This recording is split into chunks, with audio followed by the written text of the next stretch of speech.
welcome to Tales in the Dark. I know many of you enjoy relaxing with these videos, so I recommend turning down the volume until my voice is barely audible. It'll make the experience even more soothing. Before you close your eyes, let me know in the comments where you're listening from. Leave a like and subscribe to the channel. Thank you and enjoy listening.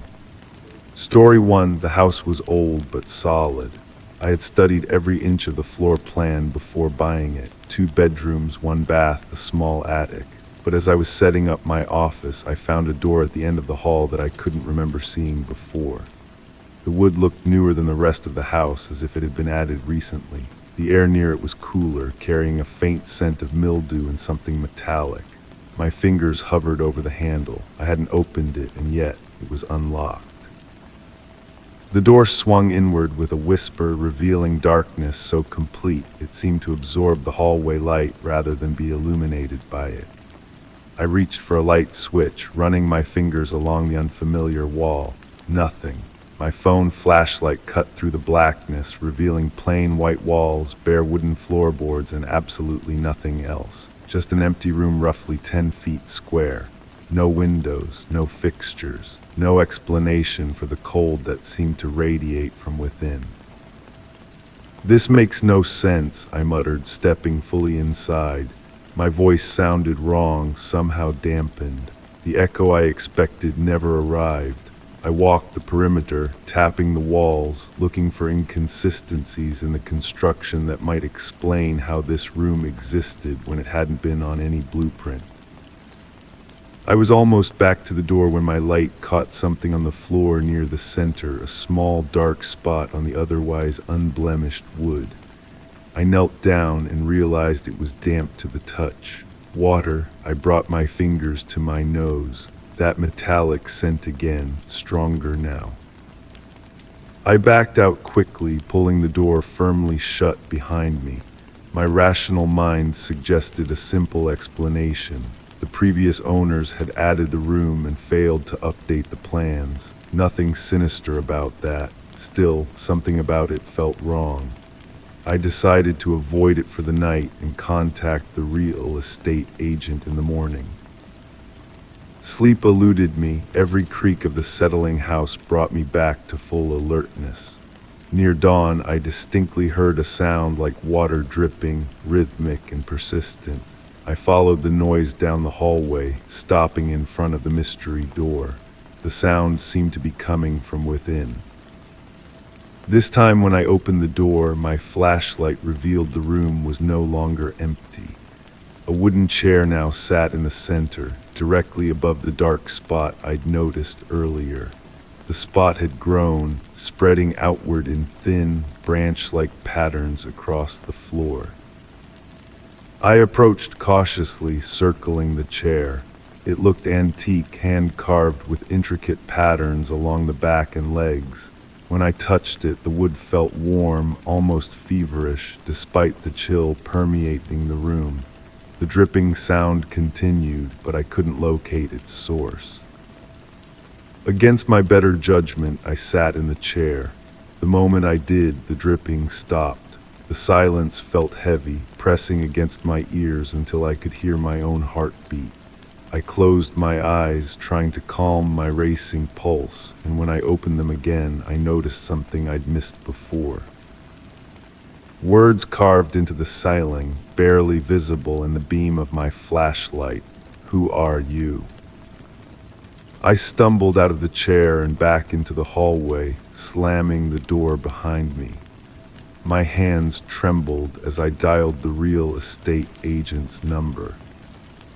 There was never any renovation permit filed for that property, she told me after checking the records. The blueprints we provided were from the original construction and the most recent inspection. There is no additional room. I insisted someone come verify what I was seeing. The inspector arrived that afternoon, clipboard in hand, skepticism evident in his expression. I led him down the hallway to where the door had been. It was gone. Where the door had stood was now just an unbroken expanse of wall. I pressed my palms against it, feeling for seams, for anything to prove I hadn't imagined the entire thing. The inspector watched me with growing concern. "Look," he said gently, "moving can be stressful. Maybe you should get some rest." After he left, I stood staring at the wall until darkness fell. Eventually, exhaustion overcame me, and I retreated to my bedroom. In my dreams, I sat in that wooden chair while the walls slowly closed in around me. I woke suddenly in the night, certain I'd heard my name being whispered. The digital clock by my bed flashed nonsensical symbols rather than numbers. The house felt different, somehow larger than before. I grabbed my phone and walked to the hallway. The door was back. This time, light spilled from beneath it, a pale blue glow that seemed to pulse with a rhythm that matched my heartbeat. I didn't want to open it. Every instinct told me to turn around, to leave the house, to never return. Instead, I found myself turning the handle. The room had changed again. The walls now bore countless photographs, overlapping each other in a chaotic collage. In each one, I could see myself sitting at different desks, walking down unfamiliar streets, sleeping in beds I'd never seen before. Different versions of my life, moments I'd never experienced. The wooden chair remained in the center, but now a small table stood beside it. On the table was an old tape recorder, its reels turning slowly despite not being connected to any power source. The dripping sound had returned, louder now, seeming to come from the recorder itself. I approached and pressed the play button. The dripping stopped, replaced by my own voice. "I found it again. The room keeps changing. I think it's responding to me somehow, to my thoughts, my fears. Every time I enter, it shows me something new, something impossible." I had never recorded these words, never spoken them, yet it was unmistakably my voice, my inflection. The recording continued. I tried to leave, but the house won't let me. The doors all lead back to the hallway. The windows show places that can't exist. I think I'm becoming part of it now, part of the room. A pause then. If you're hearing this, you're me. Another version. It found you too. The tape clicked off. In the silence that followed, I noticed the dark stain on the floor had grown again, now spreading up the legs of the chair like vines. When I looked more closely at the photographs on the wall, I realized with growing horror that in the most recent ones, my expression had changed. My eyes looked different, wrong. I backed toward the door, but it was no longer there, just more wall, more photographs. My heart pounded as I searched frantically for an exit. The room seemed larger now, the walls farther away than they should be. The tape recorder clicked back on by itself. "You can't leave," my voice said from the machine. "None of us can, but you can make room for the next one." The chair creaked behind me, though no one sat in it. The stain continued its slow climb up the wooden legs, reaching toward the seat. I pressed my back against the wall, watching as one of the photographs near me changed. In it, I could see myself, standing exactly as I was now, terror etched on my face. I reached out to touch it, and my fingers went through the paper into cold, damp space beyond. The photograph was a window now, or perhaps a door. Through it, I could see another hallway, another house, another me, about to discover a door that wasn't in the blueprints. The room was offering me a way out, but not a way back to my world, a way into someone else's, someone who was me, but not me. And I understood then what had happened to the previous owner, what would happen to me, what I would become. The stain had reached the seat of the chair now, pooling there like ink. Soon it would take form, become something else, something with my face, my memories. Something that would live in my house, sleep in my bed while I remained here, another photograph on the wall, another voice on the tape. Unless I stepped through first. I hear the dripping again now, coming from behind me. I don't need to turn around to know what I'll see if I do. Instead, I keep my eyes fixed on the photograph-turned-portal, on the version of me who still has a chance, on the hallway where a door is about to appear. My fingers are already reaching through. The air on the other side feels warm, feels real. All I need to do is step through, find my way to that house, to that door, to warn myself, or perhaps to replace myself. After all, there's always room for one more. Story 2, it started 2 nights ago. Lying in bed, I heard its soft, rhythmic breathing just beyond the closet door. At first, I thought it was the house settling, the vents carrying a distant hum. But last night, I pressed my ear against the wood, holding my own breath to be sure. The sound didn't stop. The closet smelled stale, like old clothes and dust, but underneath it was something else, something warm, something alive. I stood there frozen, my palm flat against the wooden panel, feeling the subtle vibration with each inhale and exhale. My rational mind offered explanations. A small animal trapped inside, air pressure changes, my imagination playing tricks after too many late nights alone in this old house. I almost convinced myself it was nothing. Almost. I pulled my hand away and stepped back, watching the closet door as if it might suddenly swing open. It remained shut, unremarkable in the dim glow of my bedside lamp. I told myself I would investigate properly in the morning, when sunlight would strip away the night's power to distort reality. I slid back under my covers, pulling them tight around my shoulders, and eventually drifted into uneasy sleep.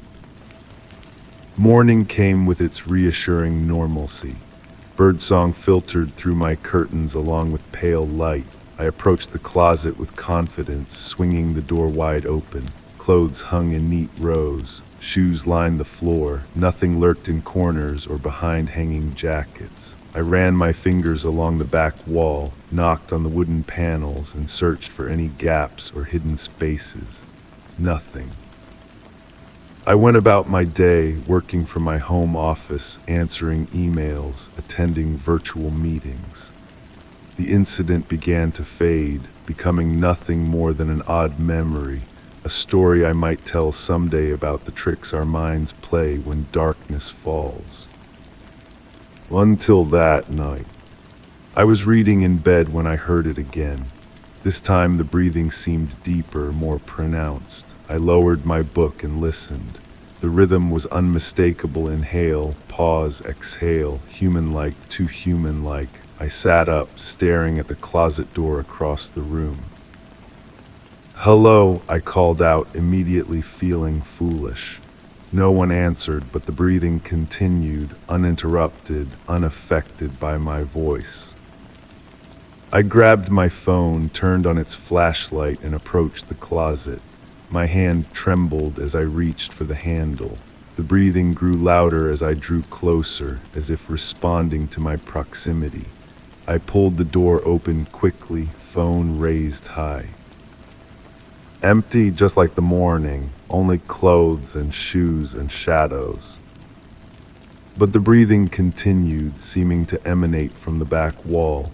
I pushed aside hanging shirts and pressed my ear against the surface. The sound was clearer now, accompanied by a faint scratching. I pulled back, heart pounding. I needed proof, something tangible to validate what I was experiencing. Something that would tell me I wasn't losing my mind. I retrieved my laptop and opened a recording app. Placing it inside the closet, I set it to record, closed the door, and went to bed. Morning arrived with mocking clarity. I retrieved my laptop and played the recording, expecting to hear nothing but digital silence. Instead, I heard it soft at first, then growing distinct. Breathing, but there was something else too, a whisper barely audible, repeating the same phrase over and over. I increased the volume, straining to understand. I know you can hear me. My skin prickled with goose flesh. I slammed the laptop shut, suddenly aware of how cold the room had become despite the warm season. The mirror on my dresser caught my reflection, pale, wide-eyed, hair standing on end. Behind me, the closet door stood slightly ajar, though I was certain I had closed it before going to bed. That day I searched every inch of the house, looking for crawl spaces, hidden rooms, anything that might explain what was happening. I knocked on walls, measuring their thickness, checking for hollowness. I examined vents, pipes, the heating system. I found nothing unusual. I decided to sleep in the guest room that night. Before leaving my bedroom, I placed a line of salt along the bottom of the closet door, an old superstition my grandmother had taught me. I felt ridiculous doing it, but the recording had shaken me deeply. The guest room felt safer, neutral, free from whatever presence had claimed my bedroom. I fell asleep quickly, exhaustion overriding anxiety. I woke to darkness and disorientation. Something warm and damp brushed against my cheek. The scent hit me next, that same peculiar warmth I had detected in my closet, but stronger now, more pungent, like earth and copper and something rotting. My eyes adjusted to reveal I was back in my own bedroom, not the guest room where I had fallen asleep. The closet door stood wide open, salt scattered across the floor, and on the walls, visible in the faint moonlight streaming through my window, were dozens of handprints, small, child-sized, made in what looked like wet clay or mud. I tried to scream, but no sound escaped my throat. I tried to move, but my limbs felt weighted, as if gravity had intensified around my body alone. The breathing filled the room now, coming from everywhere and nowhere at once.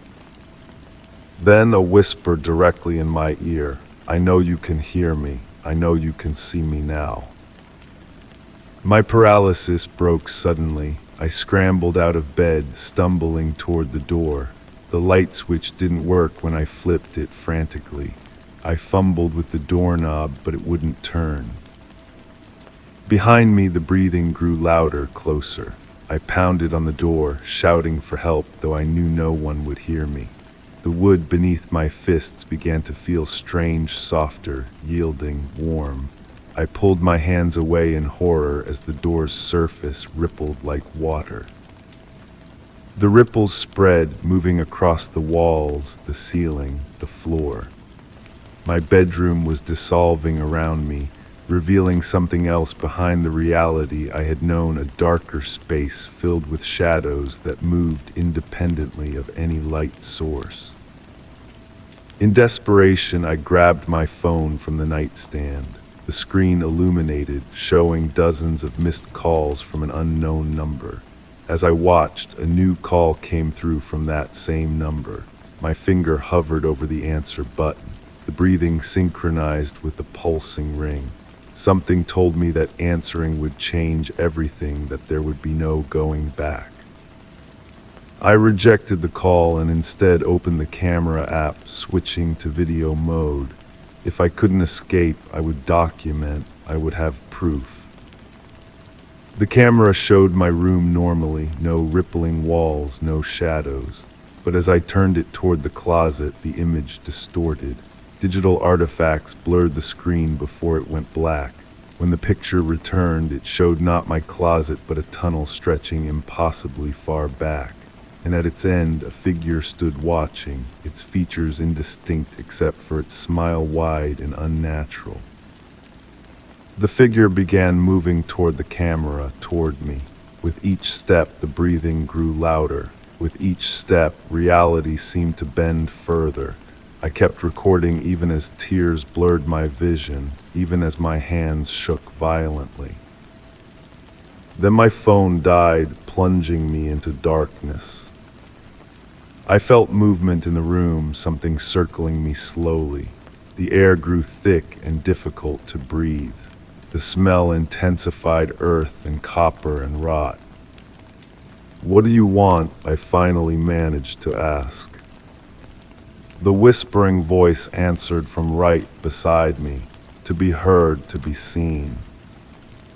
"I hear you," I said. "I see you now." "No," it replied, "not yet, but you will." A sharp pain erupted in my palm. I gasped, clutching my hand to my chest. Something had cut me deep enough that I felt warm blood trickling between my fingers. When morning finally came, I found myself curled on the floor by the bedroom door. Everything appeared normal, no handprints on the walls, no rippling surfaces, closet door closed. But my palm bore a deep cut in the shape of an unfamiliar symbol, the edges clean as if made by a surgical tool. My phone lay beside me, battery drained but otherwise functional. The video I had taken showed nothing but my normal room, my increasingly panicked breathing the only soundtrack. I bandaged my hand and went to work as if nothing had happened, as if my world hadn't fundamentally changed. What else could I do? Who would believe me? That evening I returned with sage, holy water, blessed salt, and other protective items purchased from a small shop tucked between a laundromat and a convenience store. The proprietress had looked at my bandaged hand with knowing eyes, but asked no questions as she wrapped my purchases. I performed every cleansing ritual I could find online, burning sage until smoke filled every corner, spreading salt across thresholds, reciting prayers from various faiths. The symbol on my palm throbbed throughout, sometimes so intensely I had to stop and wait for the pain to subside. Night fell. I sat on my bed facing the closet, a baseball bat across my lap. The house remained silent. No breathing came from behind the closet door. Had it worked? Had I banished whatever presence had invaded my home, my life? The cut on my palm began to itch beneath its bandage. I unwrapped it to find the wound had changed, the edges now black as if infected, the symbol more defined. As I stared at it, the blackness seemed to move, to shift beneath my skin like ink in water. My phone buzzed with a notification. A new message from an unknown number contained a single image, a photo of me, sitting on my bed, looking down at my palm. It had been taken seconds ago from the perspective of the closet. I looked up slowly. The closet door remained closed. My phone buzzed again. Another message. Let me in. You're already here, I whispered. A third message appeared. Not in your home, in you. The symbol on my palm began to bleed again, dark blood tracing its pattern. The breathing returned, but this time I realized with mounting horror it was coming from inside me, my own breath, changed, hijacked by something else. I felt it then, a presence within me, unfurling like smoke in my chest, spreading through my veins. My reflection in the black screen of my phone showed my eyes changing, darkening from the inside out. The breathing grew stronger, more confident. My body remained mine, but something else now shared it, watching through my eyes, listening through my ears. I picked up my phone with trembling fingers and opened the camera. I switched to selfie mode and began recording. My name is I started, but my voice caught. I couldn't remember my name. Something is happening to me. If you find this, please. My mouth continued moving, but different words emerged, spoken in my voice, but with cadences and phrasings that weren't mine. We are becoming, my mouth said while my mind screamed in silence. We are heard, we are seen. I fight it still, this presence inside me. During daylight hours, I maintain control. I go to work, I smile at neighbors, I pretend everything is normal. But each night I lose more ground in this silent war.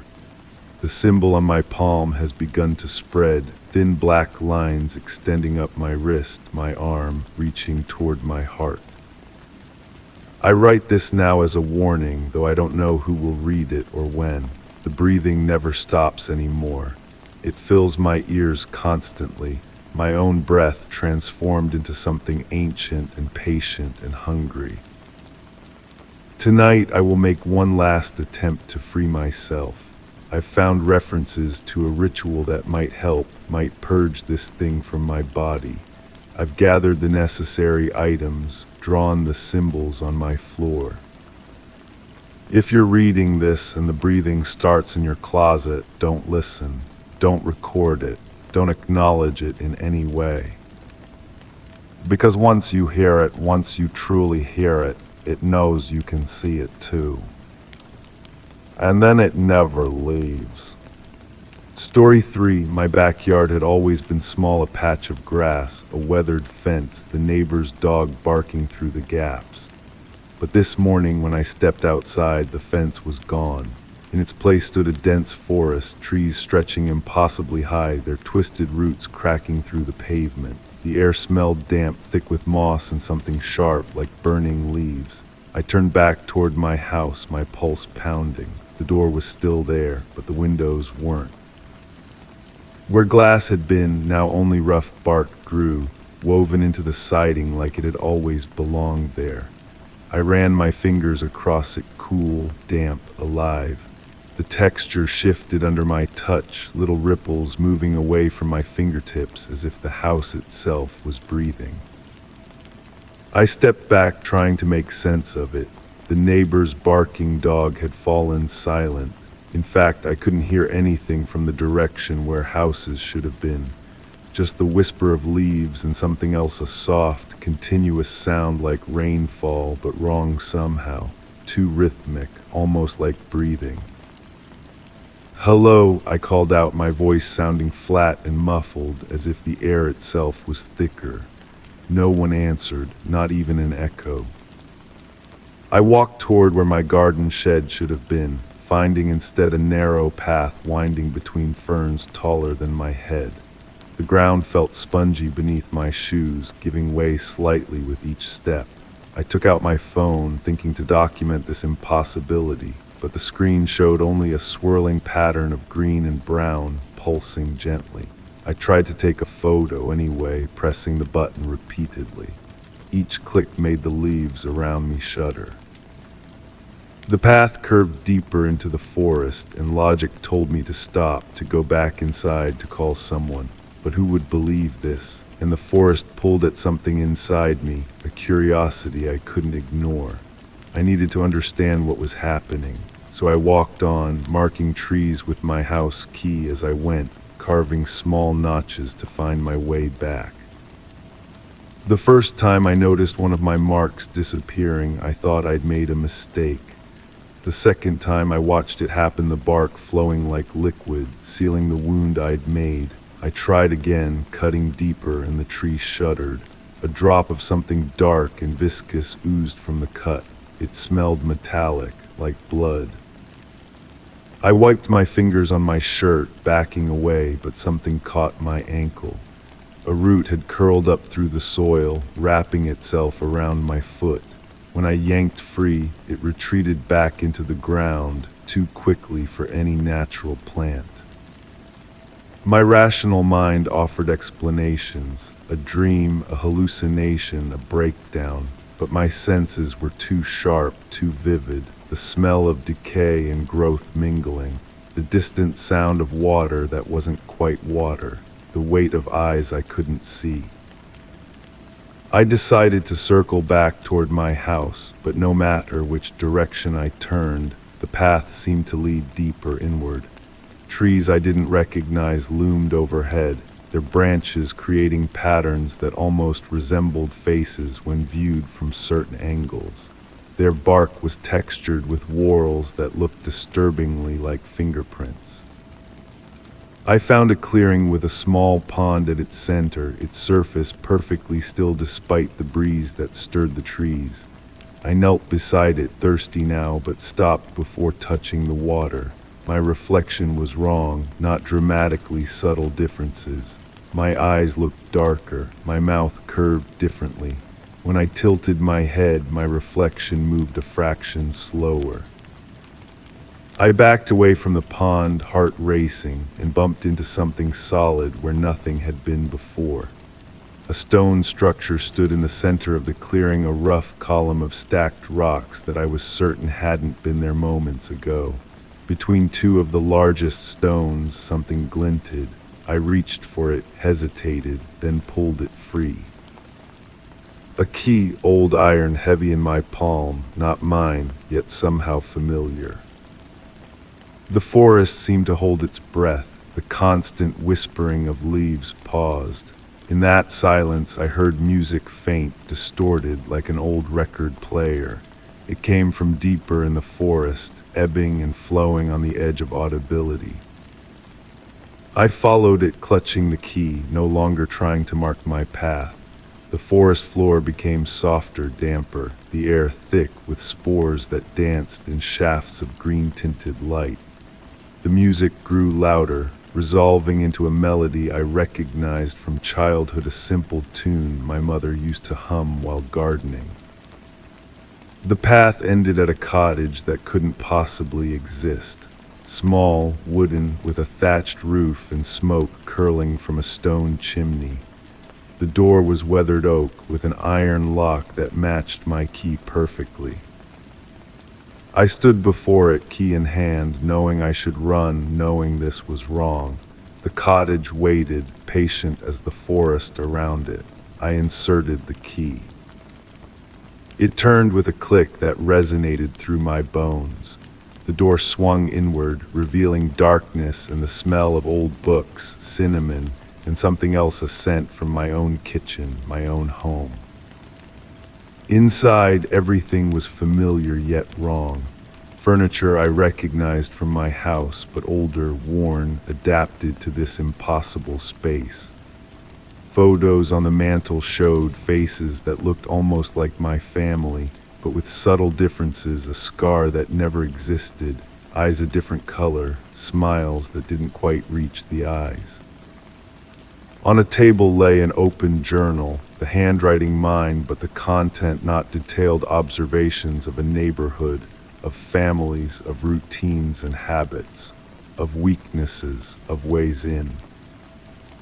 With shaking hands, I turned the pages, drawings of houses, including my own, with notes on transformations, on replacements, on how to make the transition seamless. The final page held a single sentence: the forest grows 1 yard at a time. The floor creaked behind me. I spun around, finding myself face to face with someone who wore my features like an ill-fitting mask. Their skin rippled subtly, adjusting, becoming more like mine with every passing moment. "Welcome," they said with my voice, only deeper, rougher, like it came from beneath soil and root. "You found your way much quicker than the others did." I backed away, but the cottage door had vanished, replaced by bookshelves lined with identical journals. My doppelganger smiled with teeth too sharp, too numerous. "The previous resident of your house took nearly a week to find the cottage. The neighbors before that never came at all. We had to bring them in. But you," they gestured appreciatively, "you have curiosity. That makes everything so much easier." "What do you want?" I managed to ask, my voice barely a whisper. "Want nothing from you. Your role is already complete. You open the door." They gestured behind me. "Your world is through there now." I turned to see a new door had appeared, ordinary and familiar, my own back door, lighting out to what would have been my small yard. "Go on," my double said. "Someone needs to tend the next expansion." I reached for the doorknob, knowing I shouldn't, knowing something was wrong, but unable to resist. Through the glass pane, I could see another yard, another fence, another house with windows that reflected morning sunlight. Will I remember? I asked, not sure why that mattered most to me now. My double tilted their head, considering. Parts of you will, the forest remembers everyone it's been. I opened the door. Beyond it lay not my yard, but my neighbor's. Their small dog looked up from where it lay in the sun, eyes wary, sensing something wrong about me. I stepped through onto grass that felt too soft, too yielding. Behind me, the door clicked shut, then melted away into bark and leaf. The neighbor's back window showed movement, someone inside, going about their morning routine, unaware. I found myself walking toward their house, my fingers wrapped around a key that wasn't there before, heavy and cold against my palm. My skin felt strange, too tight in some places, too loose in others, as if still settling into place. I smiled as the breeze carried the whispers of the forest that grew behind me. The forest that was once my backyard, the forest that was once me. I knocked on my neighbor's door. Story 4, my new house didn't have a basement, I was sure of it. But today, as I moved boxes into the laundry room, I found a door leading downward. The stairs creaked under my weight as I descended, the air growing colder with every step. A single bare bulb hung from the ceiling, swaying slightly, though there was no breeze. And then I saw an old wooden chair in the center of the room, facing the wall, its seat covered in dust, except for 2 perfect handprints. I approached cautiously, my shadow stretching long and distorted across the concrete floor. Something about those handprints seemed wrong. They were too small for an adult, yet too defined to be accidental. I knelt to examine them, but stopped just short of touching the dust. The basement air carried a faint scent. I couldn't place something like wet soil mixed with something metallic. "Hello," I called out, my voice bouncing back at me from the bare walls. The sound seemed to die too quickly, as if absorbed by the darkness pooling in the corners. The rational part of my brain insisted this was simply a space I'd overlooked during the property inspection. Houses had quirks, especially older ones like mine, yet I had reviewed the blueprints thoroughly before purchasing. This space had not existed on any documentation. I pulled out my phone to take pictures, but the screen dimmed to black the moment I aimed it at the chair. Battery dead. Strange, it had been at 80% just moments ago. I pocketed the device and continued my investigation. The basement was surprisingly large, extending well beyond what should have been possible given the house's footprint. The walls were unfinished concrete, with dark water stains forming abstract patterns that seemed to shift when viewed from different angles. In one corner sat a small wooden desk with a drawer pulled partially open. My heartbeat quickened as I approached it. The desk surface was bare except for a small notebook, its cover plain black leather. When I picked it up, the pages felt damp and cold against my fingers. Opening it revealed handwritten entries, the ink smudged in places. "It's coming through again. I can hear it scratching at the walls when I sleep. The handprints appear no matter how many times I clean them." The handwriting deteriorated with each entry, becoming increasingly frantic and eventually unintelligible by the final pages. The last legible sentence sent a chill through me. "I understand now. It's not trying to get in. It's trying to keep something from getting out." I closed the notebook and returned it exactly as I'd found it. As I turned away, I heard a soft scraping sound like fingernails dragging across concrete. I spun around but saw nothing, only the chair still facing the wall. But now the handprints were gone. In their place was a thin layer of fresh dust, undisturbed. My neck prickled with goosebumps. I needed to leave to process what I was seeing. As I moved toward the stairs, my foot kicked something small and metallic that skittered across the floor. A key, old and brass, with an ornate head and teeth filed into an unusual pattern. I hesitated, then picked it up, its weight surprisingly substantial for its size. Back upstairs, I closed the basement door firmly behind me.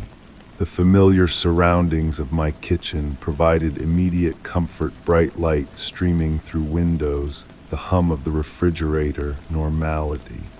I placed the key on the counter and stared at it, wondering what lock it might fit. I decided to document everything while it remained fresh in my mind. I grabbed a notebook and pen, sketching the layout of the basement, the position of the chair, the desk. When I tried to draw the handprints, my pen leaked, creating a dark blot on the page. I turned to a fresh sheet and continued writing, detailing the notebook I'd found. Night came quickly. I made dinner, watched television, attempted to maintain my normal routine, but my thoughts kept returning to the space below my house. Sleep proved elusive, my dreams invaded by images of the chair slowly rotating to face me, still empty, yet somehow occupied. Morning brought clarity and determination. Armed with fresh batteries in my flashlight and a digital camera, I returned to the laundry room, but the door was gone. In its place was solid wall, painted the same off-white as the rest of the room, without even a seam to suggest a door had ever existed. I pressed my hands against the wall, searching for any evidence of the previous day's discovery. Nothing. I knocked, hearing only the dull thud of solid structure. I even considered taking a hammer to the drywall, but stopped myself.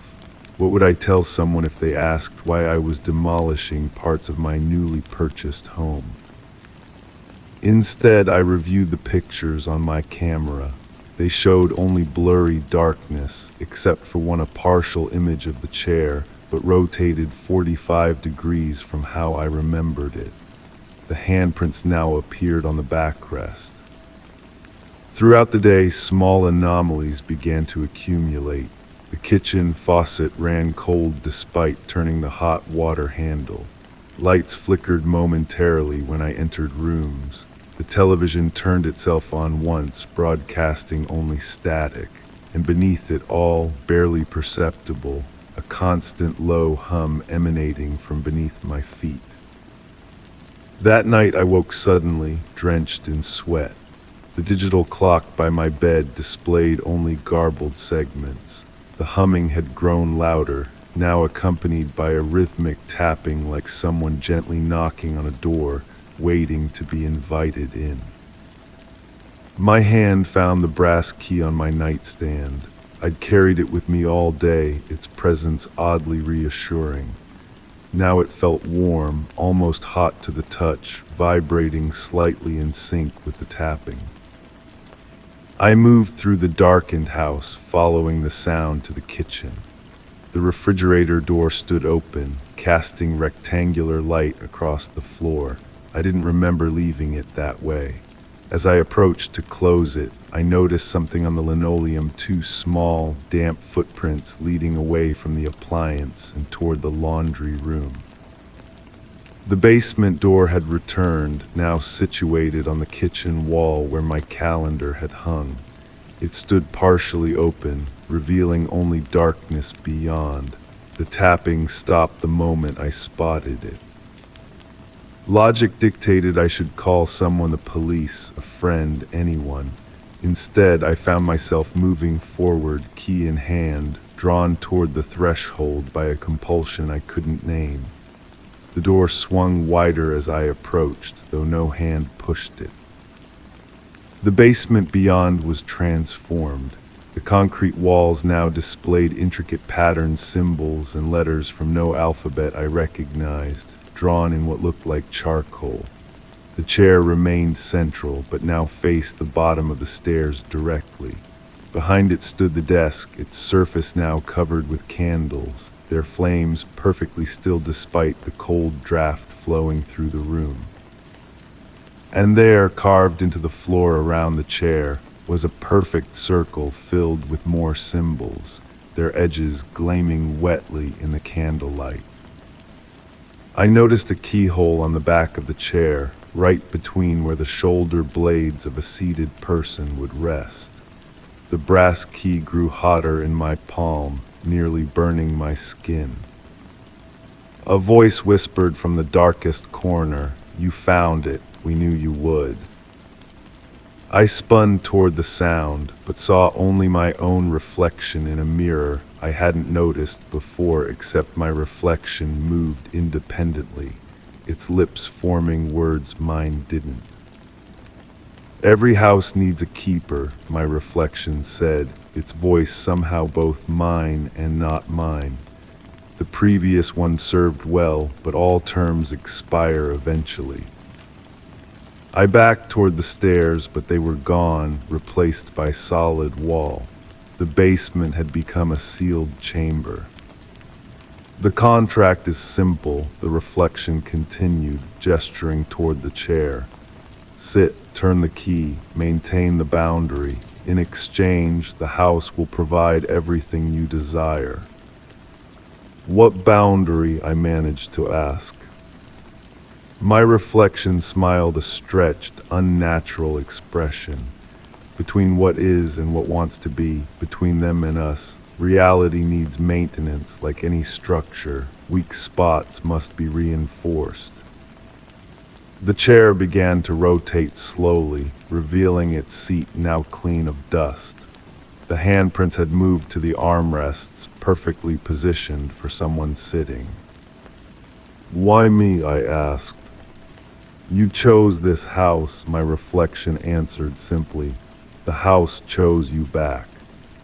Something pounded from beneath the floor, a heavy, insistent rhythm that cracked the concrete in places. Dark liquid seeped through the fissures, filling the carved symbols.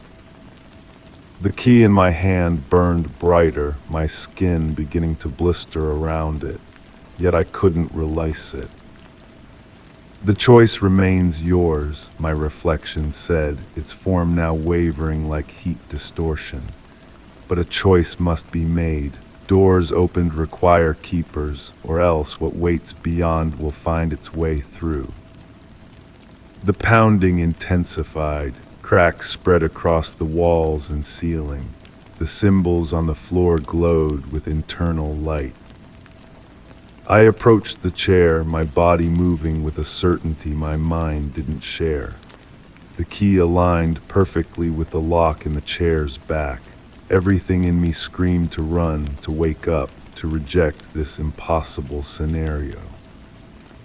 But houses have secrets, spaces between walls where things whisper, foundations that remember what came before. And sometimes a home chooses its occupant for purposes beyond mere shelter. I sat in the chair, inserted the key, turned it.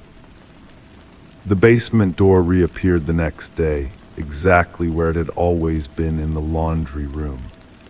The real estate agent showed prospective buyers through the home, explaining how the previous owner had so suddenly, so tragically, disappeared without a trace only weeks after moving in.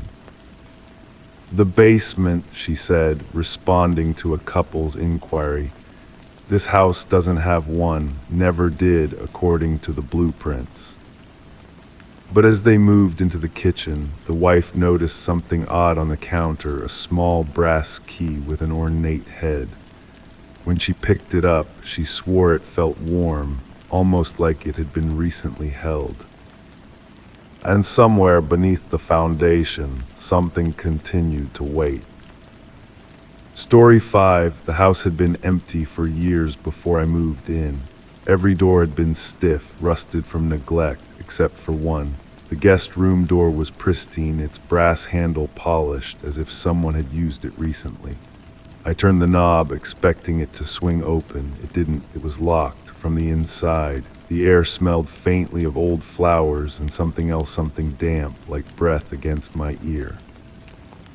I convinced myself it was nothing. Old houses have their quirks, their mysteries. The real estate agent had mentioned a spare key collection in the kitchen drawer. I found it easily, a tarnished ring holding various skeleton keys, each one labeled with faded handwriting, but none marked guest room. That first night I dreamed of knocking, not the kind that comes from a visitor at the front door, but something softer, more deliberate. Knuckles against wood, patient and rhythmic. When I woke, sweating and disoriented in the darkness, the knocking continued. It came from the wall behind my bed, the wall I shared with the locked guest room. I placed my palm against the cool surface. The knocking stopped immediately, but beneath my fingertips I felt a subtle vibration, like something shifting its weight on the other side. The next morning I examined the door again. The brass knob gleamed in the sunlight streaming through the hallway window. I pressed my ear against the wood, listening for any sound from within. Silence. Yet when I pulled away, a dark smudge marked the door where my ear had been, as if the wood itself had left a print on me. I scrubbed my face in the bathroom mirror, but found no trace of dirt. The mirror fogged unexpectedly, despite the cool air. As I wiped it clear with my hand, I noticed something in the reflection, a shadow passing behind me in the hallway. I spun around. Nothing was there, but the guest room door now stood ajar by perhaps an inch. My heart hammered as I approached. The door didn't creak when I pushed it open, as if its hinges had been recently oiled. The room beyond was ordinary, a single bed with a faded quilt, a wooden dresser, a small desk beneath a curtained window. A thin layer of dust covered everything except for a single chair pulled away from the desk. On its seat was a notebook, its pages blank except for a single line written on the first page, "Welcome home." The handwriting wasn't mine. I closed the notebook and placed it back on the chair. When I turned to leave, the door was closed again. The knob wouldn't turn. I called out, my voice sounding flat and muffled in the room. No one answered, but the temperature dropped noticeably. My breath formed small clouds in the air. The curtains stirred, though the window remained sealed shut. When I touched the glass, it was warm despite the coldness of the room. Hours passed as I sat on the edge of the bed, unwilling to sleep, waiting for something to happen. Nothing did. When I finally tried the door again, it opened effortlessly. The hallway beyond seemed darker than it should have been, the shadows deeper and somehow watching. That night I slept in my car. When I returned the next morning, all the doors inside the house stood open. All except my bedroom door, which now showed the same distinctive brass knob as the guest room. I found a locksmith in the phone book. He arrived that afternoon, a heavy-set man with calloused hands and eyes that darted nervously around the entryway. "Old place," he commented, "reminds me of the houses in the historical district." I showed him to the guest room. The door was locked again. "Odd," he said, kneeling to examine the keyhole. "This is newer than the rest of the house, much newer." He inserted a slender tool into the lock. It snapped off instantly. He frowned, tried another. The same result. "Never seen anything like it," he mumbled, reaching for his drill. The moment the bit touched the lock, a high-pitched whine filled the air. The drill's motor strained, then died altogether. The locksmith cursed, checking his equipment. "Something's wrong with the power in this place," he said, packing his tools. "I'll come back tomorrow with different equipment." He never returned. His number was disconnected when I tried to call. That night the knocking returned not from the wall, but from inside my bedroom closet. I opened it to find another door where the back wall should have been, a door with a brass knob identical to the guest room. I didn't touch it. Instead, I sealed it shut with duct tape, making a silver X across the entire frame. The knocking stopped, replaced by a soft scratching. The tape bulged outward slightly, as if something were pressing against it. In the morning, the tape was gone. The door remained. I began documenting everything. My phone camera captured the brass doorknobs appearing on more doors throughout the house: the bathroom, the basement entrance, the attic hatch. But when I reviewed the footage, the video showed only regular wooden doors. The photos, however, revealed something else: a faint figure standing behind me in each image, its features blurred but its outline unmistakable. I printed the photos and arranged them on the kitchen table. In each successive image, the figure stood closer to me, its arm outstretched, reaching. In the final photo, its hand was inches from my shoulder. The sound of paper sliding made me look down.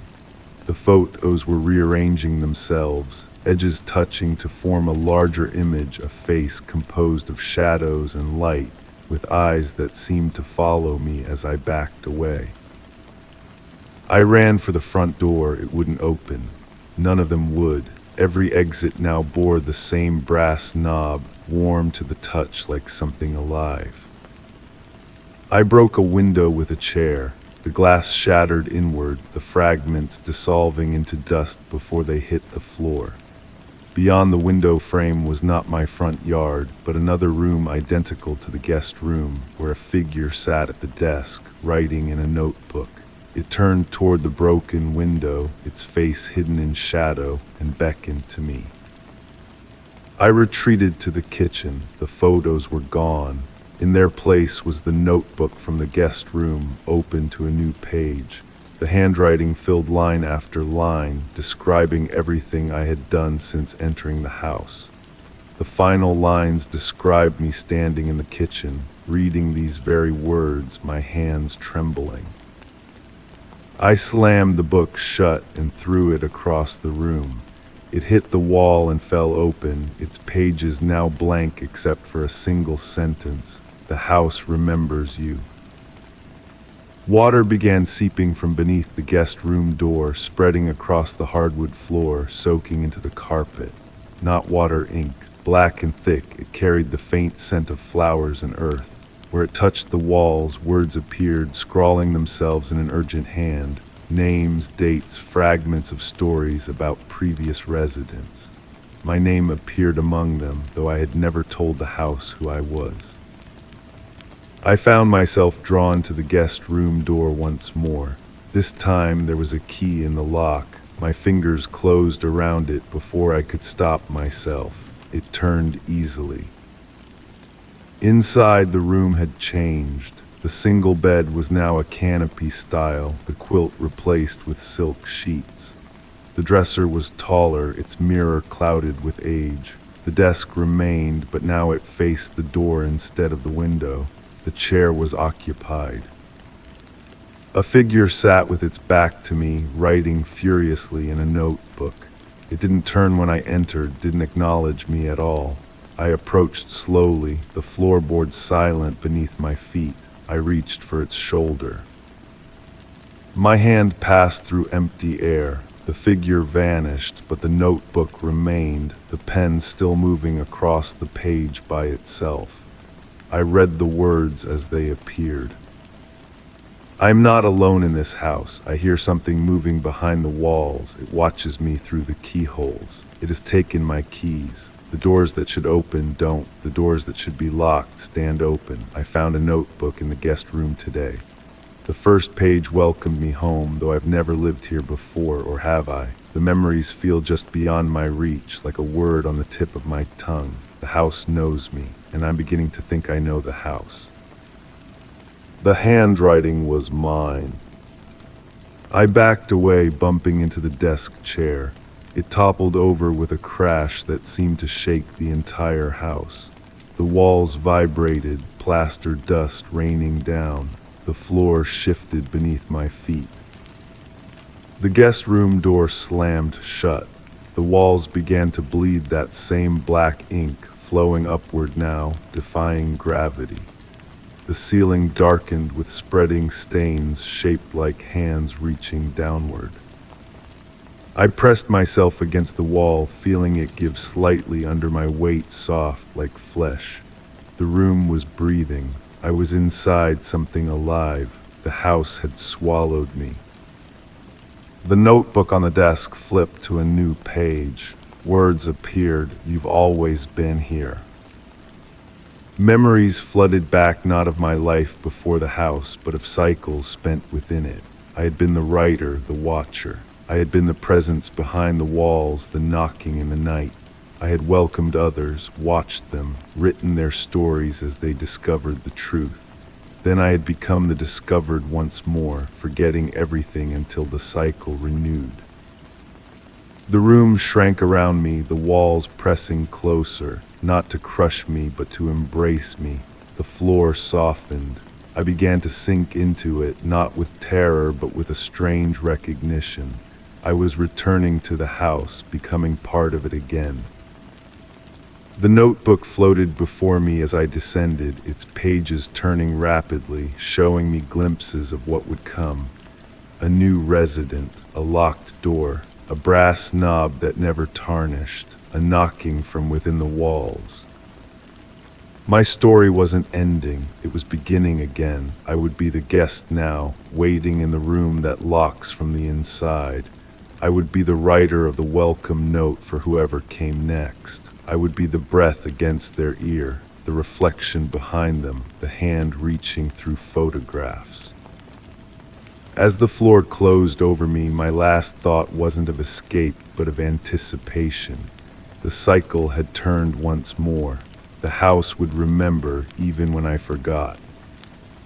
And somewhere a door with a brass knob waited to be discovered, locked from the inside, keeping me safe until I was needed again. Story 6. I had always liked the old wooden floors, the way they creaked underfoot, the smell of polished oak lingering in the air. But last night, as I rearranged my furniture, I noticed something I had never seen before: faint scratches in the floorboards hidden beneath the rug. I crouched down, tracing the uneven lines with my fingers. Letters, words, don't let it in. At first, I dismissed it as the previous tenant's bizarre joke. The house was over 70 years old, with many inhabitants before me. I covered the message with the rug again and continued moving my desk to the window. Yet as I worked, my eyes kept drifting to that spot, as if the hidden words were calling out to me.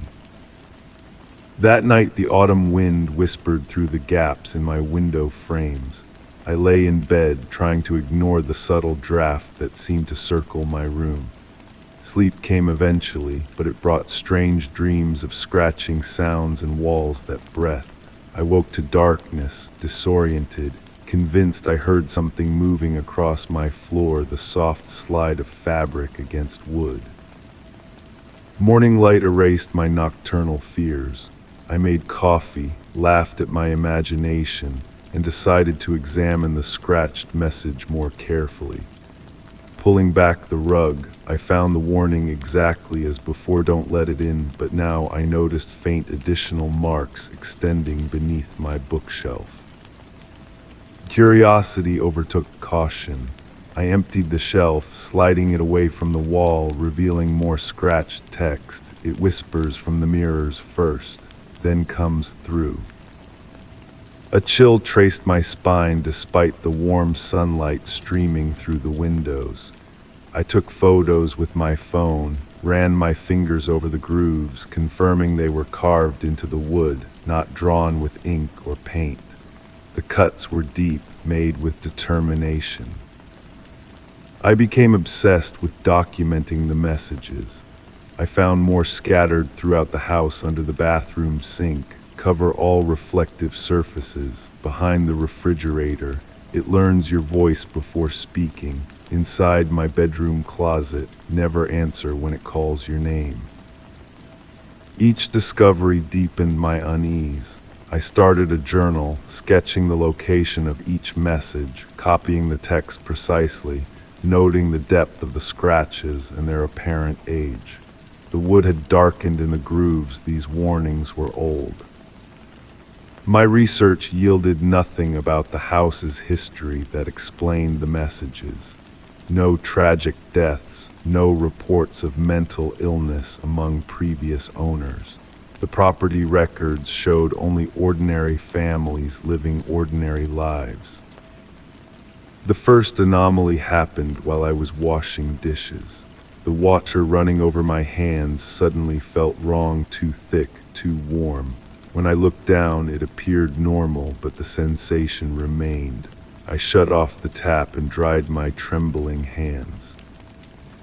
That night, I noticed my reflection in the bathroom mirror paused for the slightest moment after I had stopped moving. Just my imagination, I told myself, but I covered the mirror with a towel before going to bed.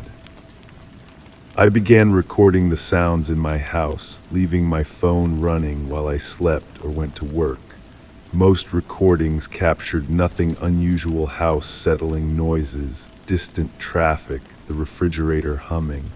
Then I found one where something wasn't right. I was listening to a recording from when I was supposedly out grocery shopping.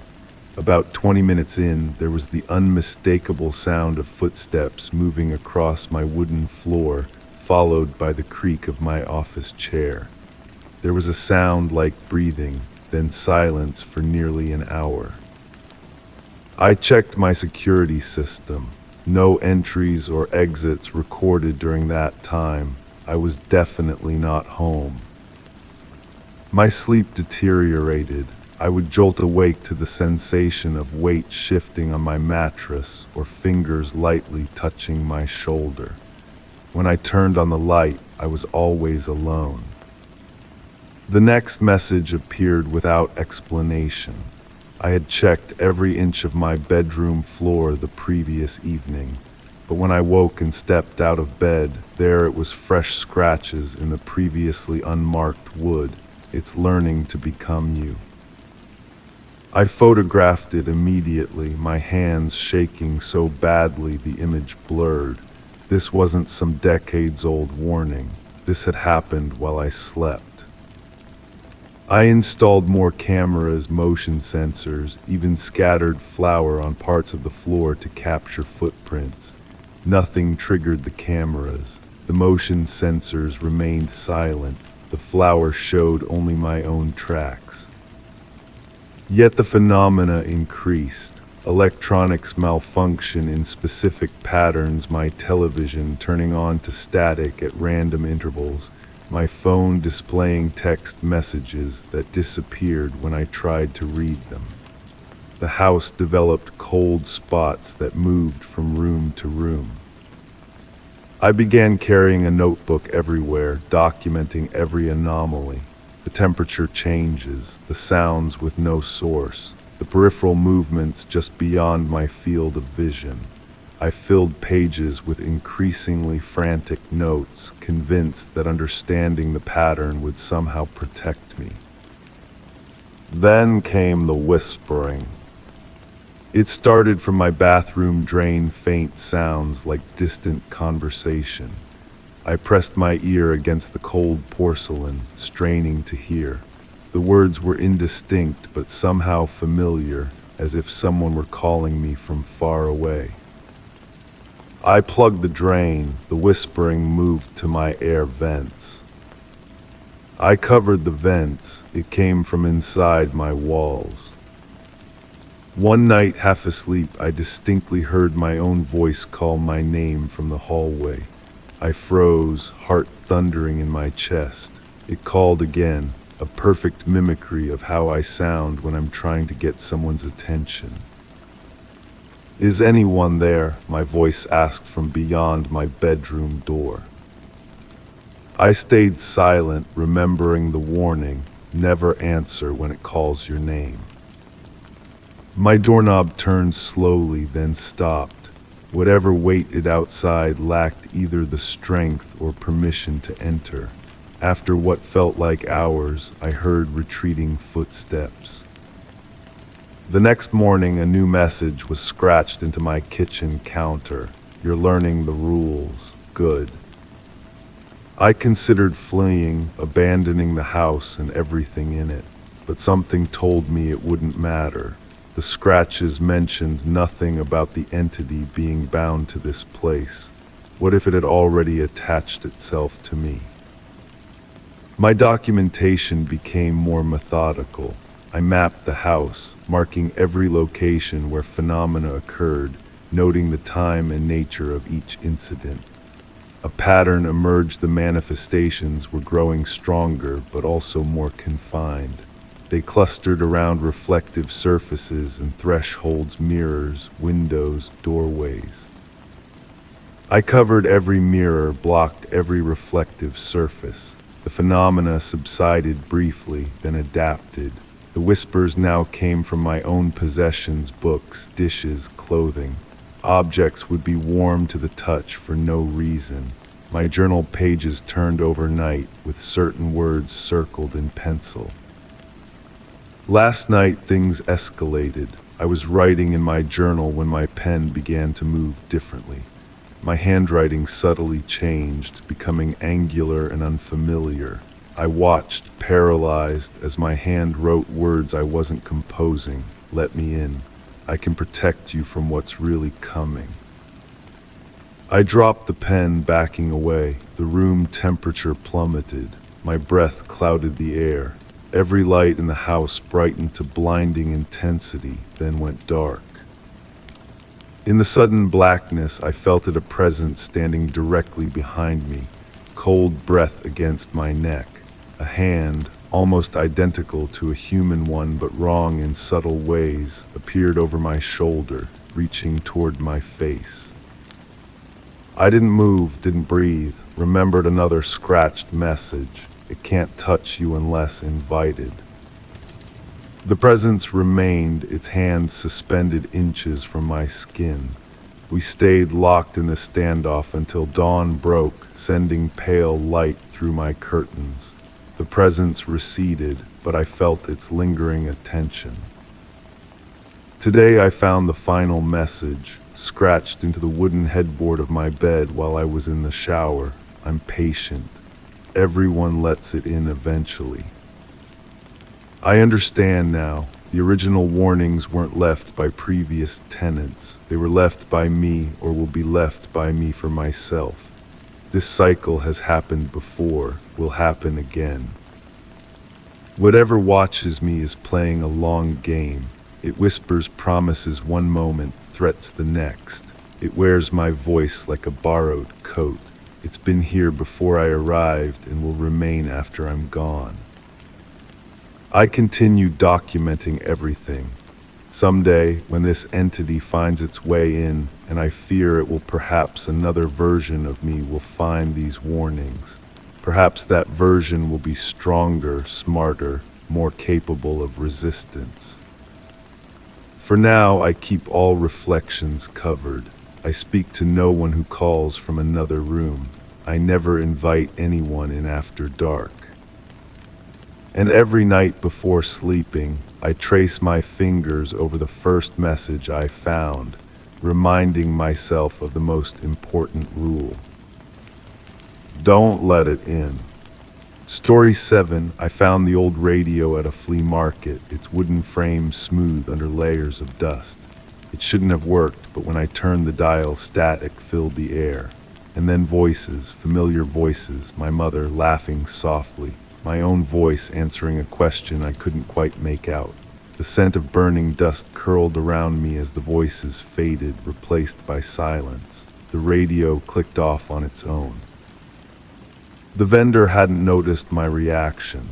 He continued arranging trinkets on his table, whistling a tune that seemed to sync with the rhythm of my heartbeat.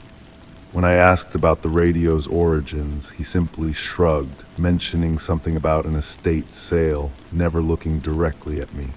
I paid what he asked without negotiation, feeling the weight of the radio against my chest as I carried it home. My apartment welcomed me with its familiar silence, a silence that had grown heavier since I'd started living alone. I placed the radio on my kitchen counter, watching as dust particles danced in the afternoon light streaming through my window. The radio seemed to absorb the light rather than reflect it, its wooden case deeper and richer than when I'd first seen it. That night I couldn't sleep. The radio remained silent, but its presence filled my apartment with an electric tension. I found myself staring at the ceiling, counting my heartbeats, wondering if I had imagined the voices. The rational part of my mind insisted I had. Old radios pick up random frequencies, create static patterns that our brains interpret as meaningful. This explanation felt hollow, but I clung to it. Morning arrived with gray light filtering through my blinds. I approached the radio cautiously, my fingers hesitating before touching the power dial. When I finally turned it on, nothing happened, just the expected crackling static of a dead channel. I exhaled, relief washing over me, until I noticed something peculiar. The static wasn't random. It pulsed with a pattern, almost like breathing. I spent the next week documenting the radio's behavior. At first, it seemed normal, picking up regular stations when tuned correctly. But occasionally, between frequencies, the static would shift and those familiar voices would emerge. My father discussing a childhood fishing trip, my college roommate laughing at a joke I had forgotten. Each voice carried perfect acoustics, as though the speakers were in the room with me. I began recording these occurrences, using my phone to capture the audio, but when I played back the recordings, they contained only static. The journal I kept filled with observations, times, and descriptions of voices heard. The pages grew crowded with my increasingly frantic handwriting. After the first week, I noticed changes in my apartment. The mirror in my bathroom seemed to hold reflections a moment too long. The water from my kitchen tap tasted metallic, and at night, when everything was still, I could hear a faint humming coming from the walls, matching the frequency of the radio static. I tried removing the radio's batteries, only to discover it had no power source I could identify. I unscrewed the back panel, expecting to find wiring, but instead found smooth, uninterrupted wood, as if the radio had been carved from a single piece. The dial still turned, the antenna still extended, and when I wasn't watching it directly, red lights blinked behind the frequency display. The voices became more frequent, more recent, my ex-partner discussing our breakup, my boss mentioning my performance review from last month, a friend revealing a secret I'd never been told. The voices spoke directly to each other now, having conversations I had never witnessed, but that sounded entirely plausible. I stopped inviting people over. How could I explain what was happening? Instead, I covered the radio with a thick blanket and placed it in my closet. That night, I dreamed of being inside the radio, looking out through its speaker at my empty apartment. I could hear everything: water dripping from the bathroom faucet, the refrigerator humming, my own body turning restlessly in sleep. When I woke, the radio sat on my nightstand, uncovered. I called in sick to work and drove to the market where I'd bought the radio. The vendor's table was gone. When I asked nearby sellers, none remembered him. One elderly woman squinted at my description and said, "Sounds like old Maxwell, but he passed away years ago." That night I tried destroying the radio. My hammer bounced off its surface without leaving a mark. When I tried drowning it in the bathtub, the water evaporated with a hiss. When I attempted to burn it, the matches went out before touching its surface. The radio began broadcasting without being turned on. I heard myself crying. I heard myself screaming. I heard myself whispering words I had never spoken. Let me out, please let me out. Sleep became impossible. Food lost its taste. I taped paper over my mirrors and stuffed towels under my doors. The humming in the walls grew louder, vibrating through my bones when I pressed my palms against them. One morning I woke to silence, pure, perfect silence. The radio sat dark and still on my coffee table. For a brief moment, hope fluttered in my chest. Then I noticed the dust. Everything in my apartment was covered in a thin layer of it, as if weeks had passed overnight. My phone was dead, my clocks had stopped.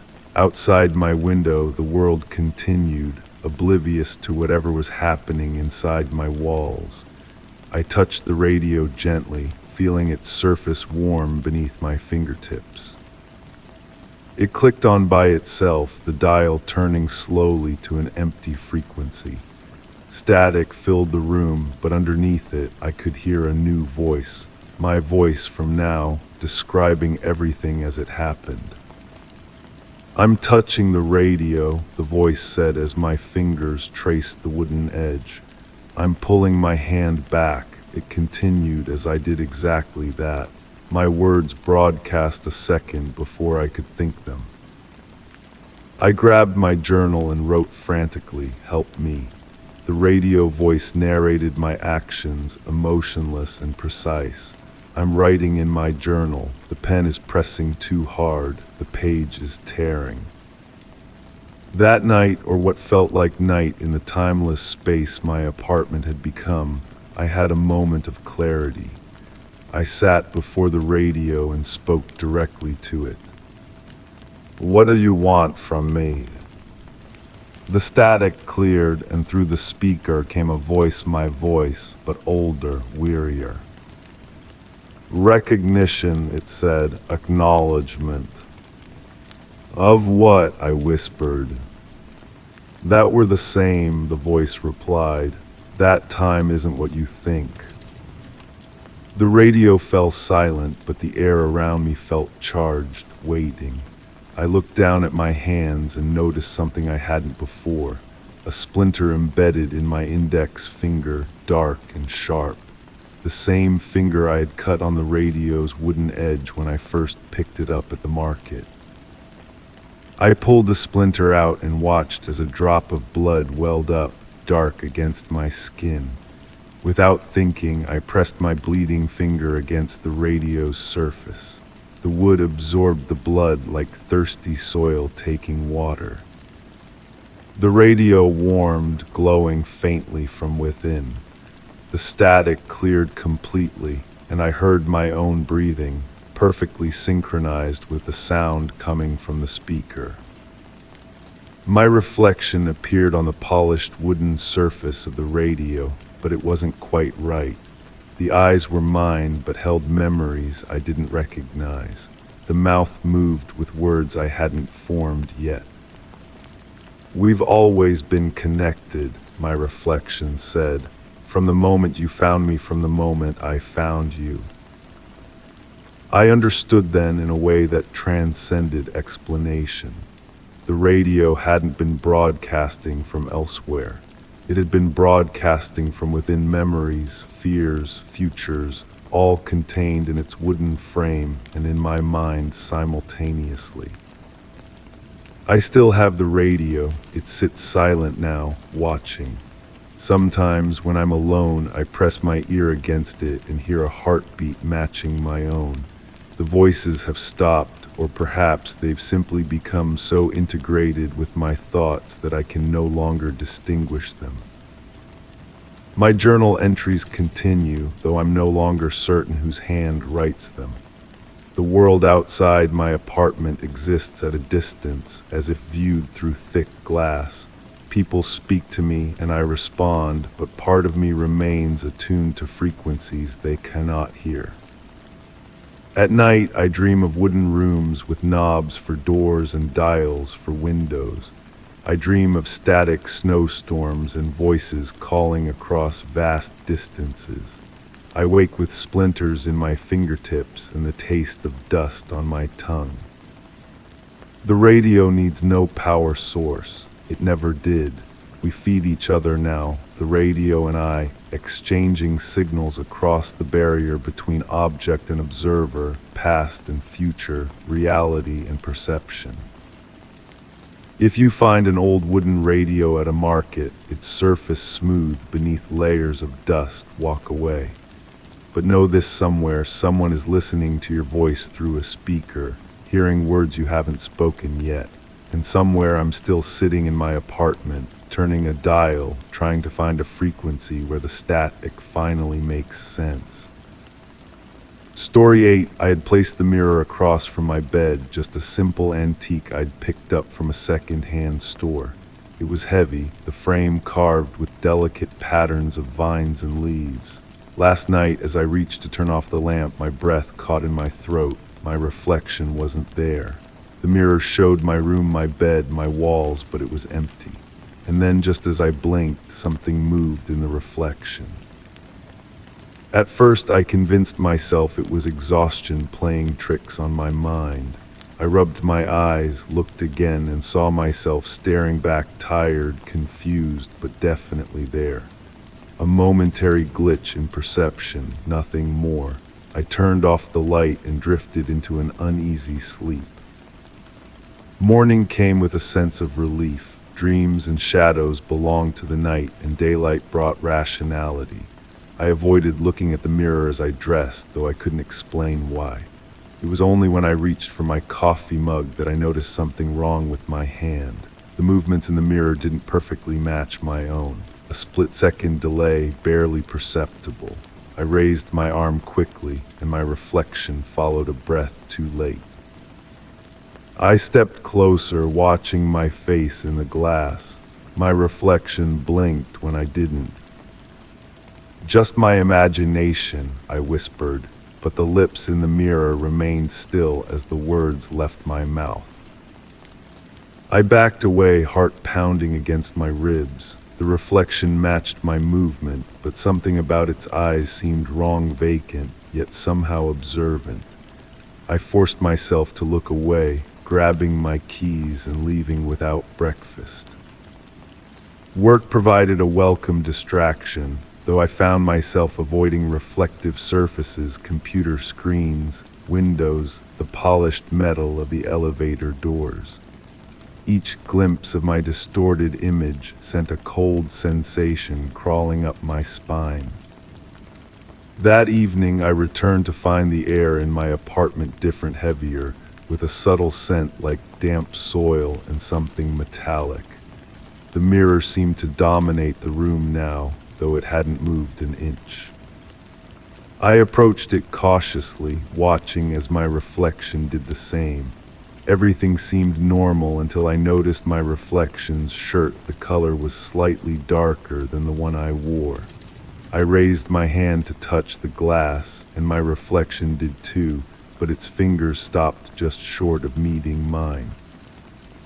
"What are you?" I whispered. My reflection's expression didn't change, but I sensed something shift behind its eyes. That night I couldn't sleep. I lay in bed, facing away from the mirror, but feeling its presence like a weight pressing down on me. The darkness seemed to pulse with each beat of my heart. The faint sound of breathing filled the room, my own, I told myself, though it seemed to come from across the room rather than my own lungs. I recorded everything on my phone: the mirror, the room, my own reflection acting as it should. The recordings showed nothing unusual. But when I wasn't looking through the camera, the discrepancies returned: movements that didn't align, expressions that didn't belong to me. I covered the mirror with a sheet, but found it on the floor when I returned from work the next day. I tried again with duct tape, securing the fabric to the frame. By midnight, the sheet had slipped down just enough to reveal the top portion of the glass. Within it, I could see the ceiling of my room reflected perfectly except for a dark shape that had no source in reality. I began documenting everything in a notebook, each inconsistency, each moment when the reflection seemed to act independently. The entries grew more frantic as days passed. Day 4, reflection smiled when I frowned. Day 5, caught it watching me while I slept. Woke up to see myself standing in the mirror, though I was lying down. Day 6, reflection looks paler, thinner. There are shadows under its eyes that I don't have. Day 7, it whispered something. I couldn't hear the words, but I saw its lips move. I considered destroying the mirror, but something stopped me, a fear that breaking it might make things worse. Instead, I decided to document it more thoroughly. I set up my phone to record through the night, propped on my dresser with a clear view of both me and the mirror. The video showed nothing unusual until 3:17 a.m. The timestamp burned in my memory because it marked the moment everything changed.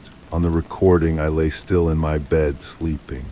In the mirror, my reflection sat upright, staring directly at the camera, its head tilted slowly, a movement unlike anything I would make. The recording ended abruptly, though I hadn't set it to stop. When I played it back, the audio captured a whisper just before cutting off. "Let me out."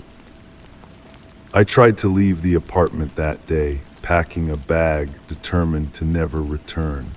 As I reached for the doorknob, a wave of nausea hit me so strongly that I collapsed.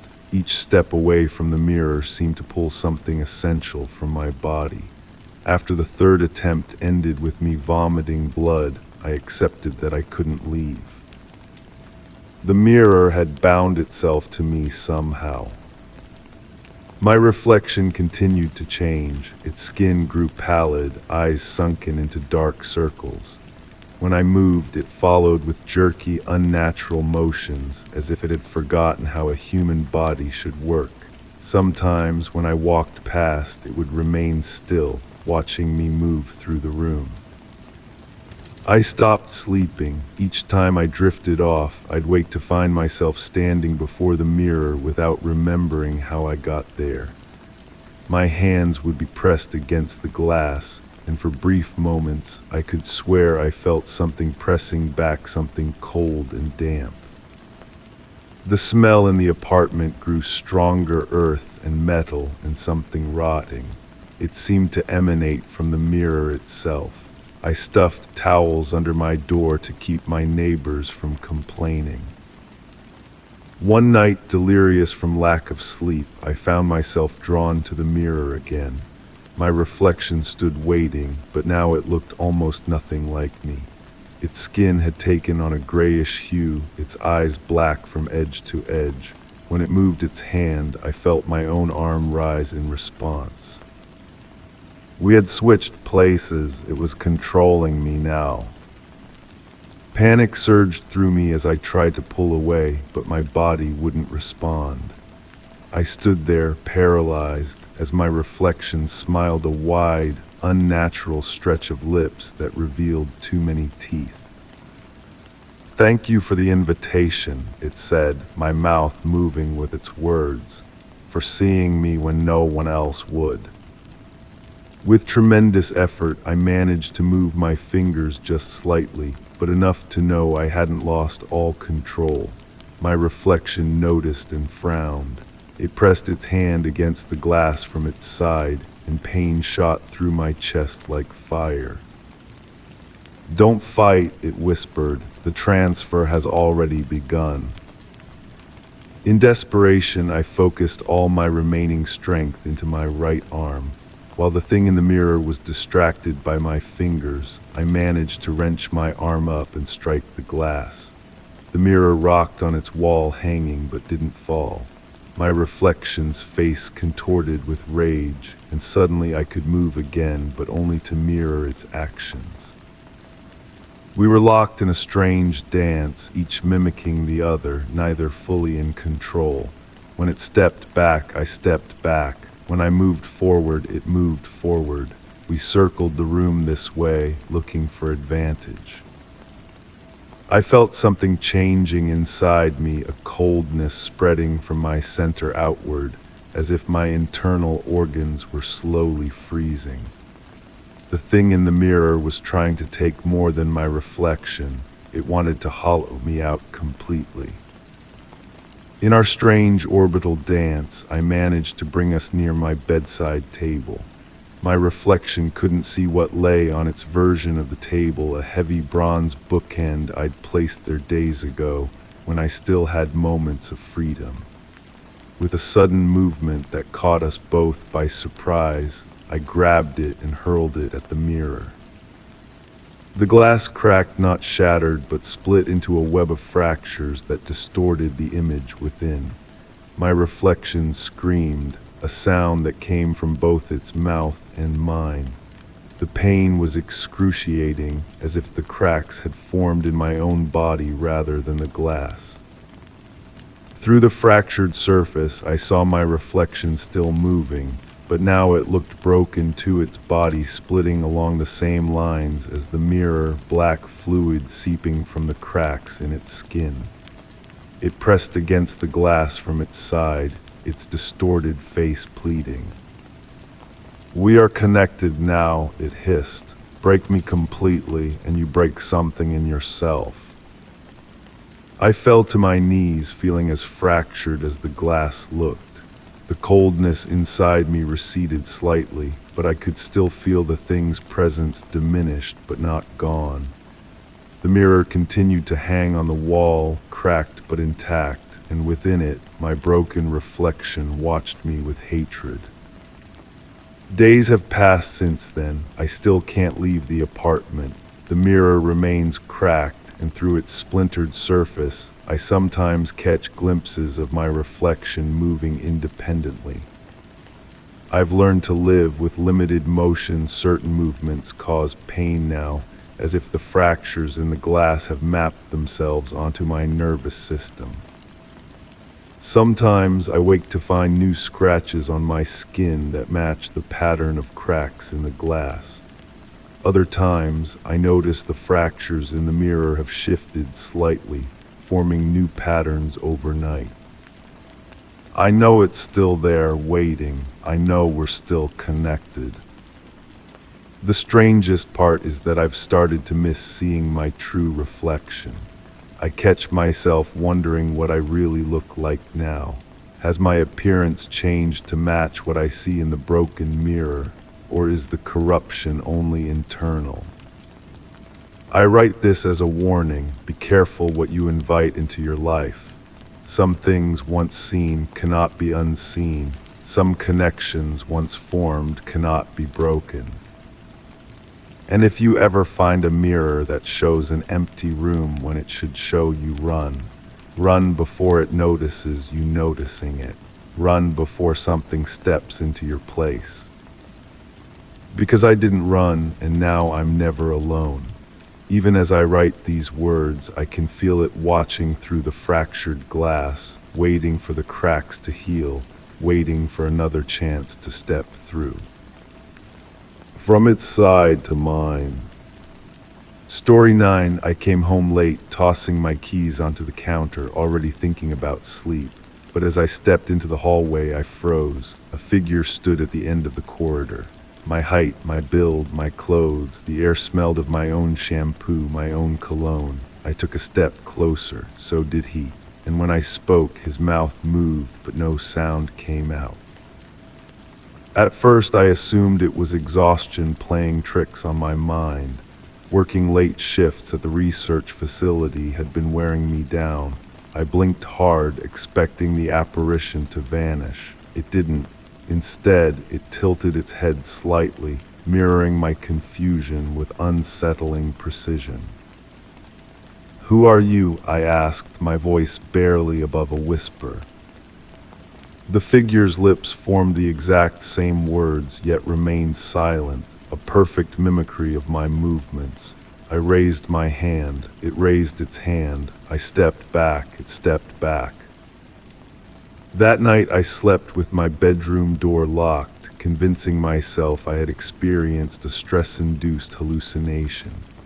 Morning light filtered through my blinds, and I awoke feeling foolish about my fears. The house was quiet, normal, mine again. Until I noticed the coffee mug on my kitchen counter, not where I had left it the night before. Next to it, a notepad with writing that resembled my handwriting but wasn't quite right. The letters slanted differently, pressed harder into the paper. The note read, "I am still here." I took photographs of the note, the mug, recording evidence on my phone. This wasn't imagination. Something tangible was happening, something real. Days passed and the incidents multiplied. Items moved when I wasn't looking. The shower would be wet when I returned home. My computer showed browsing history. I hadn't created searches about identity theft, doppelgangers, and quantum displacement theory. I began setting traps, hair across doorways, tiny pieces of tape on cabinet doors, taking photos of rooms before leaving them. Upon returning, subtle changes always awaited me. The hair strands broken, tape positions shifted slightly, furniture angled differently in the photographs. One evening, I found myself staring at my bathroom mirror, examining my reflection with newfound suspicion. Was that really me looking back? I raised my hand to touch the cool glass, and for a brief moment, too quick to be certain, yet too noticeable to dismiss my reflection, hesitated before mirroring the action. I began recording everything, voice memos describing what I witnessed, journal entries documenting each anomaly, video recordings of empty rooms. The recordings revealed nothing at first, until I noticed background noises in the audio files, faint breathing when I wasn't speaking, subtle footsteps when I was sitting still. The figure appeared again one rainy evening, standing in my kitchen. This time it didn't mirror me. It stood perfectly still, watching as I moved. When I approached, it backed away, maintaining the same distance between us. When I spoke, it tilted its head as if listening intently. "What do you want?" I demanded. The figure slowly raised its arm and pointed directly at me, not mimicking anymore, but indicating, choosing, selecting. That night I didn't sleep. I sat in my living room with all lights blazing, a kitchen knife beside me, reviewing my recordings and notes, searching for patterns or explanations. The logical part of my brain suggested a gas leak, carbon monoxide poisoning, or some undiscovered neurological condition. Yet none explained the physical evidence, the moved objects, the written notes, the anomalies captured in my photographs. I called a friend the next morning, asking them to come over. When they arrived, they saw nothing unusual, but commented that I seemed different somehow. They noticed I was wearing clothes they'd never seen before, clothes I didn't recognize either when they pointed them out. My friend left concerned, promising to check on me soon.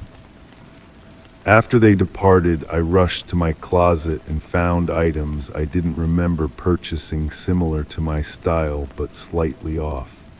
Tags from stores I never visited, materials I wouldn't have chosen. The bathroom mirror became my obsession. I spent hours watching my reflection, noticing microsecond delays in its movements, moments when its expressions didn't quite match mine. Once I could swear my reflection blinked while my eyes remained open. I set up my phone to record myself sleeping. The footage showed me getting up during the night, walking to the window, standing motionless for nearly an hour, then returning to bed. But I had no memory of this. Was I sleepwalking? Was I losing my mind? Or was something replacing me bit by bit? I decided to confront whatever was happening. One evening, I placed a chair in the center of my living room, sat down, and spoke aloud to the empty house. I know you're here, I know what you're doing, show yourself. The lights flickered briefly, the air pressure changed, making my ears pop, and then, walking calmly from my bedroom, came the figure, my perfect double. This time it didn't mirror me. It moved independently, circling my chair with measured steps. I gripped the armrests, heart pounding so hard I felt lightheaded. "What are you?" I whispered. The figure stopped directly in front of me. For the first time it spoke with my voice, but hollow, as if coming from inside a tunnel. "I am becoming you," it said, "and you are becoming me." "I don't understand," I replied, fighting the urge to run. "Boundaries are thin here," it continued. "Between what you are and what I am, between where you exist and where I exist, we began to overlap, now we are merging. How do I stop it?" The figure smiled my smile, but wrong somehow.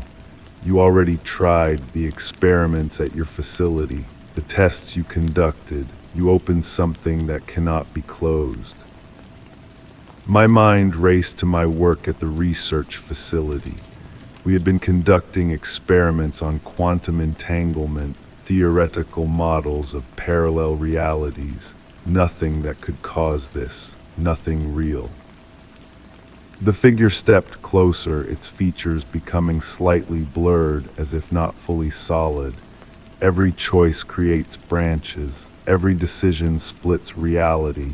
You chose to look between the branches, now the boundaries are failing.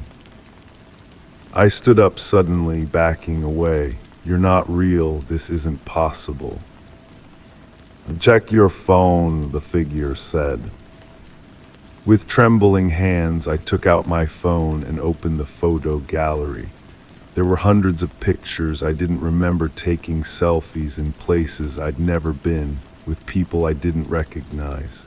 In each photo, my face looked slightly different, expression foreign, eyes not quite mine. "Who am I in these pictures?" I asked, looking up. But the figure was gone. In its place stood a mirror that hadn't been there before. In the reflection, I saw myself, but not quite. The reflection wore different clothes. Its posture was different. Its eyes held knowledge mine didn't. I raised my hand to touch the mirror, and the reflection did the same. Our fingers met at the glass, except there was no glass. Our fingers touched, skin to skin, warm and solid. I jerked back in shock, but instead of pulling away, I found myself stepping forward through the mirror frame while my reflection stepped into my living room. We had switched places. I spun around, now standing where the figure had been, looking at myself sitting in the chair I had just vacated. Except it wasn't me anymore, or perhaps it never had been. "What happens now?" I asked, my voice sounding foreign to my ears. The other me, the me that now sat in the chair, smiled sadly. "Now you become the stranger, and I return to being me, until the boundaries weaken again." "Will I come back?" "Perhaps the boundaries between us grow thinner each time. Soon there may be no distinction at all." I felt a sudden shift in perception, like falling while standing still. The room around me began to fade, growing transparent. Through the dissolving walls of what had been my home, I glimpsed another place similar but different, another version of my life waiting for me.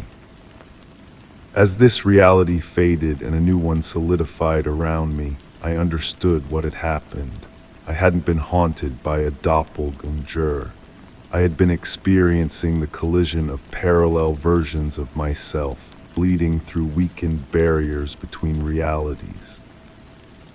And as I fully materialized in this new place, this other home that was mine, but not mine, I walked to the mirror to see my face.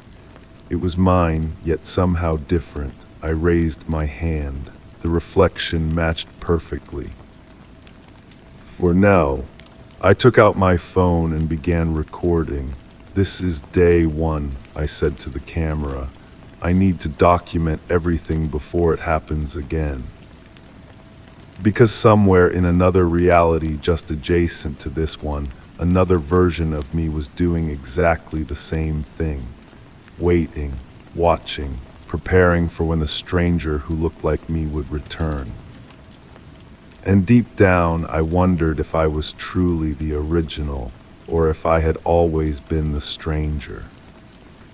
Story 10.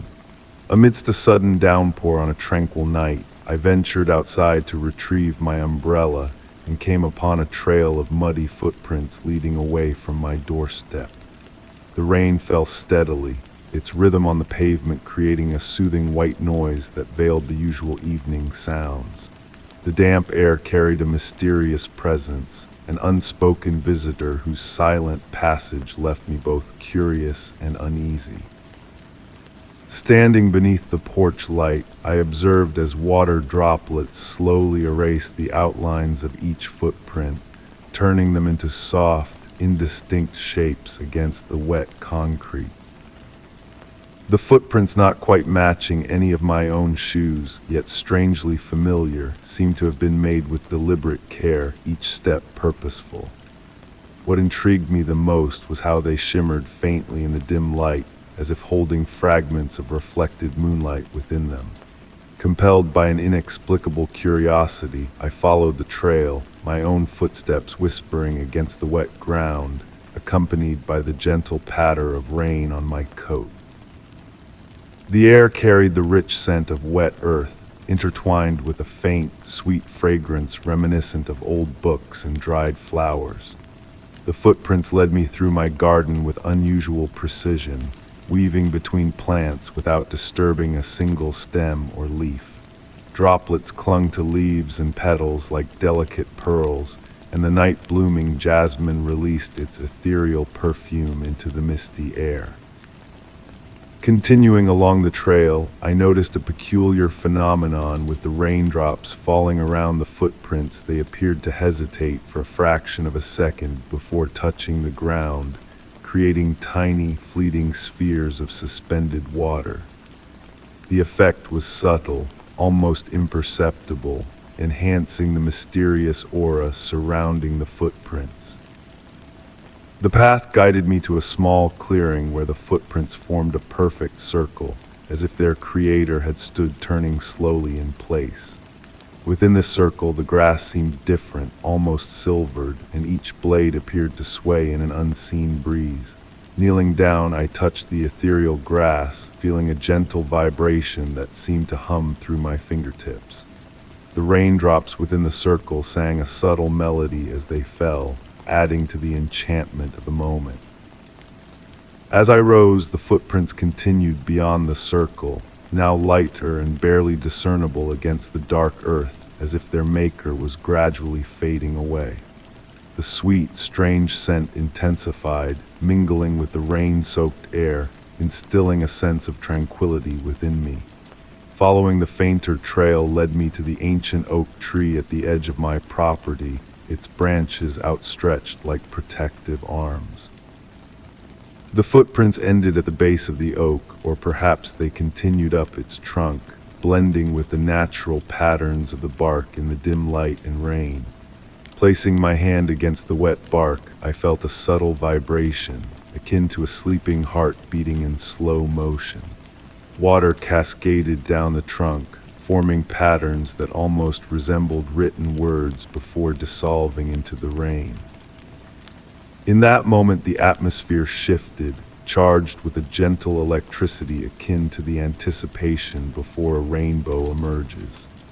The raindrops fell in intricate patterns, dancing in harmony with an unheard melody, transforming the garden into a realm of magic and mystery. Though I never laid eyes on my silent visitor, their presence lingered, altering the very essence of my surroundings.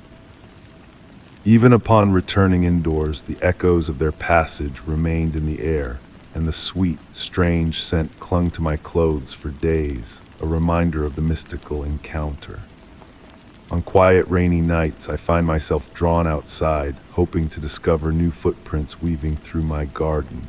Although the visitor has not reappeared, the rain now falls differently. The garden grows with a renewed vitality, and the old oak tree sways with an ethereal grace.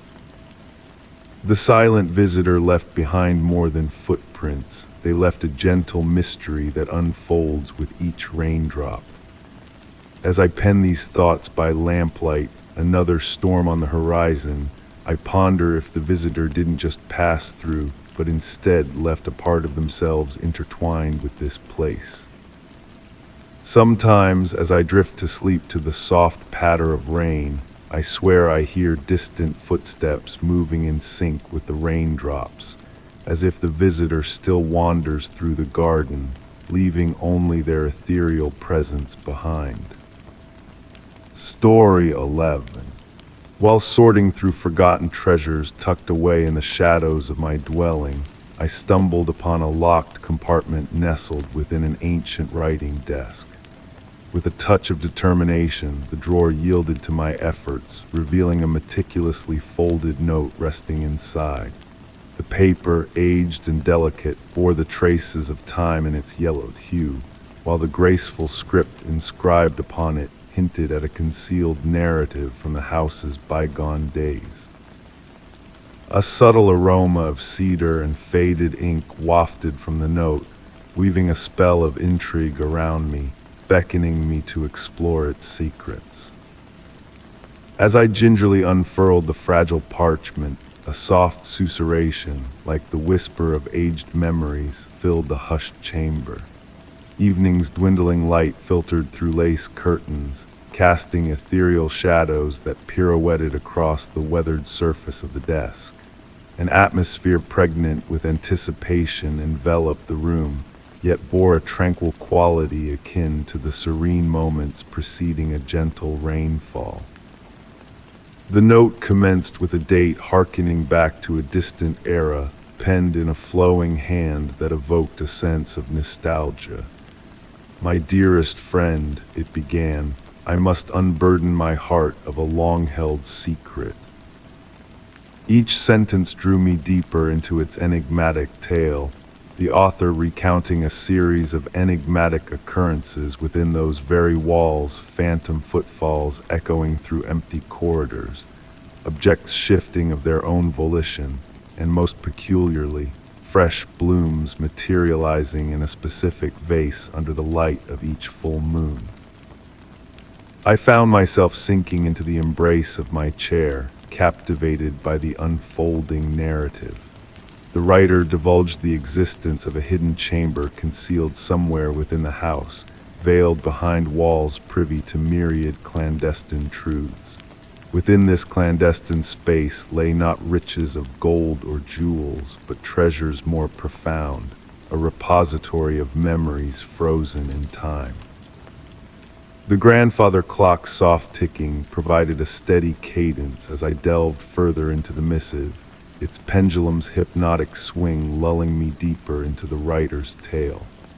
Accounts of an ancient journal discovered secreted within the walls emerged, chronicling the lives of the home's original inhabitants. Yet these were no ordinary chronicles. They spoke of shared dreams spanning generations, of whispered dialogues that transcended the constraints of time. As darkness descended beyond my window panes, I ignited an antiquated brass lamp, casting a warm, golden glow upon the pages before me. The note referenced a series of enigmatic symbols etched into various door frames throughout the residence, markings I had long dismissed as mere decorative flourishes. However, according to the writer, these symbols formed a cryptic map leading to the hidden chamber's threshold. My fingertips traced the edge of the parchment as I absorbed the writer's efforts to decipher these arcane symbols. They had made progress in unraveling the intricate pattern, yet a crucial element perpetually eluded them. The missive detailed how certain symbols waxed prominent during specific lunar phases, while others waned into obscurity. The gentle rustle of wind through the trees outside provided a melodic backdrop to my perusal, their swaying boughs casting ephemeral shadows upon my chamber walls. The author articulated a growing conviction that the house itself was imbued with memories, not in a menacing manner, but as a benevolent custodian of tales untold. As I approached the note's conclusion, the writer divulged an extraordinary revelation. They had begun experiencing dreams that felt more akin to recollections, vivid tableaus from the house's history unfolding within their slumber. These nocturnal visions invariably featured a woman garbed in a cerulean gown, her silent smile pregnant with unspoken wisdom. The writer believed she sought to impart a crucial message, one concerning the nature of time and remembrance within those ancient walls. The final passage bore a cryptic directive. When the clock strikes 13 at midnight and moonbeams alight upon the seventh step, the path shall unveil itself to those who heed with their hearts rather than ears. My breath caught in my throat as I absorbed these enigmatic words, attuned to every subtle sound within my abode, the murmuring floorboards, the distant sigh of the breeze, the almost imperceptible passage of time. The note concluded abruptly, unsigned, leaving me adrift in a sea of conjecture. Upon delicately refolding the paper, my gaze alighted upon a small sketch adorning the final page, a simple geometric design that stirred a flicker of recognition in my mind. Surveying the darkening chamber, save for the lamplight's gentle glow, a newfound awareness dawned upon me. The house seemed transformed, not with foreboding, but with a tender acknowledgement of the myriad narratives enshrined within its confines. Every shadow, every creak, every subtle shift in the air bore fresh significance. I returned the note to its resting place within the drawer, leaving it unlocked. An intuition whispered that this was but the prelude to a grander enigma, one destined to unfurl gradually, akin to the slow brightening of dawn. Seated amidst the deepening gloom, I pondered the prospect of encountering the woman in the blue gown within my dreams, and the secrets she might impart beneath the shroud of night. The grandfather clock's gentle ticking persisted in its rhythmic cadence, while a distant church bell tolled in the night. Absently counting each chime, my thoughts lingered on the mystery encapsulated within the note. As the final echoes dispersed into silence, a faint rustle, akin to the whisper of silken fabric, brushed through the vacant chamber, a spectral echo, perhaps, of the woman in the blue dress passing through realms unseen. Story 12.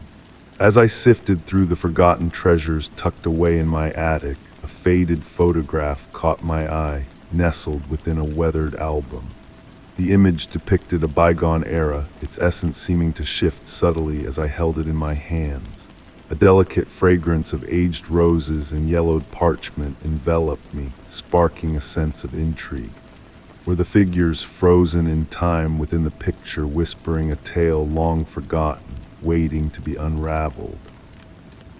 In the dwindling light of the afternoon sun streaming through the dusty attic window, a warm, golden hue bathed the wooden floorboards, inviting me to settle into an old rocking chair. The gentle creaking of the aged wood beneath me created a hypnotic rhythm, lulling me into a tranquil state. My fingertips traced the frayed edges of the photograph, each crease and faded corner telling a story of its own. The scene captured in the image portrayed a sophisticated garden party of yesteryears, where elegantly dressed ladies and gentlemen stood frozen in time, their smiles holding secrets untold. Against the backdrop of a majestic Victorian house, The setting sun painted a mesmerizing glow on the faces of the guests, casting long shadows that whispered of forgotten tales. Amidst the frozen revelry, my gaze was drawn to a woman in a pearl-white gown standing slightly apart from the rest, her enigmatic expression beckoning me to decipher its mystery. A curious chill filled the air, accompanied by the lingering scent of roses that grew more potent with each passing moment. Closing my eyes, I surrendered to the serenity of the attic's embrace. Upon reopening my eyes, a subtle shift had occurred within the photograph. The captured sunset now pulsated with a newfound warmth, as if infused with life.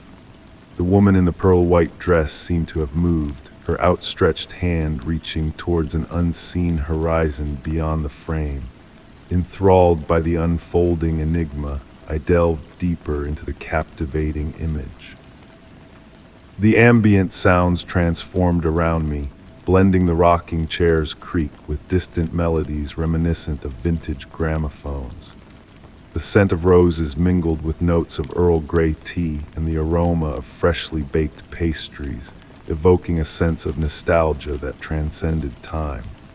The boundary between past and present blurred as the figures in the photograph began to animate, their world seeping into mine like watercolors bleeding into life.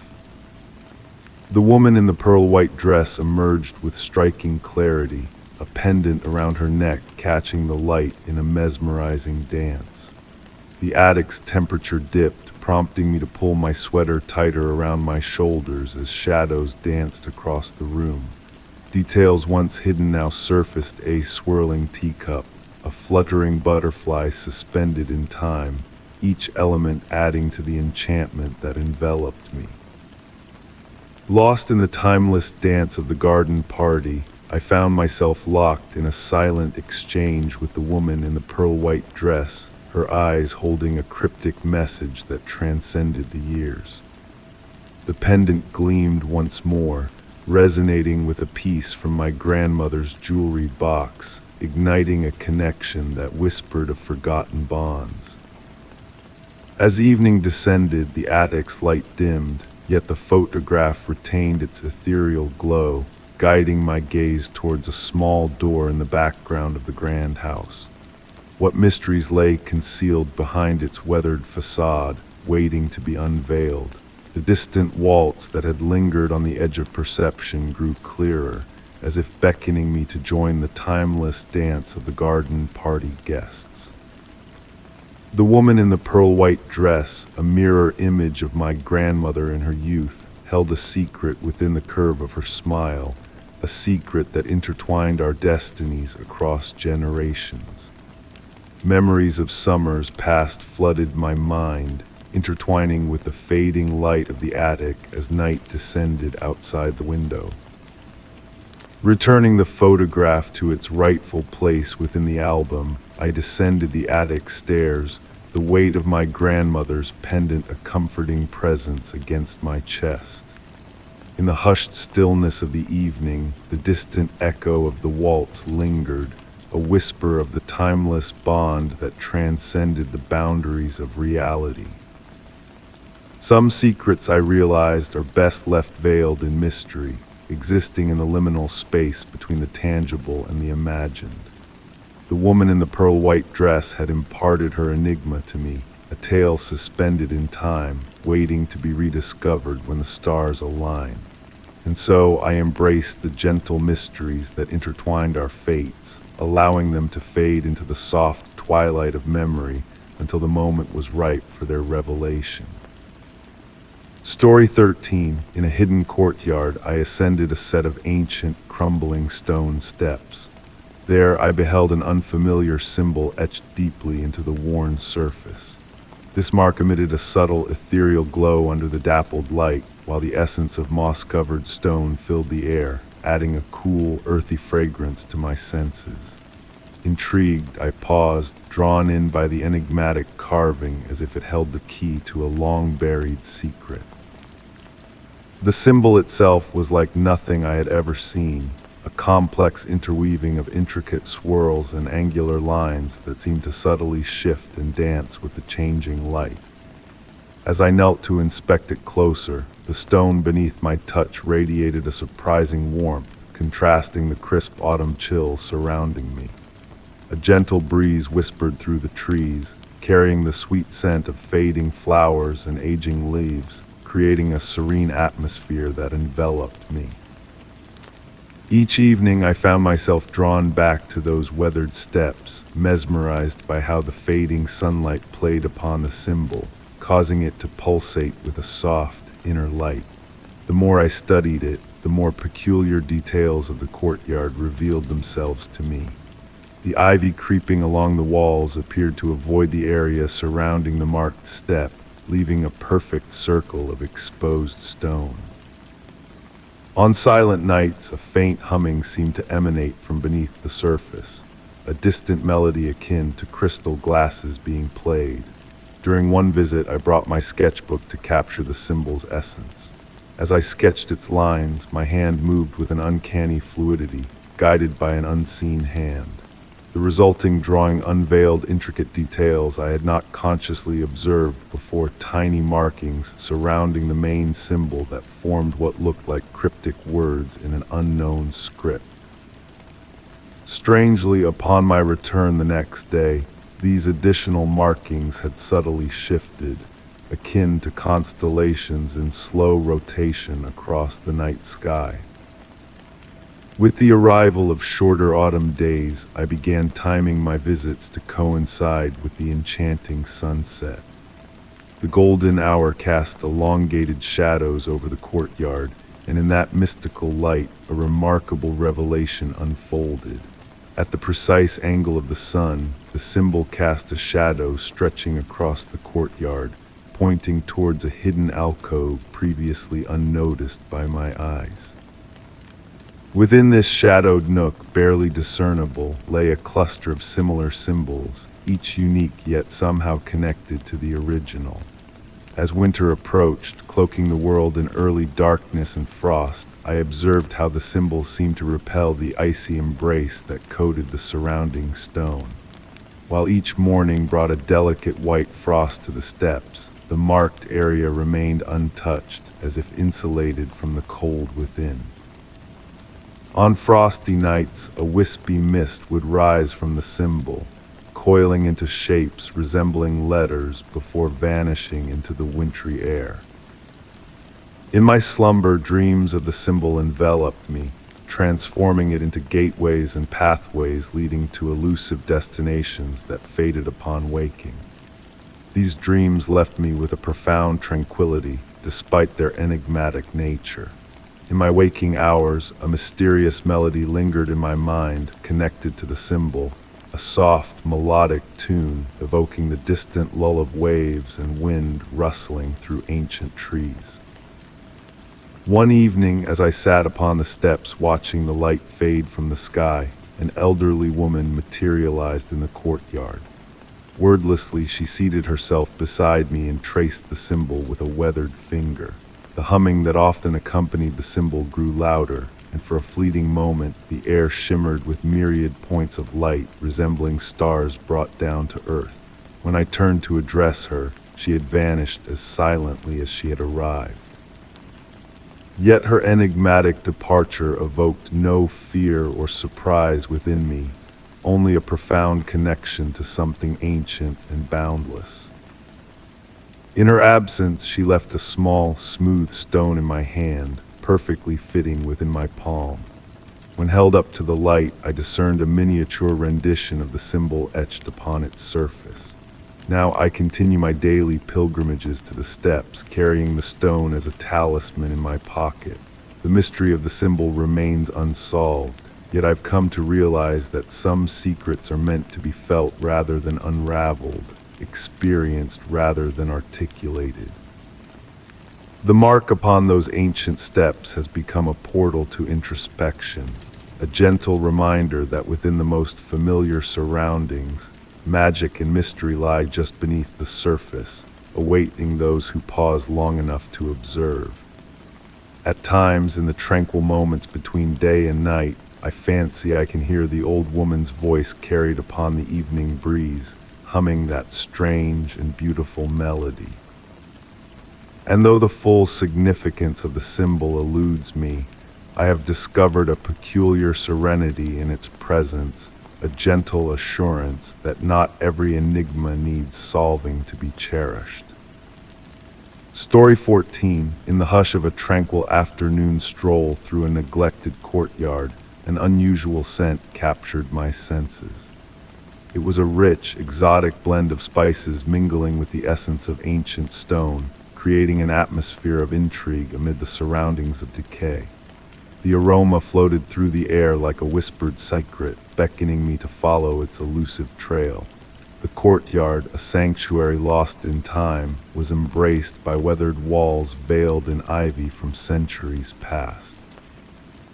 Autumn breezes brushed fallen leaves across worn flagstones, composing a soft melody that harmonized with the enigmatic fragrance.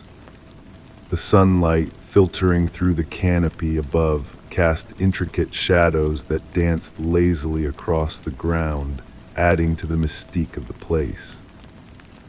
With each step, the air grew thicker with the tantalizing scent, leading me towards a corner where an old wooden door stood, adorned with faded patterns etched by the hands of long-forgotten craftsmen.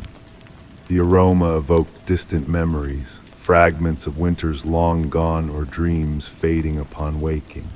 Curiosity pulled me towards a stone bench nestled against the wall, its surface weathered yet strangely inviting to the touch.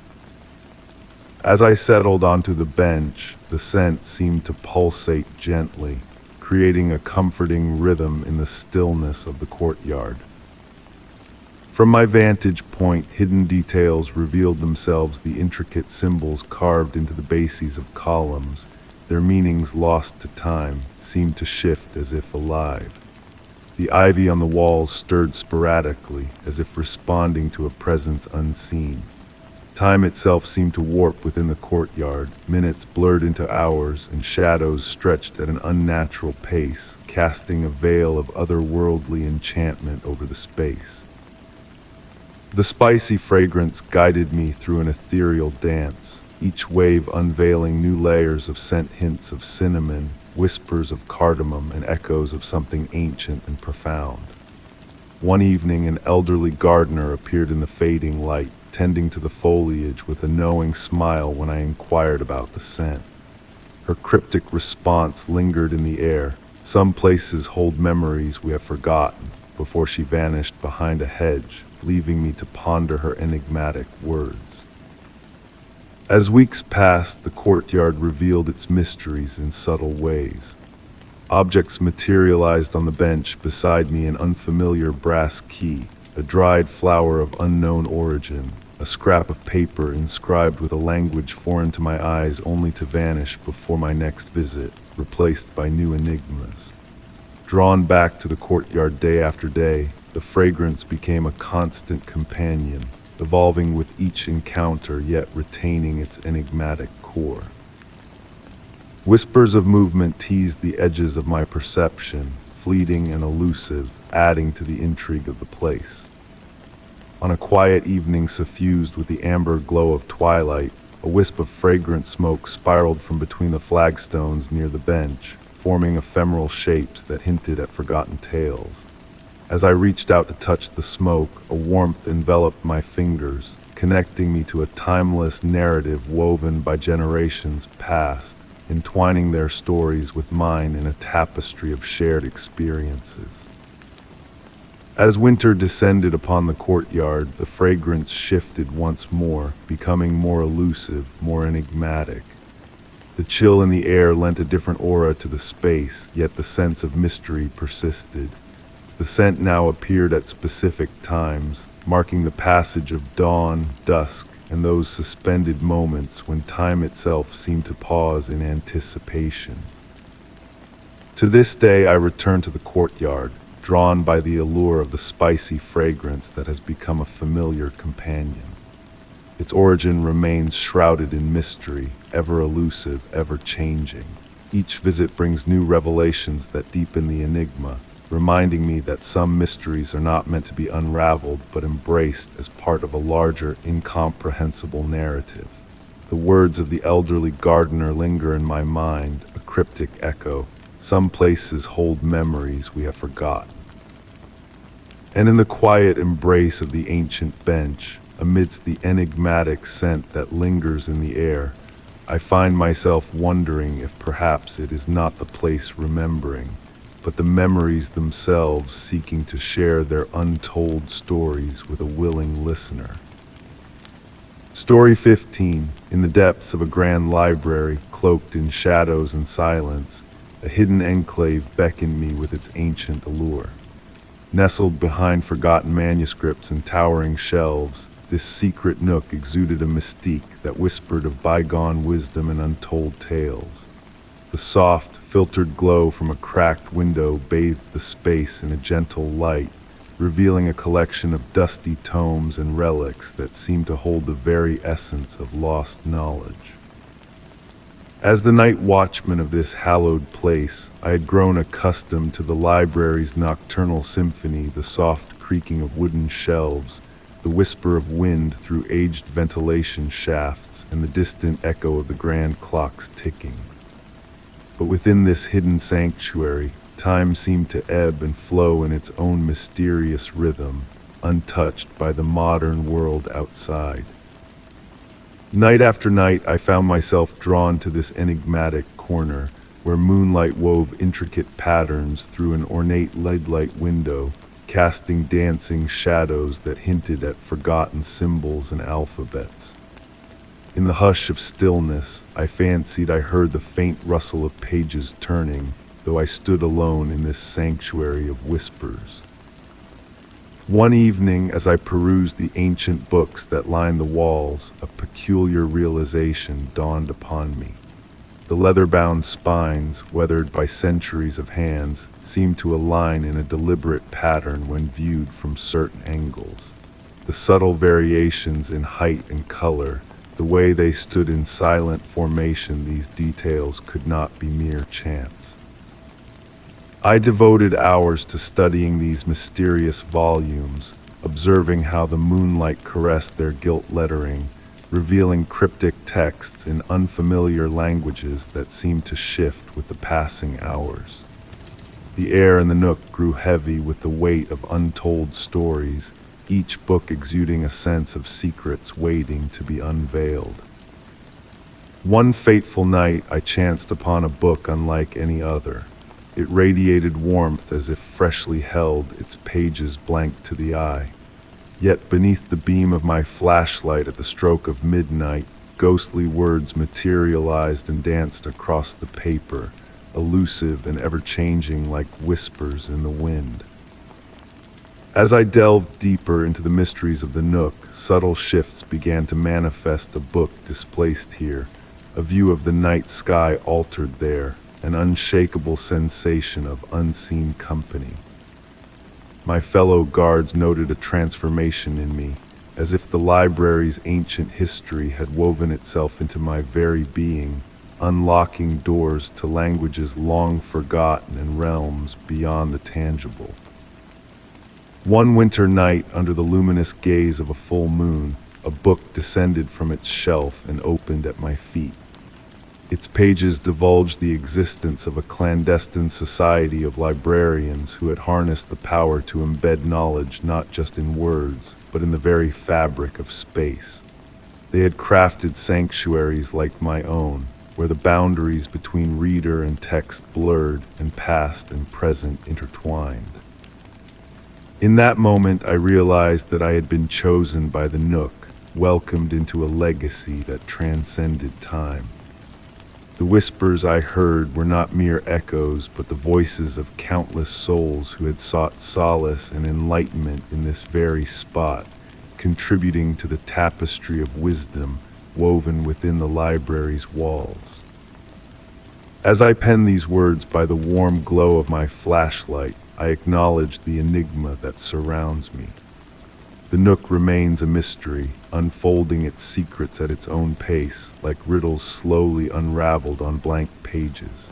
Yet amidst the uncertainty, I find solace in the knowledge that within this ancient library exists a realm where reality bends, knowledge flows, and the act of reading transcends the constraints of time and space. Night after night, I keep my vigil, safeguarding the library and its hidden wonders. The nook awaits, a patient guardian of mysteries, ready to embrace the next wandering soul who chances upon its threshold. And on those rare nights when the moonlight is just right and the silence profound, I swear I hear the soft rustle of pages turning, as if unseen companions share in my watch, bound by the timeless enchantment of words and the boundless mysteries they hold. Story 16, deep within a dense forest, a solitary wanderer was captivated by a faint, almost imperceptible howl that seemed to ripple through the lofty treetops. The air was thick with the invigorating scents of pine and damp earth, enticing the wanderer to venture deeper into the shadowy woods, drawn by the mysterious allure of the unknown. Sunlight filtered through the canopy above, casting a mesmerizing dance of dappled shadows upon the forest floor with each step taken on the satisfying crunch of leaves and twigs underfoot. The atmosphere grew heavier, saturated with the rich fragrances of moss and decay, yet strangely invigorating in its raw earthiness. A compelling force tugged at the wanderer, overpowering any lingering sense of caution or hesitation. As the journey progressed, the familiar sounds of the outside world gradually faded into a distant memory. The gentle rustling of leaves in the breeze intensified, creating a soothing symphony of whispers that enveloped the wanderer's senses. Occasionally, fleeting movements caught their peripheral vision, only to vanish upon closer inspection, leaving behind nothing but swaying branches and shifting shadows in their wake. The ghostly howl echoed once more, barely audible, as if a mere figment of imagination. Yet this time it carried a melodic quality, woven delicately into the wind's embrace. The forest fell into an eerie silence, as if holding its breath in anticipation. The birds ceased their songs, the insects hushed their buzzing, and a subtle vibration hummed through the air, sending a shiver down the wanderer's spine. A clearing emerged ahead, encircled by trees that formed a perfect ring around a tranquil pond. The water's surface gleamed like obsidian glass, mirroring the overcast sky above without a single ripple to disturb its serene reflection. Drawing nearer, the wanderer noticed a peculiar phenomenon in their reflection, a subtle delay in movement, as if reality struggled to keep pace with their presence. The air grew colder, prompting the wanderer to wrap their jacket tightly around their frame. Wisps of mist began to materialize, spiraling upwards from the earth in delicate tendrils that caressed their ankles with a cool, silk-like touch. The mist exuded a soft, ethereal glow, pulsating in harmony with the forest's rhythmic breath. Standing at the water's edge, the wanderer discerned elusive shapes within the mist, evanescent forms reminiscent of deer, but possessing an otherworldly fluidity in their motions. The howl returned closer now, its spectral timbre resonating from all directions at once, as if the very essence of the forest cried out in unison. Entranced, the wanderer swayed gently, ensnared in a tranquil reverie. The boundary between the tangible world and the ethereal realm blurred with each passing moment, as the trees leaned inward, their branches outstretched like curious spectators. Amidst their gnarled silhouettes, ancient visages seemed to materialize, observing the wanderer's every gesture with a timeless wisdom. Time itself seemed to warp and stretch, the daylight unchanged yet hinting at the passage of hours unseen. The mist thickened, enveloping the clearing in a swirling shroud of white, transforming it into an isolated island in a sea of ephemeral beauty. Once more the haunting howl reverberated, evolving into a haunting melody that whispered of enigmatic truths buried deep within the earth, of ancient mysteries predating human existence in those sacred woods. Suspended between wakefulness and dream, the wanderer sensed a presence lingering behind them, a gentle shift in the air carrying hints of wild flowers and frost-kissed mornings. Instinct urged them to turn and confront the unseen entity, yet an inexplicable stillness held their body rooted in place. Perhaps it was fear that anchored them, or the profound understanding that certain enigmas were best left undisturbed. The presence drew nearer, cloaking the wanderer in a profound tranquility as the forest exhaled a chorus of forgotten tongues, resonating with primordial wisdom. In that fleeting moment, the wanderer recognized they had stumbled upon a rare and precious nexus, where the boundary between reality and the unknown whispered of secrets long safeguarded by the ancient woods. Without turning, the wanderer closed their eyes, surrendering to the haunting melody of the forest's soulful song.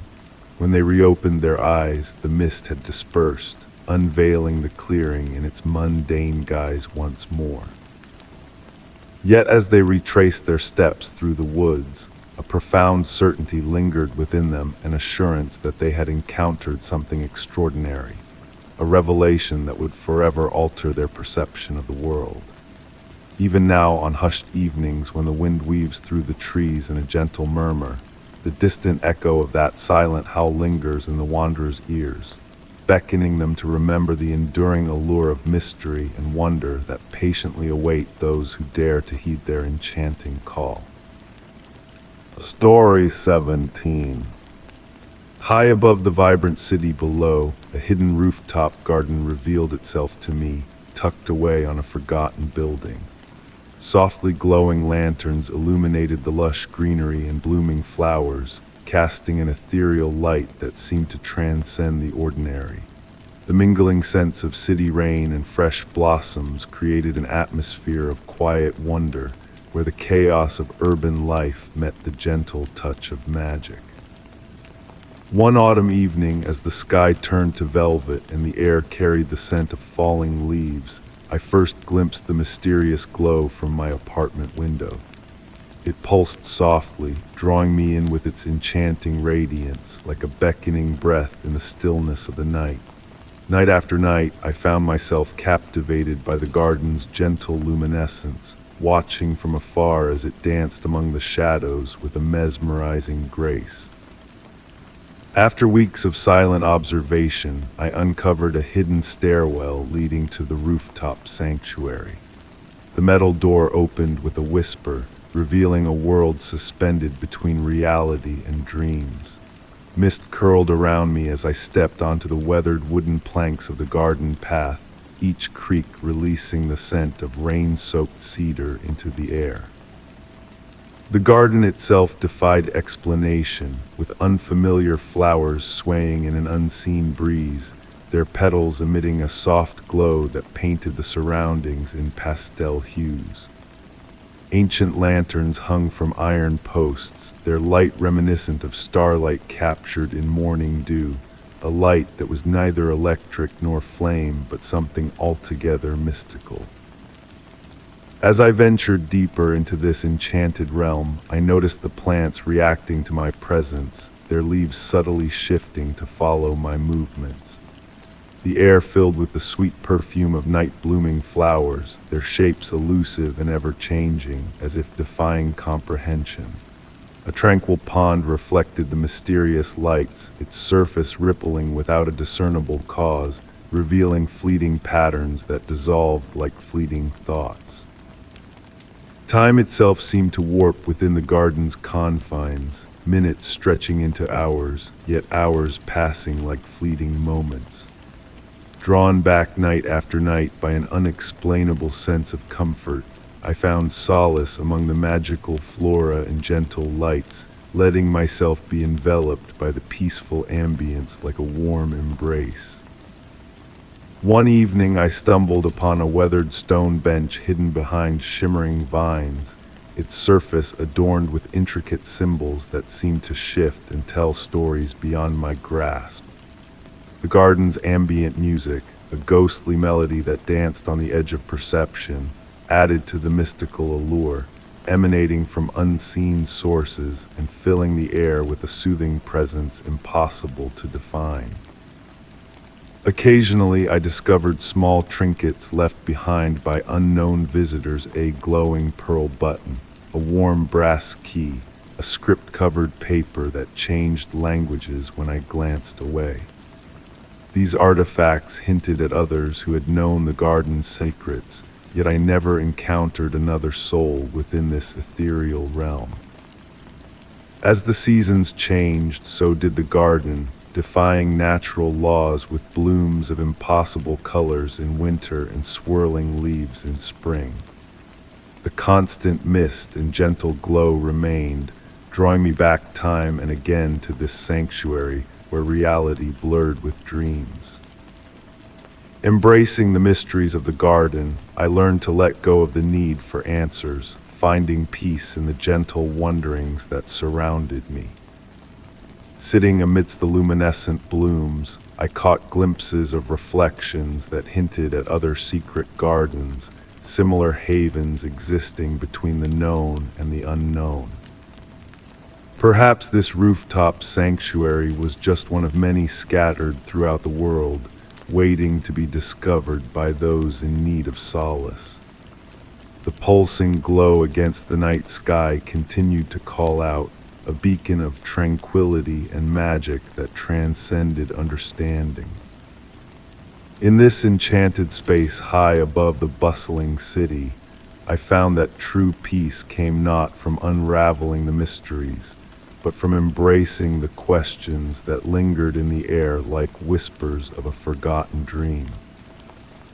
Story 18. On a misty evening, I wandered along a creaking pier that extended into a bay cloaked in fog. The soft lapping of waves and the distant calls of seabirds accompanied me, creating a serene atmosphere. Suddenly, a mysterious melody filled the air, a symphony woven by the wind and water, its origin a secret whispered by nature. The sea's salty scent mingled with the aged wood's aroma, enveloping the pier in a tranquil, enigmatic ambience. Moving along the weathered planks, the fog enveloped me like a gentle, gray mist. Each step echoed softly as the tired board sighed beneath my weight, blending with the ethereal music that surrounded me. The haunting yet soothing melody, akin to a forgotten lullaby played on invisible strings, seemed to emanate from the very essence of the pier itself. The lanterns lining the pier cast amber light through the mist, creating swaying halos that danced with the evening breeze. In their dim glow, I noticed a peculiar phenomenon: the railings seemed to vibrate ever so slightly, as if resonating with the mysterious symphony. Placing my hand on the smooth, weathered wood, I felt a subtle tremor, echoing like the aftermath of a struck tuning fork. In this place, time flowed differently, the outside world distant and muted by the embracing fog. As I ventured deeper into the mist, the symphony evolved, layers of harmonies intertwining the wind's whisper through unseen gaps, the rhythmic percussion of water against the pilings, and faint echoes resembling distant voices singing in perfect unison. At the pier's end stood an ancient gazebo, its Victorian architecture barely visible through the swirling fog, its weathered dome rising like a ghostly vessel emerging from the mist. Approaching, the mysterious music swelled to a gentle crescendo, the gazebo's ornate railings resonating like the pipes of an organ, each post contributing its own melodic note. Inside the gazebo, intricate patterns adorned the wooden ceiling, spirals and waves seeming to sway in the shifting lantern light. A weathered brass plaque, mostly worn by time, caught my eye, bearing the faded words "in memory of the symphony" alongside a date from a bygone century. As I sat on an old wooden bench within the gazebo, the music continued its enchanting performance, the fog swirling around me in a mesmerizing dance.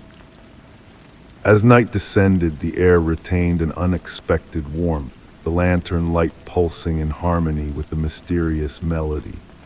Each pulse revealed different aspects of the carved patterns above, casting an ever-changing display of light and shadow. In this surreal state between wakefulness and dream, I realized that the pier itself was an instrument, a colossal musical creation played by nature's invisible hands. The worn inscription on the plaque took on new significance, hinting that the pier was more than a mere structure. It was a tribute, a memorial manifested in music rather than stone. Each evening, under the right conditions, it performed its symphony for those willing to listen, a testament to something or someone long forgotten. As I departed, the melody lingered, fading with each step but never truly vanishing. The fog parted slightly, guiding me back to shore. Even on solid ground, the rhythm of that mysterious music resonated within me like a half-remembered dream. Sometimes, on misty evenings, I revisit the pier where the symphony plays anew, ever-changing with the elements and perhaps with the souls who listen. It remains a beautiful mystery, a reminder that some experiences defy explanation. Was it a natural phenomenon, a symphony crafted by wind and architecture? Or had I uncovered something extraordinary, a piece of history preserved in the endless notes of a seaborne melody? The lingering question remains, a testament to the magic of that misty evening and the enduring allure of the unexplained. Story 19. During a sudden downpour on an otherwise ordinary evening, I found myself seeking refuge under the shelter of an awning, escaping the relentless rain. The droplets hammered the pavement with a rhythmic cadence, each one carrying a message whispered urgently by the storm. The air was cool and damp, saturated with the fragrance of fresh rain and the distant rumble of thunder, all shrouded in a mysterious aura. The whispered words hinted at secrets that the storm was eager to reveal to those willing to listen. As I stood there, captivated by the symphony of raindrops against the canvas above me, the whisper returned, clearer this time, as if someone was speaking just behind my shoulder. I turned, expecting to find a presence there, but there was only emptiness and the encroaching darkness of dusk. The street lamps flickered to life, casting a gentle glow that created halos in the misty air. The voice beckoned me forward, drawing me towards a narrow alley nestled between two weathered brick buildings. Under normal circumstances, I would have dismissed such a peculiar urge, but there was an undeniable magnetism in the air that compelled me to follow. The whisper held no malice, only a gentle insistence reminiscent of my grandmother's soothing bedtime stories. With cautious steps, I ventured into the alley, feeling the rain soften into a gentle mist around me.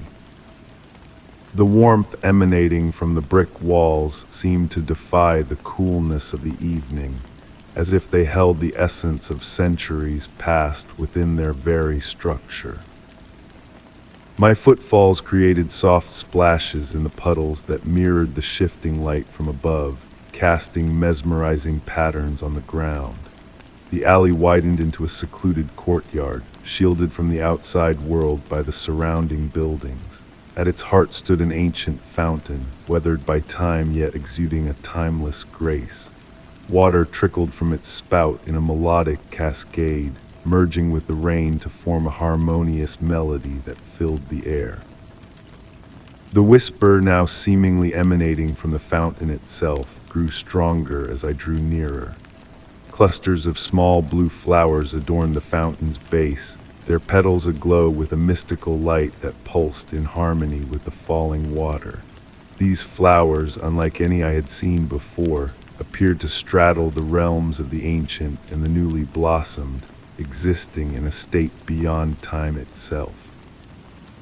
Kneeling beside the fountain, a sense of familiarity washed over me, inexplicable yet undeniable.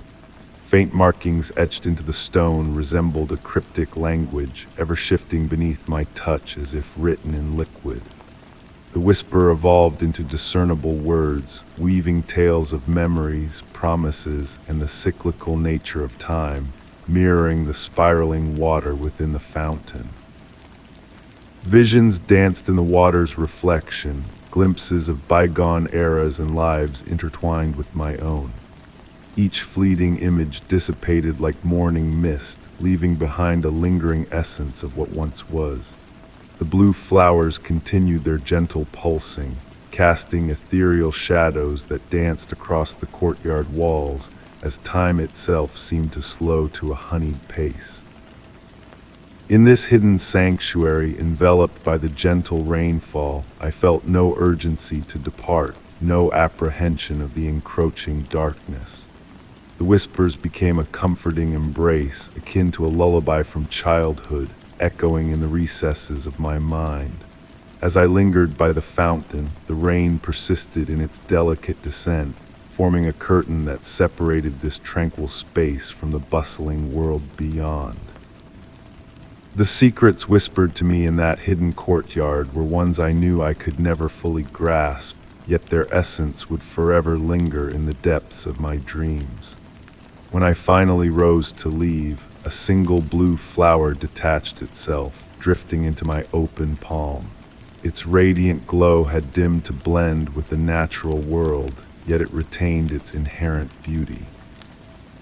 As I retraced my steps through the alley, the whispers gradually faded, but their presence lingered like a gentle caress.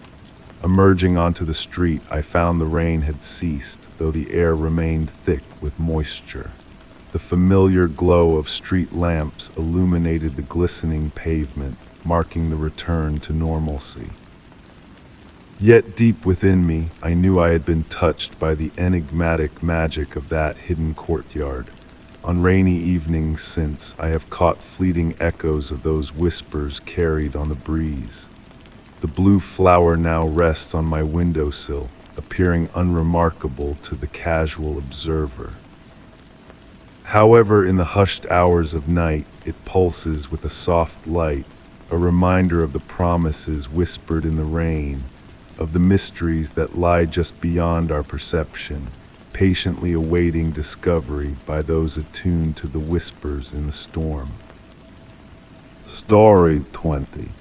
On a radiant afternoon, as I tended to the lush greenery of my garden, a serendipitous discovery awaited me within the confines of the shed.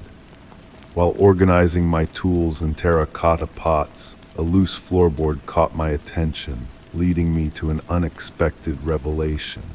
Beneath that unassuming board lay a hidden chamber, a sanctuary of antiquities and enigmatic trinkets shrouded in a veil of mystery.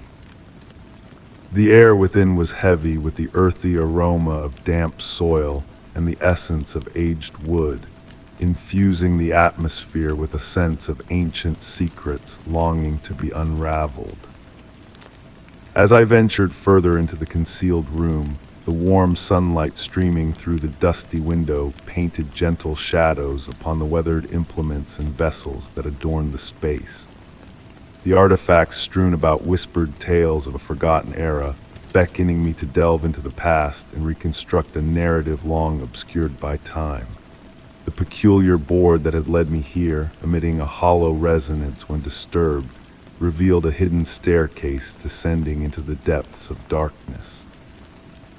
Traversing the narrow stairs, my hand grazed the rough stone wall, each step plunging me into a realm where the temperature dropped and the faint patter of distant water droplets serenaded my descent.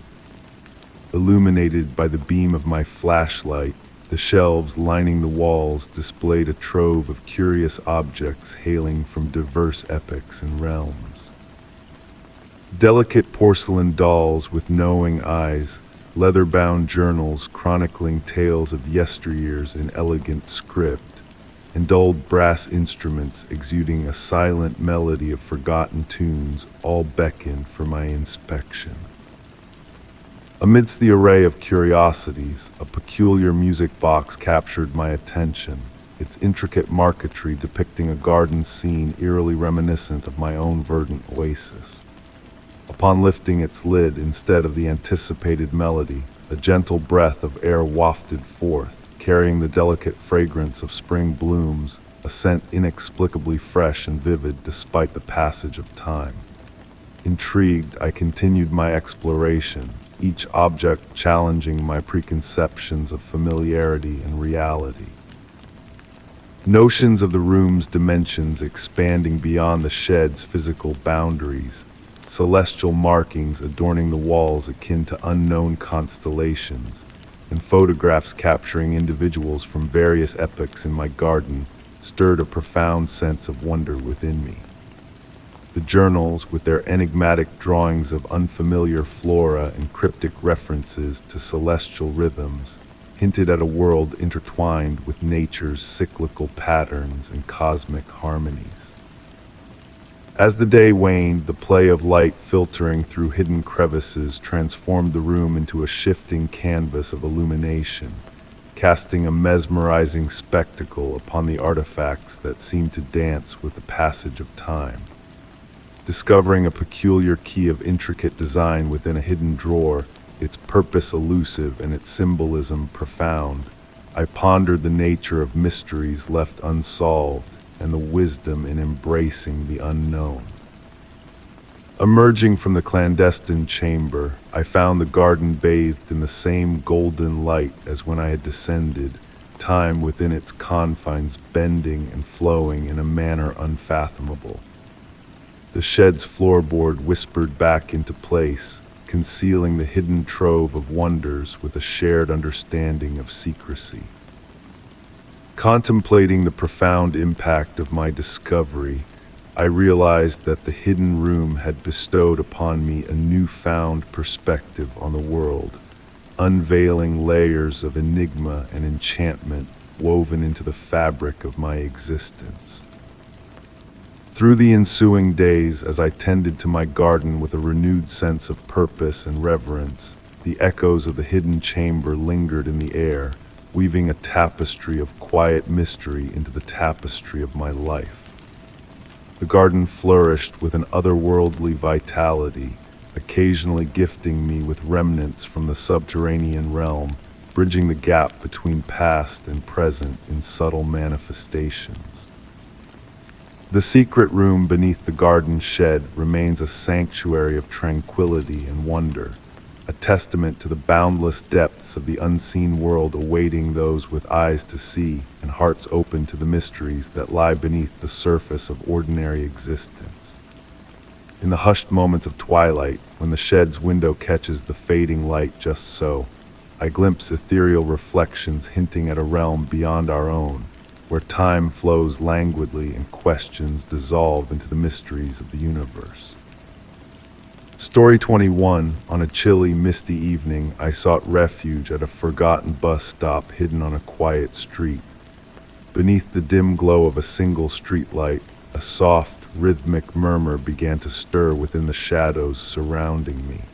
The mingled scents of rain-kissed concrete and damp leaves added an eerie closeness to the sound, hinting at a hidden lament of the night. The gentle patter of rain on the metal roof provided a calming soundtrack to my solitude as I settled onto the worn wooden bench, smoothed by years of patient waiting. The weathered schedule board, nearly illegible under layers of time and neglect, whispered tales of long-abandoned roots. My breath formed delicate clouds in the crisp air as the mysterious murmur grew clearer. Initially, I attributed it to the wind playing through the rusted shelter or the distant traffic hum.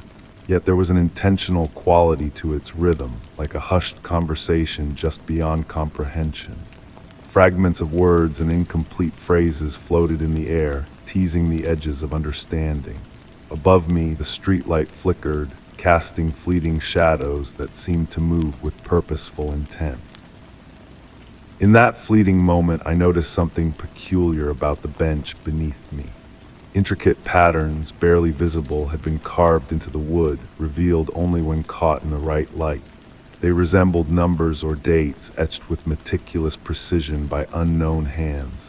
As my fingers traced these enigmatic markings, the murmur shifted its source. No longer from the shadows, it now seemed to resonate from within the bench itself, vibrating through the wood and into my very core. The sensation was not unsettling but oddly comforting, akin to a lullaby in a forgotten tongue. Each number I touched subtly altered the pitch and cadence of the sound. The rain continued its gentle symphony, and I found myself swaying imperceptibly to the enchanting harmony of water and whispers. The air grew warm with a mysterious embrace, carrying hints of summer blooms and sun-drenched wood, despite the autumn chill. It felt as though the bus stop existed in its own timeless realm, where seasons and memories intertwined in a mystical convergence. I noticed my watch had halted, its hands frozen at an impossible angle between digits. Rather than causing alarm, this detail felt strangely fitting within the enigma unfolding around me. Reality and dream blurred like soft moth wings against my consciousness as the murmur evolved into a structured yet indecipherable melody.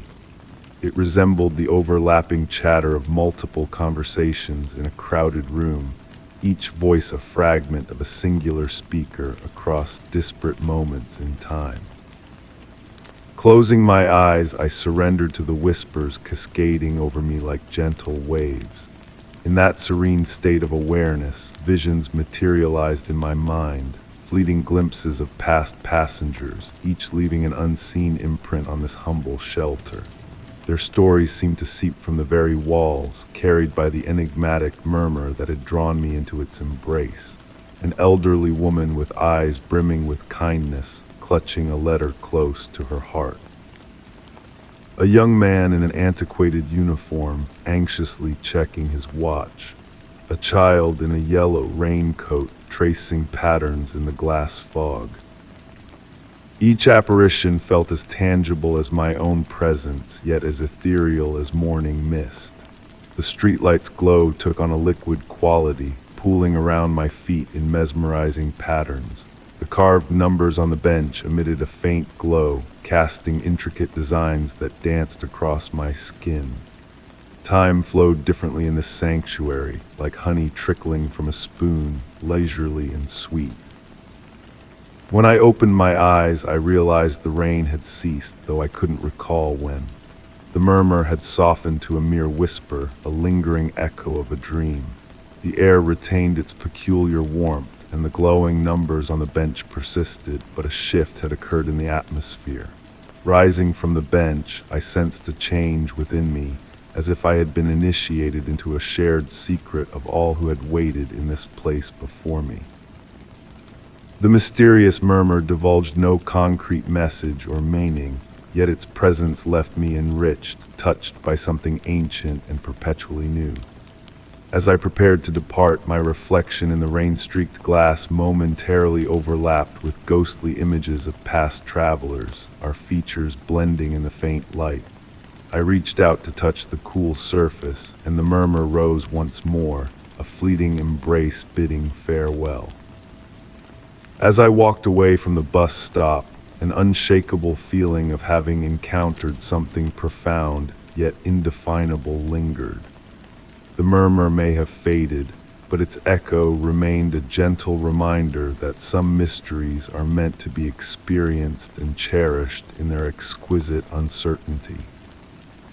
Story 22. In the hush of an unusually crisp night, I found myself wandering through a forsaken train yard perched on the outskirts of town. The air was thick with the scent of rust and damp concrete, a peculiar blend that hung heavy around me. Amidst the rusted tracks and silent, decaying engines, a solitary light flickered intermittently atop an ancient signal tower. Its stuttering glow pierced the darkness, hinting at hidden tales of voyages halted long ago. Each step I took on the gravel path echoed softly, accompanied by the gentle rustle of wind weaving through hollow train carriages. A peculiar stillness blanketed the yard, a stillness born of years of abandonment.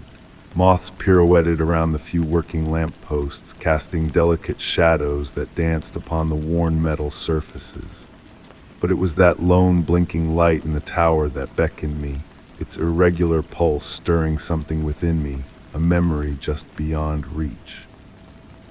As I drew nearer, I noticed the surrounding windows of the tower remained shrouded in darkness, emphasizing the significance of that singular beacon. The door creaked open slightly, a mournful sound carried by a passing breeze.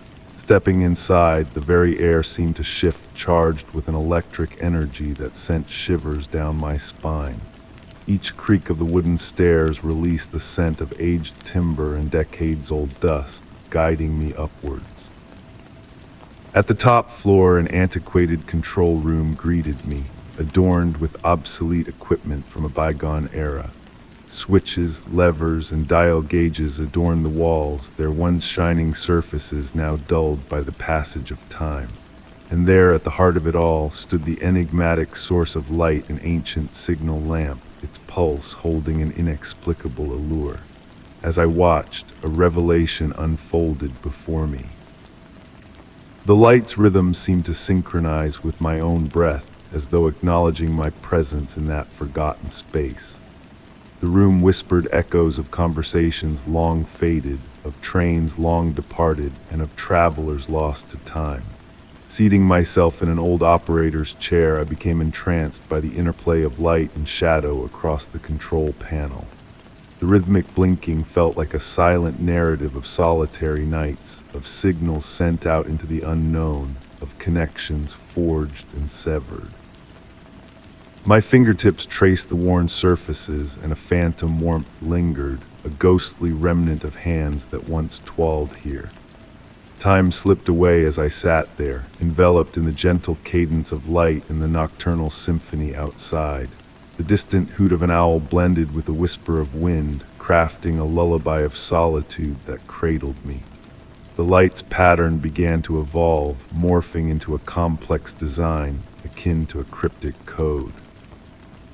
And in that moment, a realization dawned upon me, a realization that sent a shiver down my spine. I was not merely an observer. The light was observing me in return, not with malice, but with a timeless curiosity, ancient and knowing. Its glow reached out, painting stories on the walls in Morse code shadows, a language of light and shadow. As the night deepened, I uncovered faded logbooks filled with cryptic entries, detailing the passage of trains long past. The final notation, etched decades ago, bore a cryptic message: "The light knows the way home." Beneath it, a series of dots and dashes, a message that eluded my understanding yet resonated deep within. When I departed the tower hours later, the light persisted in its steady pulse, a beacon calling me back. In the quiet of subsequent nights, I caught myself mirroring my breath to the remembered rhythm of that light, pondering if it still flickers its ancient message into the void of that abandoned yard. The tale of the flickering light lingers unfinished in my thoughts, akin to a fragment of a dream half remembered. Perhaps some mysteries are meant to be felt rather than unraveled, their allure residing not in resolution, but in the enigmas they leave behind, delicate as moth wings against a window pane. Story 23. On a moonlit night deep within the heart of the woods, a chance discovery led me to an ancient campsite, nearly swallowed by the embrace of nature's reclaiming hands. The towering pines swayed in a hypnotic dance, their needles whispering soft, forgotten tales to the night breeze. The air carried a weighty hush, redolent with the fragrance of cedar and moist earth, hinting at the presence of long-buried secrets waiting to be unveiled. Approaching the clearing, my footfalls masked by layers of pine needles fallen over countless years, I beheld the remnants of a gathering place. Encircling an aged fire pit, a ring of weathered logs stood sentinel, now hosting delicate mushrooms aglow with a ghostly light under the moon's watchful eye. Their faint luminescence pulsed like a heartbeat, a gentle rhythm echoing through the night. At the clearing's edge loomed the skeletal remains of an old cabin, its weathered wooden walls bathed in silver moonlight. Beams of soft moonbeams filtered through the cracks in the roof, casting ever-shifting patterns upon the floor, as if the very ground beneath my feet held a hidden, fluid life of its own. The door, slightly ajar, swayed in the nocturnal breeze, emitting a soft, rhythmic creak that harmonized with the murmurs of the ancient pines. Stepping inside, I entered a realm where time had woven its intricate tapestry. Dust motes pirouetted in the moon's ethereal glow, and the wooden floorboards creaked beneath my cautious tread as if recounting tales of yore. A stone fireplace dominated one wall, its chimney reaching skyward like a silent sentinel of the night. Within its cold hearth, dried leaves had gathered, forming enigmatic patterns reminiscent of cryptic symbols in a forgotten language. Upon a small table bathed in lunar light, a weathered journal awaited my discovery. Its pages, warped by the humidity of ages past, exuded a warmth against the chill of the night air.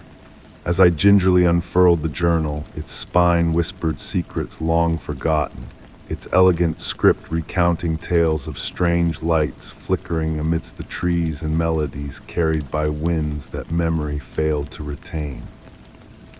The author chronicled the twilight rituals of the pines as they whispered of transient travelers, forest metamorphoses, and beings that dwelled within the interstices of shadow.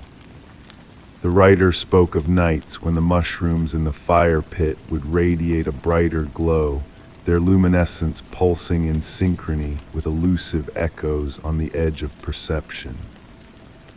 As I delved deeper into the journal's enigmatic pages, the atmosphere subtly shifted. The moonlight took on a silvery sheen, casting deeper shadows that seemed to harbor untold depths. The murmurs of the pines grew clearer, though their cryptic language remained beyond grasp. I swayed gently, as if adrift on unseen currents, my breath slowing to match a hidden cadence in the air. The journal hinted at a peculiar phenomenon on nights of the fullest moon. Such as this one, the old fire pit could transform into a liquid mirror, reflecting the heavens above in a mesmerizing display. Compelled to verify this mystical claim, I ventured back outside, the journal clasped reverently in my hands. The clearing appeared altered, though the change eluded my comprehension. The logs formed intricate patterns unseen before, and the mushroom's glow intensified imperceptibly. Drawing closer to the fire pit, I witnessed the journal's account come to life. The ancient ashes now shimmered with a liquid sheen, mirroring the celestial bodies above with uncanny precision. Yet within that mirrored firmament, I discerned lights that defied the night sky's arrangement. They moved with a purposeful grace, akin to fireflies choreographing a dance to a melody known solely to them. Entranced, I lingered, feeling on the cusp of deciphering the pine's whispers, of unraveling the mysteries veiled within their age-old conversations. Seating myself upon a log, the journal open in my lap, I transcribed my own observations. Time ebbed and flowed, blurring the boundaries between observer and observed. Were the lights in the fire pit beholding me, or was I the watcher in this nocturnal symphony? Were the pines divulging their secrets, or merely permitting me a fleeting glimpse into their ancient wisdom? As dawn approached, a gentle mist enveloped the tree trunks in a silken embrace, signaling the waning of the night's enchantment. With one final entry in the journal, I recounted the gradual fading of the mushroom's glow, the whispers yielding to the mundane sounds of daybreak, and the fire pit relinquishing its mirrored facade to the ashen remnants of a bygone flame. Placing the journal back upon its table within the cabin, I acknowledged the ephemeral nature of my experience. The pines now whispered of commonplace things, of wind and weather, of light and shadow. Yet in quiet moments when I close my eyes, I can still sense the nocturnal rhythm, the allure of mysteries half revealed, forever shrouded in the veil of the unknown. Story 24. In the deep night hours, cruising down a lonesome stretch of road, My eyes caught sight of an ancient radio tower etched against the moon's silvery glow. Passing by, my car's radio buzzed with static, then a faint, rhythmic pulse that seemed to carry untold secrets. The air held a chill, carrying whispers of metal and far-off storms, as if the tower whispered a message lost to time. Intrigued, I veered off the road, pulled by an unseen force of curiosity. The engine's gentle hum faded into silence as I turned the key, leaving only the soft rustle of wind through tall grass and the steady, enigmatic static from the radio. The signal grew clearer, a pattern of long and short bursts reminiscent of Morse code, yet uniquely its own. The tower loomed like a guardian against the velvety indigo sky, its warning lights dimmed long ago. Rust had woven intricate designs across its metal surface, almost purposeful in its decay. Clouds drifted lazily past the moon, casting dancing shadows that made the tower seem to sway ever so slightly. The rhythm of the signal tugged at a memory, like a faint lullaby from days long past. I closed my eyes, letting the sound envelop me, trying to grasp where I'd heard it before. The static ebbed and flowed, carrying murmurs of possible words just beyond comprehension. I reached for my phone to capture the mysterious broadcast, but it lay dormant, its screen black despite being fully charged. The air thickened with anticipation, as if the very night held its breath. A mist began to rise, enveloping the tower's base like a gentle shroud. Mesmerized by the signal's cadence, memories stirred memories that felt foreign yet strangely familiar. Scenes unfolded before my mind's eye, people in a control room, urgency etched on their faces, speaking of something vital, something to be preserved. The vision was vivid, the aroma of coffee, the whir of tape reels almost tangible. The mist thickened, veiling the tower in a ghostly haze. The signal's pattern shifted, revealing morsels of its message. Numbers, dates, scientific jargon, and coordinates flickered through my mind, a cryptic puzzle waiting to be solved. Time slipped away as I sat there, enveloped in sound and mist. The temperature dropped, prompting me to huddle in my jacket, yet I couldn't tear myself away. Each burst of static felt like a piece of a grand enigma, awaiting unveiling. A soft glow emerged from the tower's base, pulsing in harmony with the signal, casting a warm amber light that wove through the mist. Hypnotic patterns danced, syncing with my breath. Heavy-lidded, I watched the light's gentle play. The signal morphed into a musical cadence, akin to a lullaby. The memories I'd glimpsed weren't happenstance, they were intentional transmissions, preserved in the loop of static and silence. As dawn crept closer, the mist thinned, the signal faded. The tower stood silent, its secrets shrouded in rust and years. My phone blinked to life, showing missed calls from concerned kin. The sunrise painted the sky in pastel hues, the night's events feeling like a reverie. Setting forth on the vacant highway, a change lingered. The signal's rhythm hummed beneath my thoughts. I knew I'd return, drawn to unravel more of its enigma. Some frequencies cling, becoming part of our inner broadcast, linking us to a greater tapestry. On quiet nights when the breeze whispers just so, snatches of that signal echo in the radio's static. It serves as a reminder that mysteries endure, hidden in plain view, awaiting a willing ear. The tower endures as a monument to those who came before, their message encrypted in waves of static, patiently waiting for the one who deciphers its truth. Story 25. On a hazy afternoon, I ventured into a long-forgotten quarry on the outskirts of a tranquil town. The expanse stretched out before me, filled with soft, eerie whispers carried by the wind as it caressed the rugged rocks and hidden nooks. The air held a cool, ancient aroma mingled with the faint essence of moisture, creating a symphony of scents that seemed to echo a conversation between the quarry and the passage of time.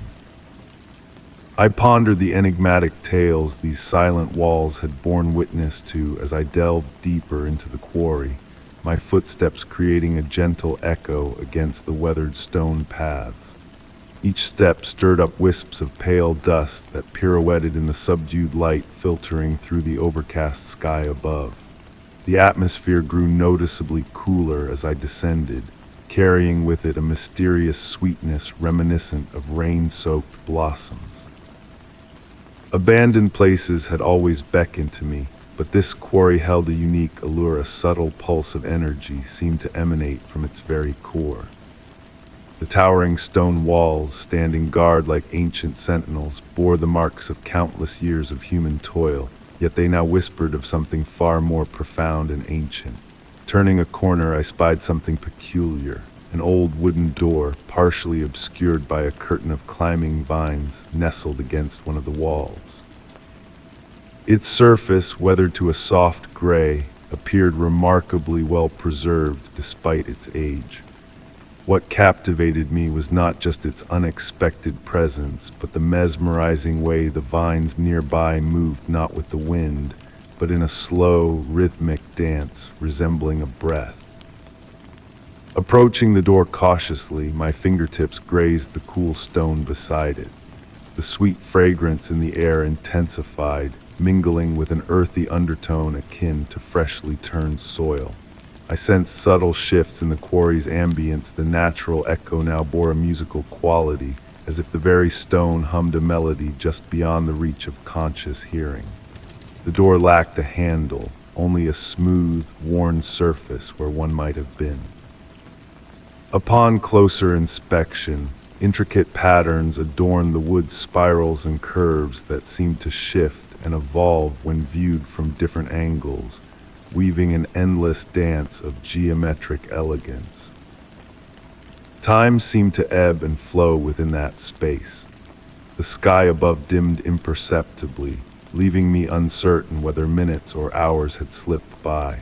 The quarry's murmurs grew more distinct yet remained enigmatic, akin to muffled conversations overheard through walls' intonations without clear words. Mesmerized, I found myself perched on a smooth boulder near the door, entranced by the rhythmic sway of the vines and the steady pulsing of an elusive energy permeating the place. The rock beneath me exuded warmth despite the chill in the air, hinting at an ancient memory of sun-soaked days. As twilight descended, faint points of light emerged from deep crevices in the quarry walls. Though dim, they moved purposefully, akin to stars shifting in a stone firmament. Their movements mirrored the carvings on the wooden door, orchestrating a silent conversation between light and shadow. The sweet fragrance intensified, accompanied by a sensation of weightlessness, as if the air itself had thickened to cradle my form. The quarry's murmurs evolved into a melodious symphony of stone and wind, punctuated by sounds akin to footsteps or perhaps heartbeats, or both. Upon preparing to depart, a subtle change caught my eye. The door, while still present, had shifted slightly, emitting a slender beam of warm light along its edge.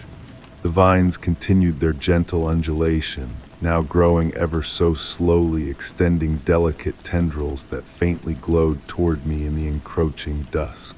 Though I refrained from touching the door that day, I have revisited the quarry numerous times since. Often I linger for hours, observing the interplay of light and shadow, listening to the stone's whispered confidences.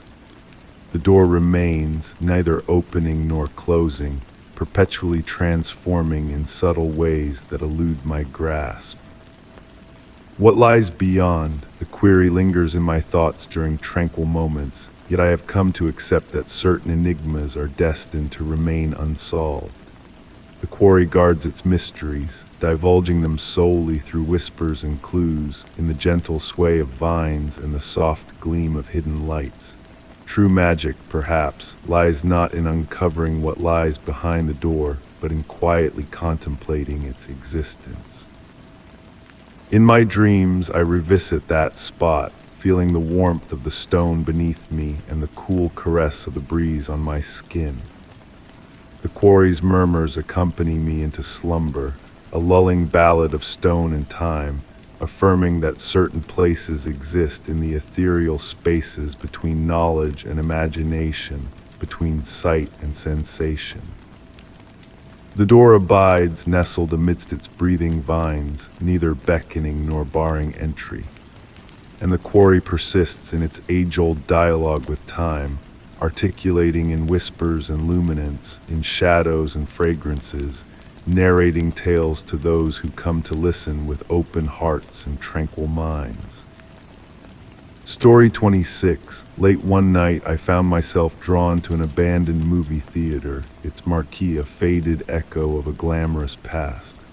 Inside, the air was thick with the nostalgia of bygone days, a silent tale whispered by the scent of popcorn and dust.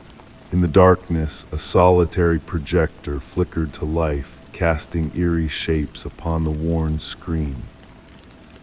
As I settled into a velvet seat at the back, an unexplainable curiosity compelled me to stay and witness the secrets this forgotten place held. The rhythmic whirring of the projector wove a hypnotic spell, like a haunting melody from a distant era. Dust motes danced in the light, forming intricate patterns that hinted at hidden meanings just beyond reach. In the shadows, I glimpsed movements that seemed almost alive, like whispers of a past long forgotten. The film playing before me, though old and grainy, felt intensely personal, as if I were intruding on someone's most intimate memories. A mysterious woman in vintage attire flitted through scenes, her face always obscured, her purpose enigmatic. A soft voice brushed against my ear, carrying cryptic words that slipped through my grasp. The temperature shifted, creating ghostly currents that caressed my skin. The leather seat beside me bore the warmth of a recent occupant, sending a shiver down my spine. The film unfolded with eerie inconsistencies, the woman's dress changing colors inexplicably, scenes looping with subtle alterations. Instead of dialogue, the sound system emitted soft breaths and sighs, a ghostly presence seeping into the theater. I realized with a start that the woman on screen mirrored my every move, a disconcerting symphony of shadows and reality. Her hidden face taunted me, a mystery just out of reach. The air filled with the heady scent of jasmine, mingling with the mustiness of the theater, evoking a melancholy that tugged at my heart. The projection shifted to reveal the theater's past, a vibrant place filled with life and laughter, save for one empty seat. The enigmatic woman appeared throughout, her quest for something elusive palpable even in the grainy images. A diary hidden in the cushions whispered of endless searches for the perfect ending, its yellowed pages a testament to years of yearning. As the final entry faded into mid-sentence, the woman on screen turned towards the camera, only to be swallowed by static and darkness. The projector fell silent, leaving me surrounded by the dim glow of exit signs. Returning the diary to its resting place, a phantom hand brushed mine, sending a jolt of awareness through me. The jasmine scent lingered, then vanished, leaving me alone in the lobby, staring back at the empty auditorium. Through the door's windows, a figure in a vintage dress stood for a fleeting moment, a silent farewell in her raised hand. And as she faded into the shadows, I couldn't shake the feeling of being a witness to a story left unfinished, a connection forged in the darkness of that forgotten theater. Even now, the scent of jasmine lingers in moments of solitude, a reminder of unseen eyes watching from the shadows. And in those quiet times, I feel the weight of a shared understanding, a bittersweet embrace of stories that may never find their perfect ending. Story 27. Drawn forth by an unexplainable yearning to wander, I ventured into an ancient theater at the edge of town, its former grandeur now surrendered to the grasp of decay. The intricate balconies and velvet seats murmured of eras long past, of applause and drama echoing through time. Stepping onto the groaning stage, a faint, lingering voice caressed my ears, speaking lines infused with sorrow and longing. The sound danced off the weathered walls, blending with the musty fragrance of aged curtains and forsaken dreams, prompting me to question if the theater truly stood vacant. A gentle autumn breeze whispered through invisible crevices, orchestrating a subtle symphony of rustling papers and distant murmurs. Each of my footfalls landed softly upon the wooden stage, each plank releasing a gentle sigh beneath my tread. The air carried a peculiar weight, as if traversing through layers of memories suspended in the embrace of time. Above, the grand chandelier hung silent and motionless, its crystals cloaked in dust, but occasionally catching flickers of light streaming through the lofty windows, casting delicate patterns that waltzed across the walls. My steps led me to the wing of the stage, where forgotten props lay shrouded in sheets resembling gentle waves in the dim light. The elusive voice I had heard seemed to emanate from this direction, though now it had diminished to a mere whisper. Amid the abandoned set pieces, I stumbled upon an ancient dressing room mirror, its surface veiled with age, yet somehow exuding an otherworldly gleam. As I drew nearer, the atmosphere around me shifted, growing noticeably cooler, though not uncomfortably so. The mirror appeared to pulsate with a subtle energy that defied explanation. In its reflection, I glimpsed movements that did not mirror my own, as if shadows of performers from a bygone era still honing their craft. The voice became slightly clearer, a woman, perchance, reciting lines from what appeared to be a tragic romance. Her words carried a melodic quality that was both soothing and melancholic. Time seemed to ebb and flow differently within this realm. Minutes stretched into hours as I delved deeper, discovering crumbling playbills and costume pieces that retained a faint hint of perfume. The voice persisted in its gentle soliloquy, guiding me through the forgotten recesses of the theater.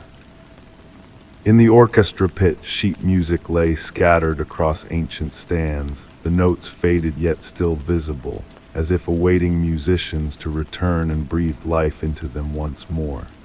As evening descended, the quality of light filtering through the windows shifted, casting elongated shadows that seemed to move with purpose across the seats.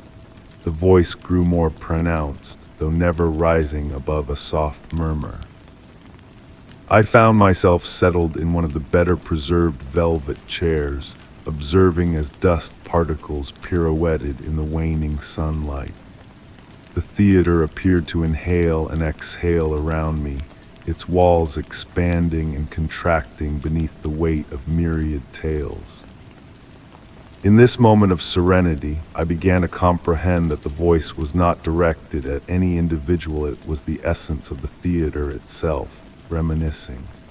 Each utterance carried fragments of performances past, of standing ovations and tearful farewells, of opening nights and final curtains. The gentle rhythm of the voice interwove these memories like a delicate tapestry, enveloping me in a cocoon of nostalgia. As night descended, the darkness introduced a new depth to the voice.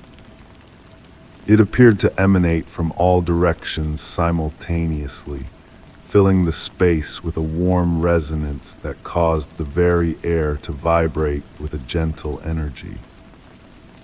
The words grew clearer, yet their significance remained just beyond reach, akin to recalling a dream upon waking. The chandelier above now captured the moon's glow, casting subtle rainbow reflections that danced across the ceiling like the aurora borealis.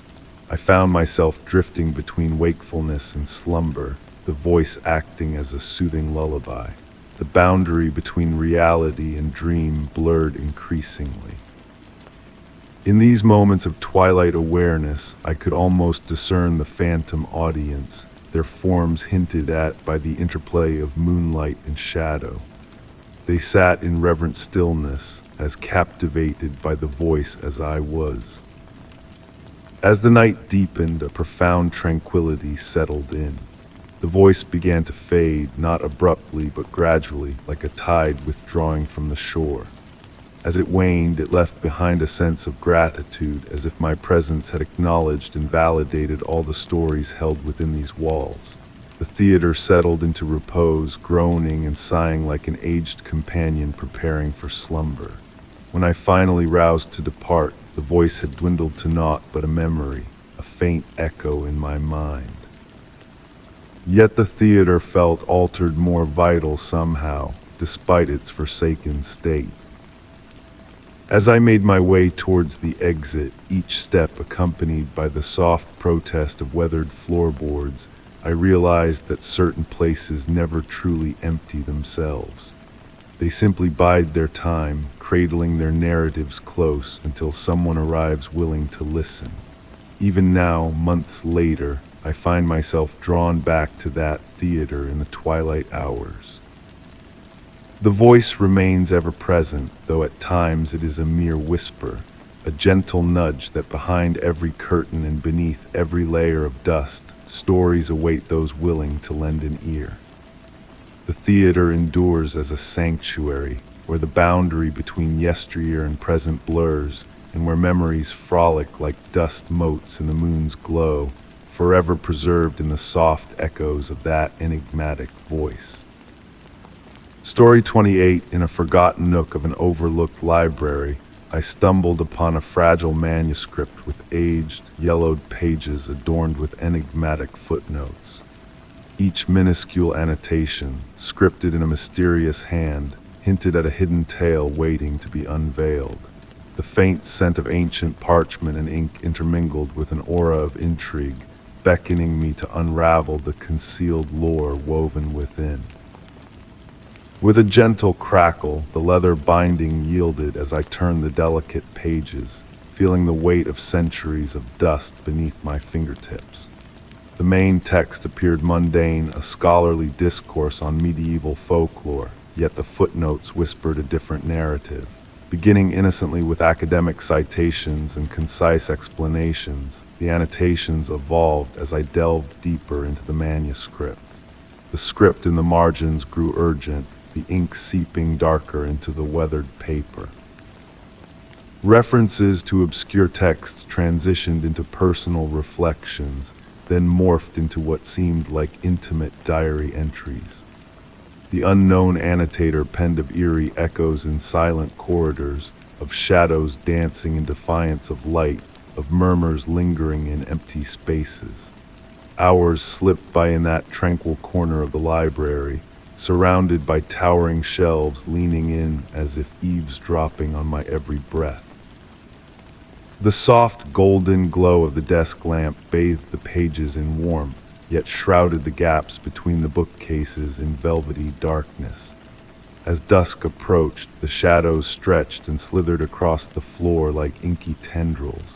One footnote seized my attention, citing a series of numbers resembling dates but following no familiar calendar. Beneath them, in slightly tremulous script, read the words, "The patterns emerge only in darkness." They speak of what lies between moments, in the spaces where time folds upon itself. Contemplating these enigmatic musings, I started noticing peculiar occurrences in my own life. Books materialized on my desk without my intervention. The library seemed to rearrange itself when unobserved, creating new pathways through the stacks that always led me back to the manuscript. The rustle of pages turning whispered through the air, even when the book lay closed before me. The footnotes grew more intimate, as if the annotator sensed they were communicating with a future reader, with me. They narrated a burgeoning awareness, a gradual realization that the manuscript transcended mere paper and ink. The annotations had transfigured into a conduit, spanning not only pages but eras, perhaps centuries. Time blurred as I delved further into the enigmatic marginalia. The gentle tick-tock of the library clock seemed to decelerate, then cease entirely. The quality of light remained constant despite the hours engrossed in reading, as if the sun had paused in its celestial journey. Enveloped in a serene twilight that resisted the encroachment of true darkness, the footnotes guided me through a maze of references, each linking to another in a complex tapestry of significance. They narrated tales of ancient societies mastering the folding of time like parchment, of scholars deciphering the spaces between words, of libraries existing concurrently in myriad moments throughout history. Approaching the final pages, the annotations adopted a contemplative, tranquil essence. The frenetic energy of earlier notes metamorphosed into a serene, acquiescent aura. The ultimate footnote simply stated, "To grasp time, one must transcend it." You, the reader of these words, you have already embarked on the journey. Upon lifting my gaze from the manuscript, I sensed a shift in the silence enveloping me. It felt profound, resonant, as though the very atmosphere teemed with untold tales. The shadows amid the shelves no longer felt vacant but brimmed with subtle motion, akin to drapes swaying in an unseen breeze. I now frequent the library daily, though the exact moments of arrival and departure elude me. The manuscript lingers where I first unearthed it, yet its contents ebb and flow with each perusal. Occasionally, ghostly figures flicker at the edge of my vision, scholars from diverse epochs, all drawn to the enigmatic footnotes. We never exchange words, yet their presence echoes softly in my mind. The essence of the manuscript remains elusive, but I've come to realize that certain mysteries are meant to be experienced rather than unraveled. Amidst the quietude between the shelves, enveloped by the hushed whispers of ancient pages, I've unearthed a distinctive form of wisdom, one that resides in the interstices between what we presume to know and what awaits discovery. I persist in reading, guided by the footnotes through their labyrinth of significance. Perhaps one day you too will chance upon this manuscript.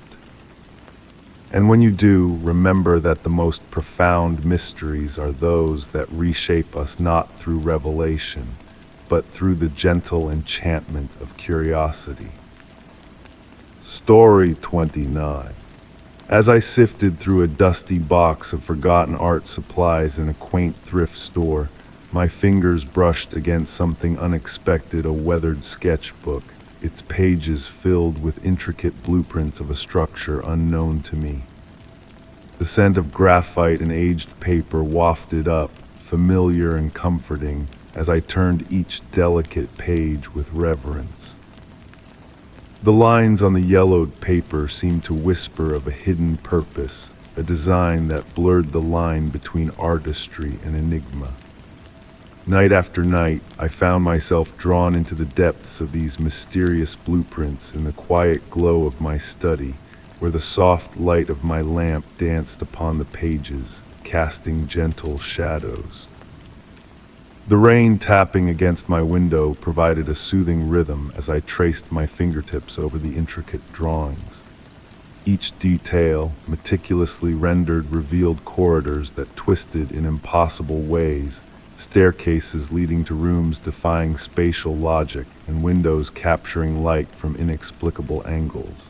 Yet amidst this architectural impossibility, every line was precise, every annotation a work of art in itself. What intrigued me most were the faded marginal notes, cryptic fragments of thoughts penned in elegant script. They spoke of threshold spaces and liminal architecture, concepts that beckoned me to ponder their meaning in the quiet of the night. Rooms existing between moments, doorways opening to spaces we dream past, the words stirred something within me, a sense of exploration beyond the physical. On tranquil evenings, I sketched my interpretations of the blueprints, seeking to unravel the enigmatic philosophy behind them. The soft scratch of pencil against paper became a meditative act, a journey into the unknown geometries that seem to whisper secrets of a realm beyond our understanding. And in those hushed hours before dawn, I felt as though the hand of the original artist guided mine, revealing mysteries hidden within each line. With each delve into the blueprints, my perception of space subtly shifted. Shadows in my home held deeper mysteries, corners curved imperceptibly, and the very essence of my surroundings seemed to resonate with the architectural language of the drawings. And one silent night, illuminated by the moon's silver glow, I uncovered a sequence of numbers hidden within the ornate borders of pattern akin to a musical score, a code waiting to be deciphered. Transcribing the numbers became a ritual, the ticking of my clock a steady companion in the unraveling of this cryptic melody. And as weeks passed, the structure in the blueprints visited my dreams, its corridors fluid and ever-changing beneath my feet. These dreams, not of fear but of wonder, carried me through a realm where the boundaries of reality blurred into a symphony of harmonious proportions. In the heart of this ethereal construct lay a chamber adorned with symbols that danced between astronomy and music, designed to resonate with the liminal spaces between worlds. I sketched this chamber endlessly, each rendition a fleeting capture of its elusive essence, a space that defied confinement to a single form. Now, as I sit in my study, surrounded by my sketches and the original blueprints, a sense of connection hums in the air. The shadows outside my window align perfectly with the angles in the designs, a subtle reminder of the mysteries that entwine our world. I ponder the unknown architect, their presence lingering in the precise lines and cryptic notes, a silent guide through the unseen realm. These blueprints, not mere plans for a physical structure, but a map of the liminal spaces that dwell on the fringes of our reality, in the quiet interludes between breaths. Writing this account by lamplight, I feel the weight of the sketchbook on my desk, its secrets whispering in the soft patter of rain against glass. In the gentle pulse of shadows and distant lightning, I find solace in the unknown, in the beauty of questions left unanswered, like a dream half-remembered that lulls you into peaceful awakening. Story 30. In the hushed embrace of midnight, nestled in my bed, a stray echo found its way to me, a voice both hauntingly familiar and achingly distant. The whisper of the air conditioner and the gentle rustle of leaves outside intertwined, forming a spectral choir that stirred memories of a presence I thought had long vanished. That night my bedroom felt transformed. Moonlight filtered through the window, casting silver patterns on the walls, shapes that seemed to pulse with a soft, rhythmic breath.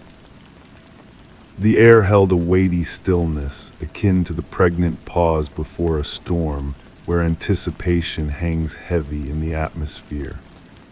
As I glanced around, I noticed how the shadows gathered in the corners, their depth seeming to harbor whispered secrets among themselves. Once more the voice drifted to me, a delicate murmur on the edge of perception. It carried a melody reminiscent of wind chimes swaying in a gentle breeze, evoking a sense of melancholy woven into its notes. Slowly I sat up, the blanket slipping off with a hushed whisper of fabric sliding against fabric. The cool solidity of the wooden floor beneath my bare feet grounded me in the realm of the tangible, even as my thoughts wandered into the realm of the inexplicable. Navigating through my home at night had always been a familiar ritual, a dance of muscle memory and cautious steps. But on this night, each room exuded an unfamiliar aura. The hallway stretched ahead, its walls seeming to swallow the dim light rather than reflect it back. Family photos observed my passage with distant gazes trapped behind glass, their once familiar faces now distant echoes of the past. Guided by the ethereal voice, I found myself drawn to my study. Books line the walls like silent sentinels, their spines forming a tapestry of muted colors in the darkness. My worn reading chair sat empty, yet an air of anticipation lingered around it, as if it had been recently vacated. The leather still retained a hint of warmth, and beside it, my grandmother's antique table lamp cast a soft amber glow that pulsed ever so subtly with each spectral whisper. A peculiar sight caught my attention among my collection of vinyl records. One album stood slightly apart from the rest, its sleeve bearing the marks of frequent handling. I couldn't recall the last time I had touched it, yet there it lay, a patient messenger awaiting my notice. The dust cover of the record player was ajar, though I could have sworn I had closed it the night before. As if guided by an unseen hand, I lifted the record from its sleeve. The vinyl shimmered in the lamp's light, creating concentric circles of reflection that spiraled toward the center, beckoning me with a hypnotic allure. Placing it on the turntable, the needle found its groove unaided, and music began to play a melody unexpected, not a symphony but the sound of rain pattering on a tin roof, mingling with distant piano notes that seemed to emerge from the depths of memory itself. Through these haunting sounds, the voice intertwined, more distinct now, weaving words that felt like morsels of a conversation from a dream. It spoke of summer evenings spent on a porch swing, of vows exchanged under starlit skies, and of time slipping away like grains of sand through gentle fingers. The antique clock, a relic of my grandmother, ticked steadily in the corner, its brass pendulum marking the passage of time with each swing that felt like an eternity. The voice shifted its focus to her, evoking memories of evenings spent listening to her tales, her hands deftly engaged in needlework under the warm glow of the same lamp. Did she, in her wisdom, know something of this elusive voice? Had she left behind a message that I was only now beginning to decipher? Subtly, the room's temperature fluctuated, creating currents of air that set the lamp's light to dance. Shadows morphed into intricate patterns, reminiscent of the lace doilies my grandmother used to craft, their delicate designs hinting at concealed meanings. Sinking into my reading chair, its familiar contours embracing me, I surrendered to the ethereal monologue that continued to weave its spell. The words adopted a rhythm that mirrored the pendulum's sway, a hypnotic symphony of memory and enigma. My fingers traced the well-worn grooves on the chair's armrests, following the imprints left by years of similar gestures. The bookshelves seemed to breathe in harmony with the voice, their contents subtly shifting as if stirred by a ghostly breeze. One book in particular drew my gaze, a volume of poetry gifted to me by my grandmother long ago.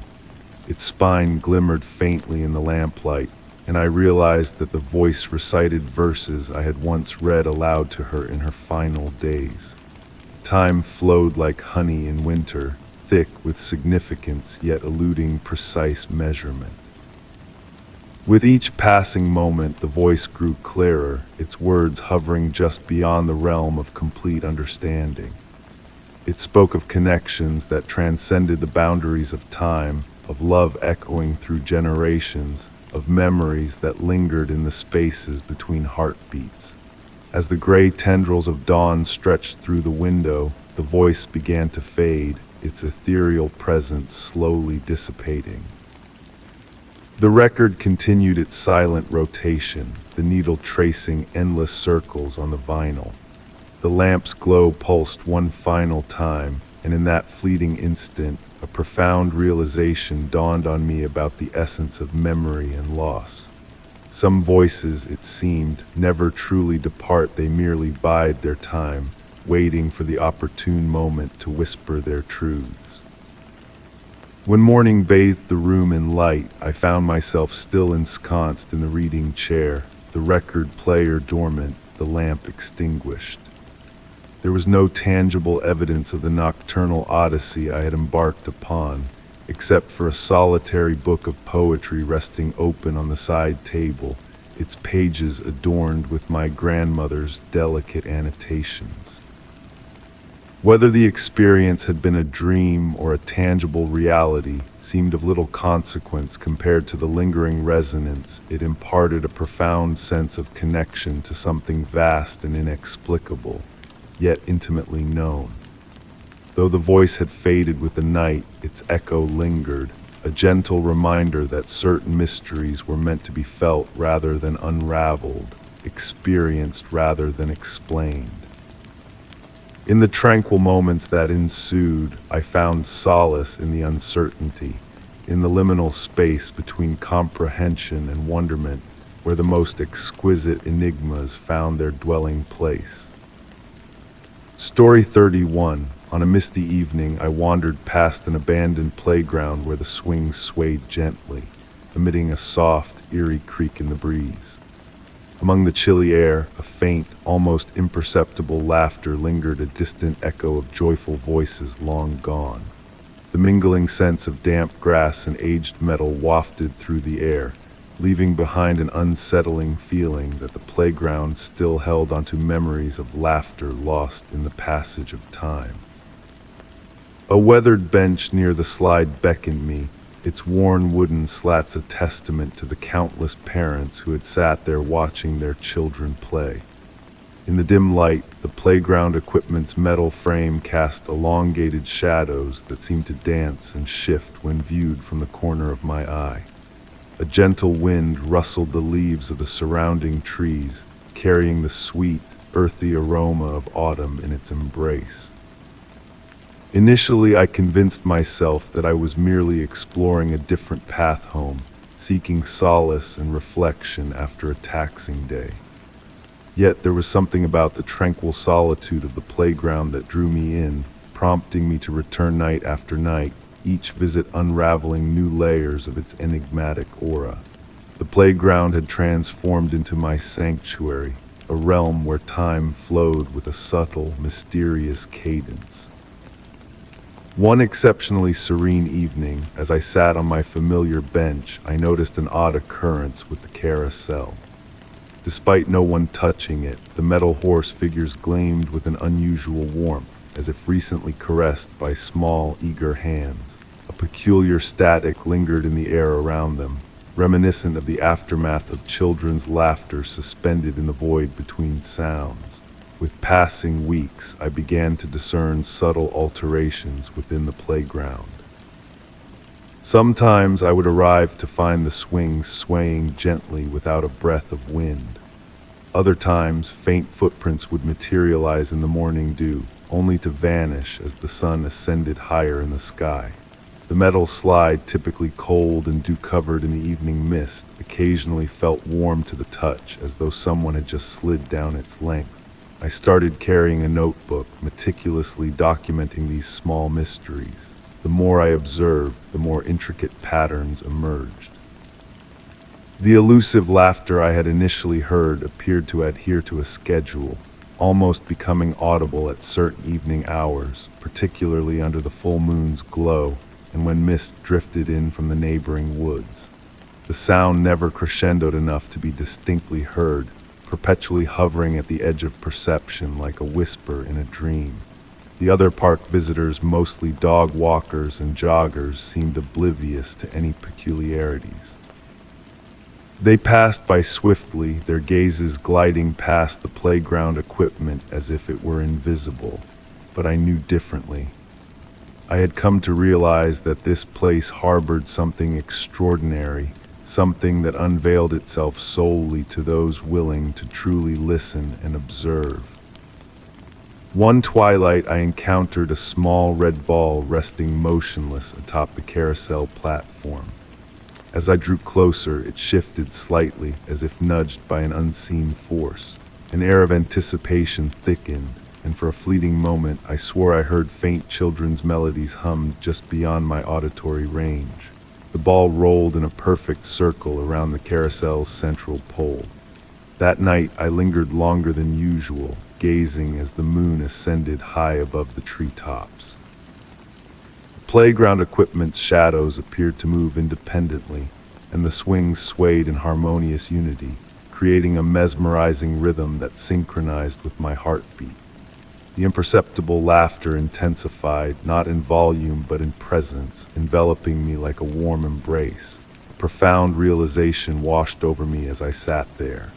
This playground wasn't haunted conventionally, it was frozen in a moment of pure bliss, a sanctuary where the reverberations of children's laughter echoed eternally. The mysterious phenomena weren't meant to induce fear, but to serve as a reminder of the enchanting magic that thrived in places where innocence and imagination reigned supreme. Months later, I still frequent my special playground nearly every evening. I've learned to discern the subtle cues indicating when the elusive laughter will be most palpable, a distinct quality to the mist, a specific hue of twilight, a stillness that anticipates a forthcoming revelation. Occasionally, I bring a book and read aloud softly to the empty playground, and on those nights the swings sway with a purposeful elegance, the carousel horses stand with heightened dignity, and the laughter, though still unheard, feels nearer than ever before. I've kept this tale to myself, not only due to how it may sound to others, but primarily because I cherish this clandestine connection with a place existing in the realm between memory and enchantment. The playground has imparted upon me that certain enigmas are not meant to be deciphered, but rather experienced and treasured. And so, I persist in my twilight visits, content to be the spectator to a spectacle unfolding in whispers and shadows, accompanied by laughter that lingers just beyond the threshold of human perception. Story 32. In the cozy embrace of my beloved coffee haven on a rainy morning, a neatly folded note caught my eye, resting delicately on my table. The paper, with its crisp texture and elegant script, released a subtle blend of lavender and coffee aromas into the air. As I delved into its cryptic contents, a mysterious chill danced down my spine. It was no mere happenstance, but a deliberate invitation to a hidden enigma within the ordinary. The message, straightforward yet enigmatic, beckoned. Seek the woman in the pearl gray coat. She graces us every Tuesday at the stroke of 9:17 a.m. She utters no words, places no orders, yet always leaves a trace. Intrigued, I found myself drawn back to the cafe each Tuesday, compelled by an inexplicable curiosity. The gentle patter of rain against the windows serenaded my visits, weaving a tranquil melody of nature's whispers as I embarked on my silent quest. The familiar blend of freshly ground coffee and the aroma of baked treats enveloped me, cocooning me in a sense of comfort as I patiently awaited the unfolding mystery. On the initial Tuesday, I arrived early, selecting a secluded corner table that offered a vantage point of both entrances. The ebb and flow of the morning crowd, coupled with the hushed murmurs and clinking of ceramic cups, harmonized into a soothing symphony. My gaze shifted between the antique clock's steady rhythm on the wall and the entrance, anticipating the enigmatic woman's arrival. At the precise moment of 9:17, she materialized, draped in a pearl gray coat that seemed to absorb and reflect the ambient light in equal measure. She exuded a presence both tangible and ethereal, akin to morning mist bathed in sunlight. With deliberate grace, she settled at her usual window-side table, her features veiled beneath a broad-brimmed hat, yet her hands graceful, weathered, adorned with a solitary silver ring hinted at untold stories. Week by week, I witnessed her ritual unfold with unwavering precision. For a fleeting 7 minutes, she sat with immaculate posture, hands clasped in her lap. True to the note's promise, she neither made an order nor engaged with others. Yet it was the peculiar objects she left behind: a vintage button, a pressed bloom, a weathered compass with a spirited needle that captured my fascination. The calf staff appeared oblivious to these remnants, their gazes glazed over whenever I broached the subject of the mysterious woman, as though she existed beyond their perceptual reach. Each item she left behind pulsed with a subtle energy, hinting at fragments of a narrative I struggled to decipher. On a rainy Tuesday, I encountered her seated at my usual spot. Though her visage remained elusive, her gaze seemed to acknowledge my presence. Before her lay an ancient leather-bound journal, its yellowed pages whispering of bygone tales. With a subtle nod, she gestured to the chair opposite her, and as I settled in, the calf's ambient buzz faded to a distant hum. The space between us hummed with latent potential, akin to the calm preceding a storm. Her voice, redolent of autumn leaves murmuring in a gentle breeze, broke the silence. "You've been observing," she stated, devoid of inquiry. Few heed the patterns anymore. Fewer still linger in contemplation, inquisitive of the spaces between moments. Flipping open the journal, she unveiled pages adorned with the same elegant script that had initially beckoned me. "Time eludes conventional understanding," she continued, her fingers tracing the inked lines. Folds and unfolds like origami, concealing pockets where enigmas converge. Some of us traverse these folds, gathering what lingers in the creases. The journal's illustrations mirrored the artifacts she had left behind, accompanied by cryptic annotations, dates, and shifting coordinates that defied interpretation. "Why me?" I murmured, barely audible. Her smile, though obscured, radiated warmth.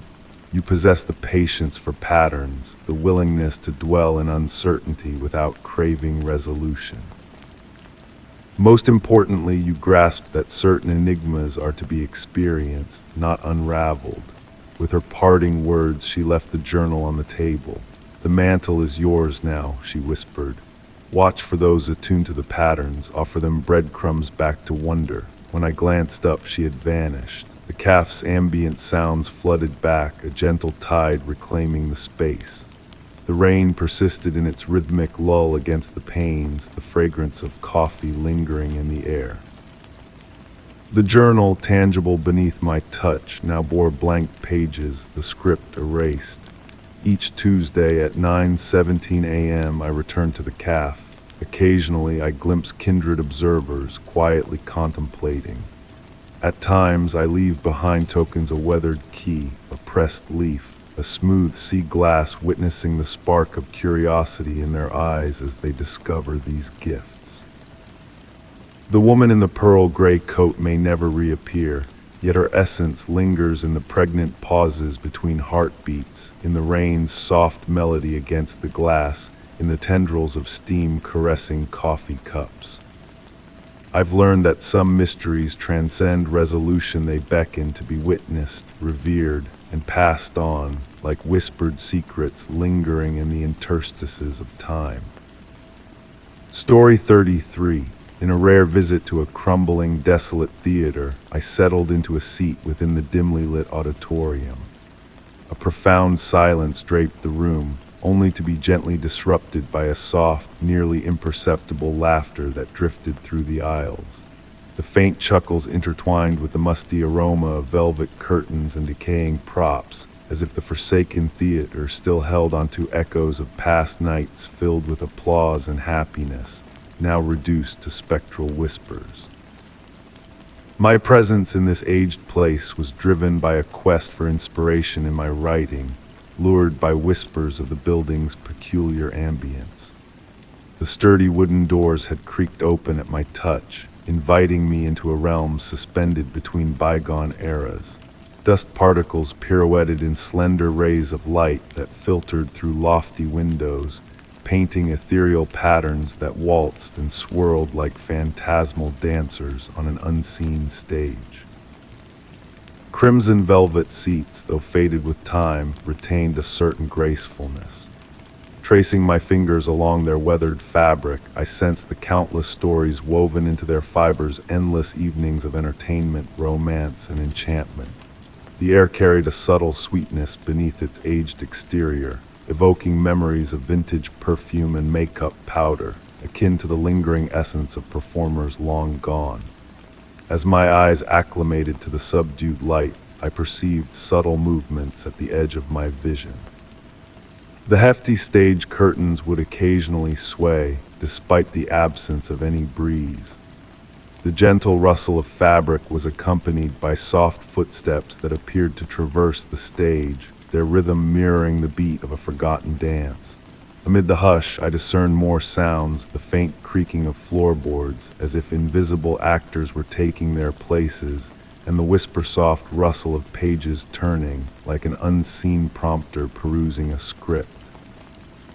These sounds were not unsettling, but rather soothing, like being enveloped in a quilt of reminiscences. Time seemed to ebb differently here. Minutes stretched into hours as I sat motionless, absorbing the theater's tranquil symphony.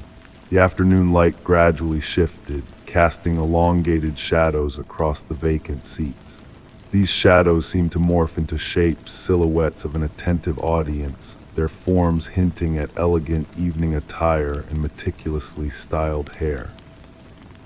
The laughter I had heard earlier resurfaced, now accompanied by what resembled muted applause. It felt distant yet intimate, akin to a recording played at the lowest audible volume. I closed my eyes, allowing the sounds to wash over me. Upon reopening them, I could have sworn I glimpsed the flutter of a dress vanishing behind a column, the fabric catching a glimmer of light before dissipating. As evening drew near, the theater seemed to awaken. The temperature would unexpectedly shift, pockets of warm air followed by cool drafts, as though unseen figures were passing by. The stage lights, dormant for decades, emitted a faint, phosphorescent glow, barely perceptible yet undeniably present. I felt drawn toward the stage. The wooden steps groaned beneath my weight as I ascended, each creak reverberating through the vacant expanse. Standing at center stage, facing the sea of unoccupied seats, they somehow felt anything but empty. The atmosphere brimmed with anticipation, like an audience holding its breath before the commencement of a performance. From this stance, I noticed details overlooked before. Trinkets scattered about the wings, a tarnished hand mirror, a lone glove, an antiquated script with yellowed, curling pages, all arranged as if their owners had momentarily stepped away. The mirror's dulled surface occasionally captured reflections that defied explanation, brief flickers of movement, splashes of color, vanishing before focus could seize them. When I eventually spoke, my voice barely rose above a whisper. "Is anyone there?" The words lingered in the air, swallowed by the darkness beyond the stage. The reply was not immediate, but rather an incremental amalgamation of subtle sounds, the rustle of fabric, distant murmurs, the soft patter of footsteps, all interlacing like an orchestral composition building toward its apex. As I stood there, a realization dawned upon me. The theater was not truly vacant. It teemed with echoes, not solely of sound, but of instants, sentiments, and encounters. Each performance, each chuckle, each tear shed during a poignant scene had etched its imprint, fashioning strata of remembrance that had somehow solidified in the quietude. The laughter I had heard was not malicious or scornful. It exuded joy, gratitude, the kind that stems from genuine amusement and delight. It seemed as though the theater had assimilated all these moments of happiness and occasionally allowed them to seep back into our realm, akin to notes from a music box playing on its own. As twilight descended, I sensed it was time to depart. Navigating back through the aisles, I encountered a gentle resistance, as if the theater yearned to detain me a while longer. The exit appeared more distant than recollection served, the passage now meandering through pools of shadow previously unseen. Upon reaching the door, I cast a final glance backward. In that fleeting moment, I could swear the entire theater materialized as it once thrived, seats filled with shadowy figures, stage lights radiating warmth, curtains quivering with anticipation. yet it vanished in an instant, leaving behind the familiar void. Stepping outside, I comprehended that empty was an inaccurate descriptor. The theater brimmed with tales, with recollections, with instants arrested in time. And sometimes, if one listens attentively, they can discern them all unfolding once more, an eternal spectacle for an audience of one. The laughter I had heard would linger, a testament that certain places are never truly deserted. They merely bide their time, accumulating memories until someone arrives who comprehends how to discern the echoes of joy that linger in the shadows. Story 34. On a somber afternoon, amidst the stack of mundane mail, an unmarked envelope caught my eye. Its mysterious presence beckoned me, whispering secrets of forgotten tales. With a sense of curiosity, I unraveled the yellowed paper, revealing delicate handwritten words that danced across the page. The room filled with a subtle fragrance of ancient ink and lavender, lulling me into a state of contemplation about the enigma of my own past. As raindrops serenaded the window, a gentle harmony played in the background, syncing with the rhythm of my beating heart. The amber glow of the reading lamp enveloped the room, casting a soft halo around the letter, inviting me to delve into its cryptic contents. "My dearest friend," the letter began, igniting a spark of recognition that I couldn't place. Although unfamiliar, the vivid descriptions painted scenes of a summer house where laughter mingled with sunlight and waves. The crackling fireplace beside me provided a reassuring warmth, as if guiding me through a labyrinth of memories both foreign and strangely intimate. Each word acted as a key, unlocking doors to moments of salt-tinged air, whispered conversations, and locked mysteries on the third floor. With each turn of the page, the past intertwined with the present, blurring the lines between reality and illusion. The gentle purr of my feline companion grounded me in the now, while the narrative carried me through misty gardens and candlelit shadows. The wooden floors beneath me seemed to echo the ancient whispers of the summer house, creating a surreal symphony of reminiscences. The scent of lavender permeated the air, weaving a tapestry of shared secrets and unspoken promises. The mention of a locket, a phantom weight on my chest, hinted at a connection that transcended time and logic. The rain outside murmured elusive truths, adding another layer of mystery to the unfolding tale. The letter spun a web of rainy days in the library, where books shifted titles in a dance of forgotten knowledge. As the ink faded on the final page, a choice loomed in the shadows, a decision that could reshape reality itself. The moonlit ritual described on the verge of memory stirred something deep within, urging me to question the narratives I had woven for myself. With a final cryptic message, the letter signed off with an elusive initial, its form shifting like a mirage in the lamplight. I folded the paper back into its creases, catching a glimpse of a reflection that felt both familiar and alien in the glass.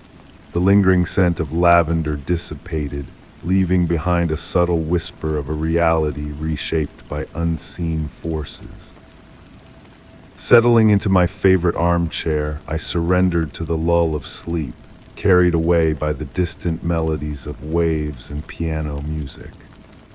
The weight of a non-existent locket lingered on my skin, a reminder that the stories we choose to believe are but fragments of a greater truth waiting to be unraveled in the tapestry of memory. Story 35. In the quiet solitude of the attic, where time seemed to slow to a whisper, a discovery awaited me among the forgotten relics of the past. Amongst the dust and cobwebs hidden behind a weathered trunk lay a canvas cloaked in mystery.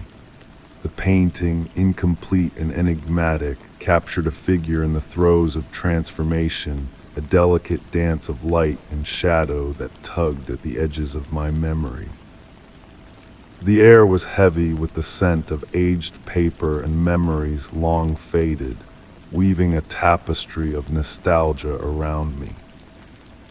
Seated upon a weathered wooden chair, I gazed at the portrait with a sense of reverence, the soft glow of sunlight filtering through the small attic window, casting a golden sheen upon the unfinished masterpiece. The face on the canvas wavered between existence and etherealness, with some features sharply defined while others blurred into obscurity, as if the artist's hand had been stilled midway through creation. The ancient house murmured softly around me, its time-worn timbers creaking in a soothing rhythm that lulled me into a trance-like state. My fingertips traced the rough edges of the wooden frame, feeling the years etched into its surface like whispers of the past. But it was the eyes of the portrait that held me captive, their depth and clarity drawing me into a world beyond the confines of the canvas. As the day waned and evening's embrace enveloped the attic in a soft glow, the painting seemed to come alive, its unfinished edges shifting and merging like watercolors blending on a canvas. A cool breeze carried the scent of autumn through a crack in the window, mingling with the musty aroma of old secrets long kept. In the dimming light, a peculiar phenomenon unfolded before my eyes. The brushstrokes on the canvas seemed to ripple and flow, changing direction with each shift in perspective, hinting at hidden truths waiting to be unveiled. The unfinished portions whispered of untold stories, of emotions captured in fleeting moments of inspiration. Lost in contemplation, I uncovered a faint inscription in faded ink behind the portrait. "Remember, the light changes everything." The words, written in a dreamlike script, resonated with a sense of profound wisdom, hinting at a deeper connection between the art and its beholder. Bringing old journals and photographs to the attic, I surrounded the portrait with fragments of the past, seeking to unravel the mystery that lay shrouded in its unfinished beauty. Each item hinted at the identity of the enigmatic figure, yet none provided a definitive answer, leaving me to ponder the artist's intent and the subject's elusive identity. In the stillness of the night, when sleep eluded me, I sought solace in the attic's embrace, the moonlight bathing the canvas in an otherworldly glow. In those quiet moments, I felt a kinship with the portrait, as if it held the key to unlocking memories long forgotten, dreams left unspoken. With each passing day, the portrait revealed new facets of its enigmatic allure, its features shifting and transforming in response to my innermost thoughts and emotions. The eyes, windows to a soul unseen, mirrored my own reflections, echoing the ebb and flow of my inner world. As the seasons changed outside the attic window, a realization dawned upon me. The painting's incompleteness was not a flaw but a deliberate choice, a timeless invitation to embrace the ever-changing nature of existence. The artist had captured a moment of perpetual becoming, where the boundaries between past and present blurred into a seamless whole. Now, years later, I continue to ascend the attic stairs, drawn to the portrait like a moth to a flame. I have become the guardian of its secrets, a silent witness to its eternal transformation. The canvas remains unfinished, a symbol of infinite possibilities and endless discovery. In the silent communion of the attic, where time stands still and the mysteries of the past converge with the present, I find solace in the quiet contemplation of the enigmatic portrait. Its whispers echo through the dusty air, weaving a tapestry of memories and dreams that transcend the confines of the physical world.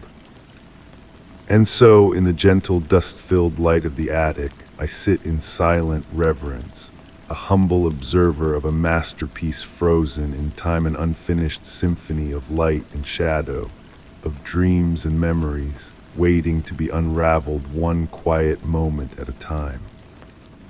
Story 36. In a forgotten workshop brimming with remnants of skilled hands, I stumbled upon a fractured clock with its gears exposed and its countenance forever frozen.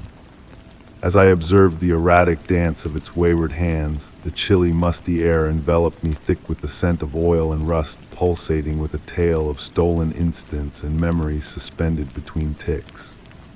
This autumn evening beckoned me to the workshop, its weathered door slightly ajar, a silent invitation into its depths. Moonbeams filtered through dust-coated windows, casting elongated shadows over workbenches smoothed by years of meticulous craftsmanship. The wooden floorboards murmured beneath my steps, releasing the faint perfume of aged pine and forgotten artistry. Surrounding me, an array of timepieces adorned the shelves, grandfather clocks standing stoic like guardians, their pendulums motionless, and pocket watches nestled in velvet-lined drawers, their golden shells dulled by time. Yet it was this specific piece that captivated me, a mantel clock with an intricate brass face, its crystal fractured in a web-like pattern. Settling into the ancient craftsman's chair, I noticed a peculiar trait about the broken timepiece. Despite its severed power source, the second hand would sporadically twitch, briefly reversing before settling once more. The motion was so subtle that, initially, I doubted my eyes in the dim light. My own breath seemed to sync with these minuscule movements, drawing me closer to scrutinize the delicate mechanism within.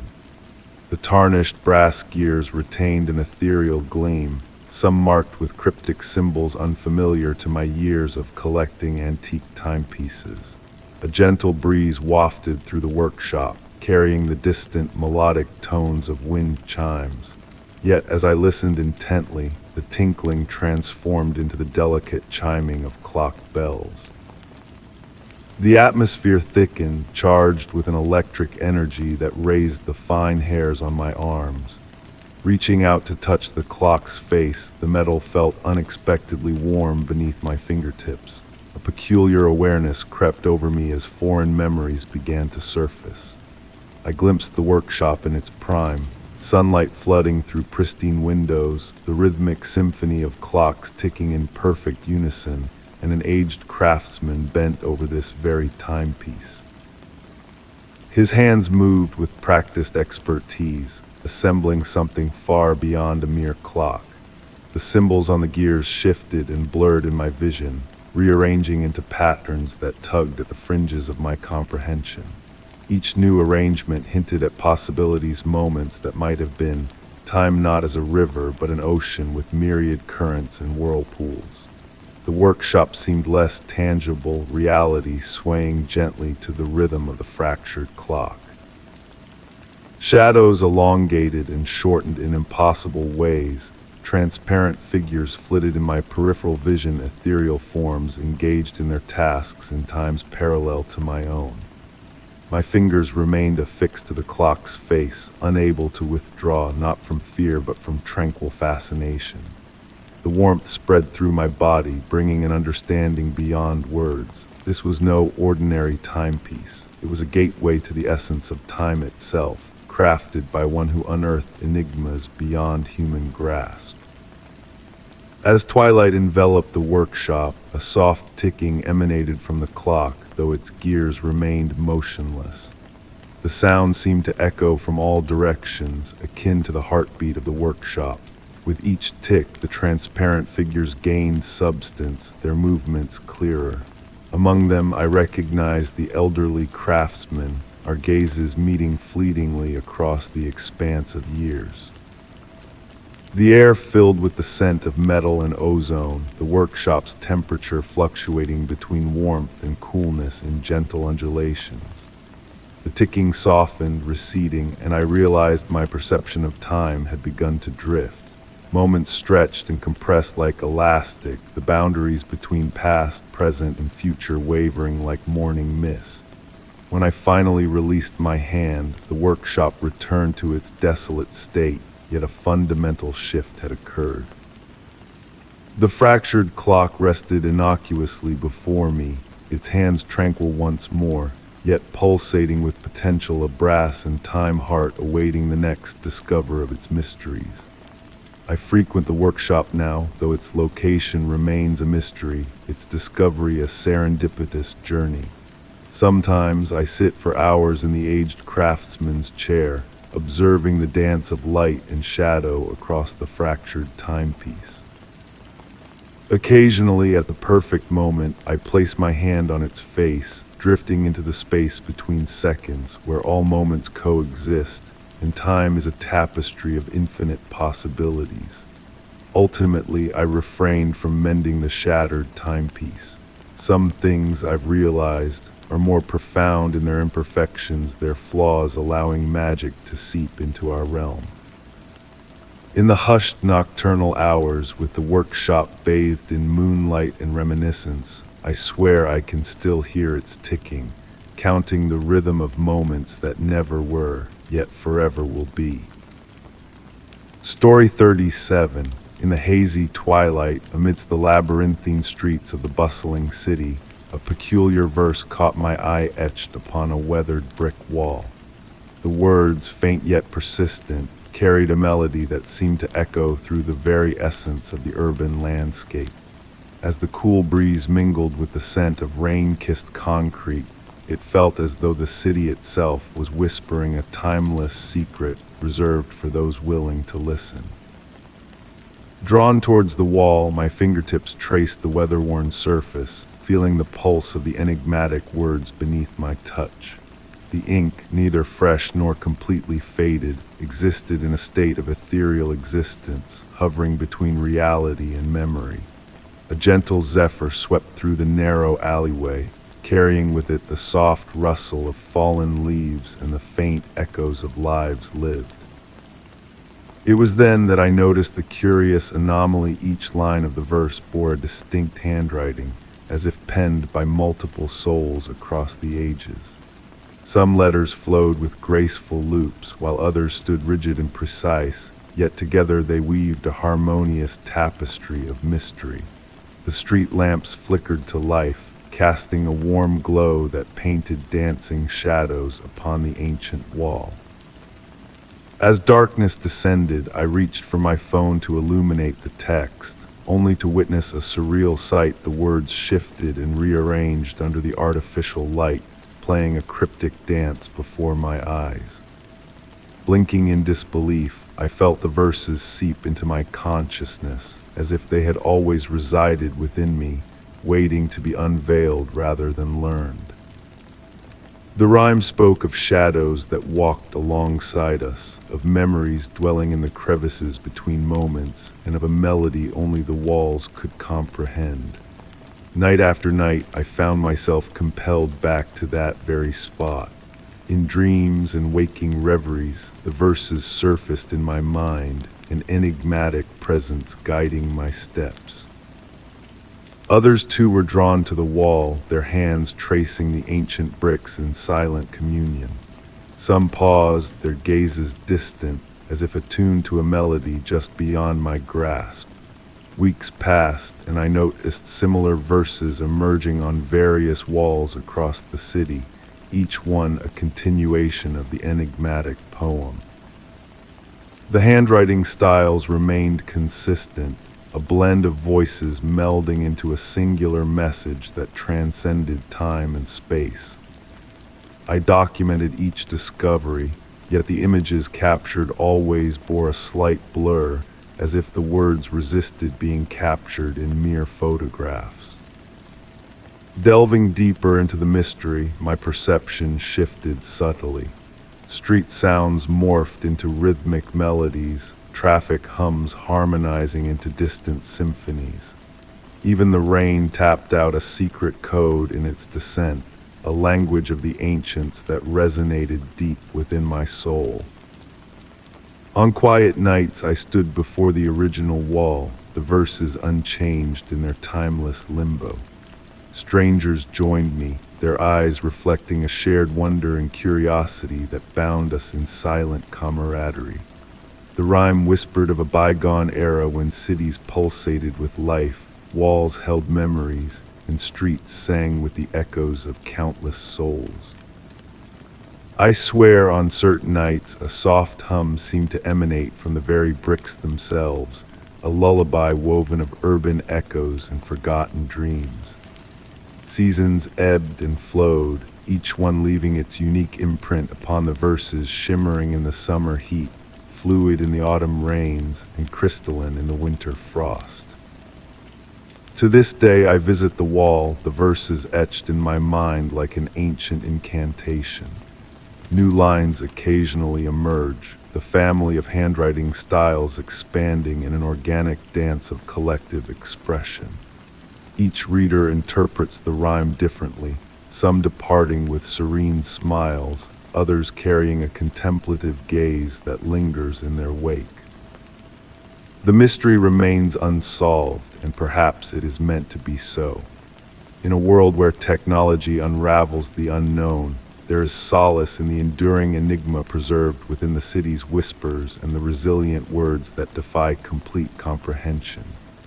As night descends, the city's nocturnal symphony unfolds, and I ponder the unseen authors who continue to pen their endless poem, their presence felt in the shared journey of discovery through the urban labyrinth. Story 38. In a neglected gallery of old family treasures, amidst the dust and faded memories, I stumbled upon a portrait that stood out, a mysterious figure whose eyes whispered of untold sorrows.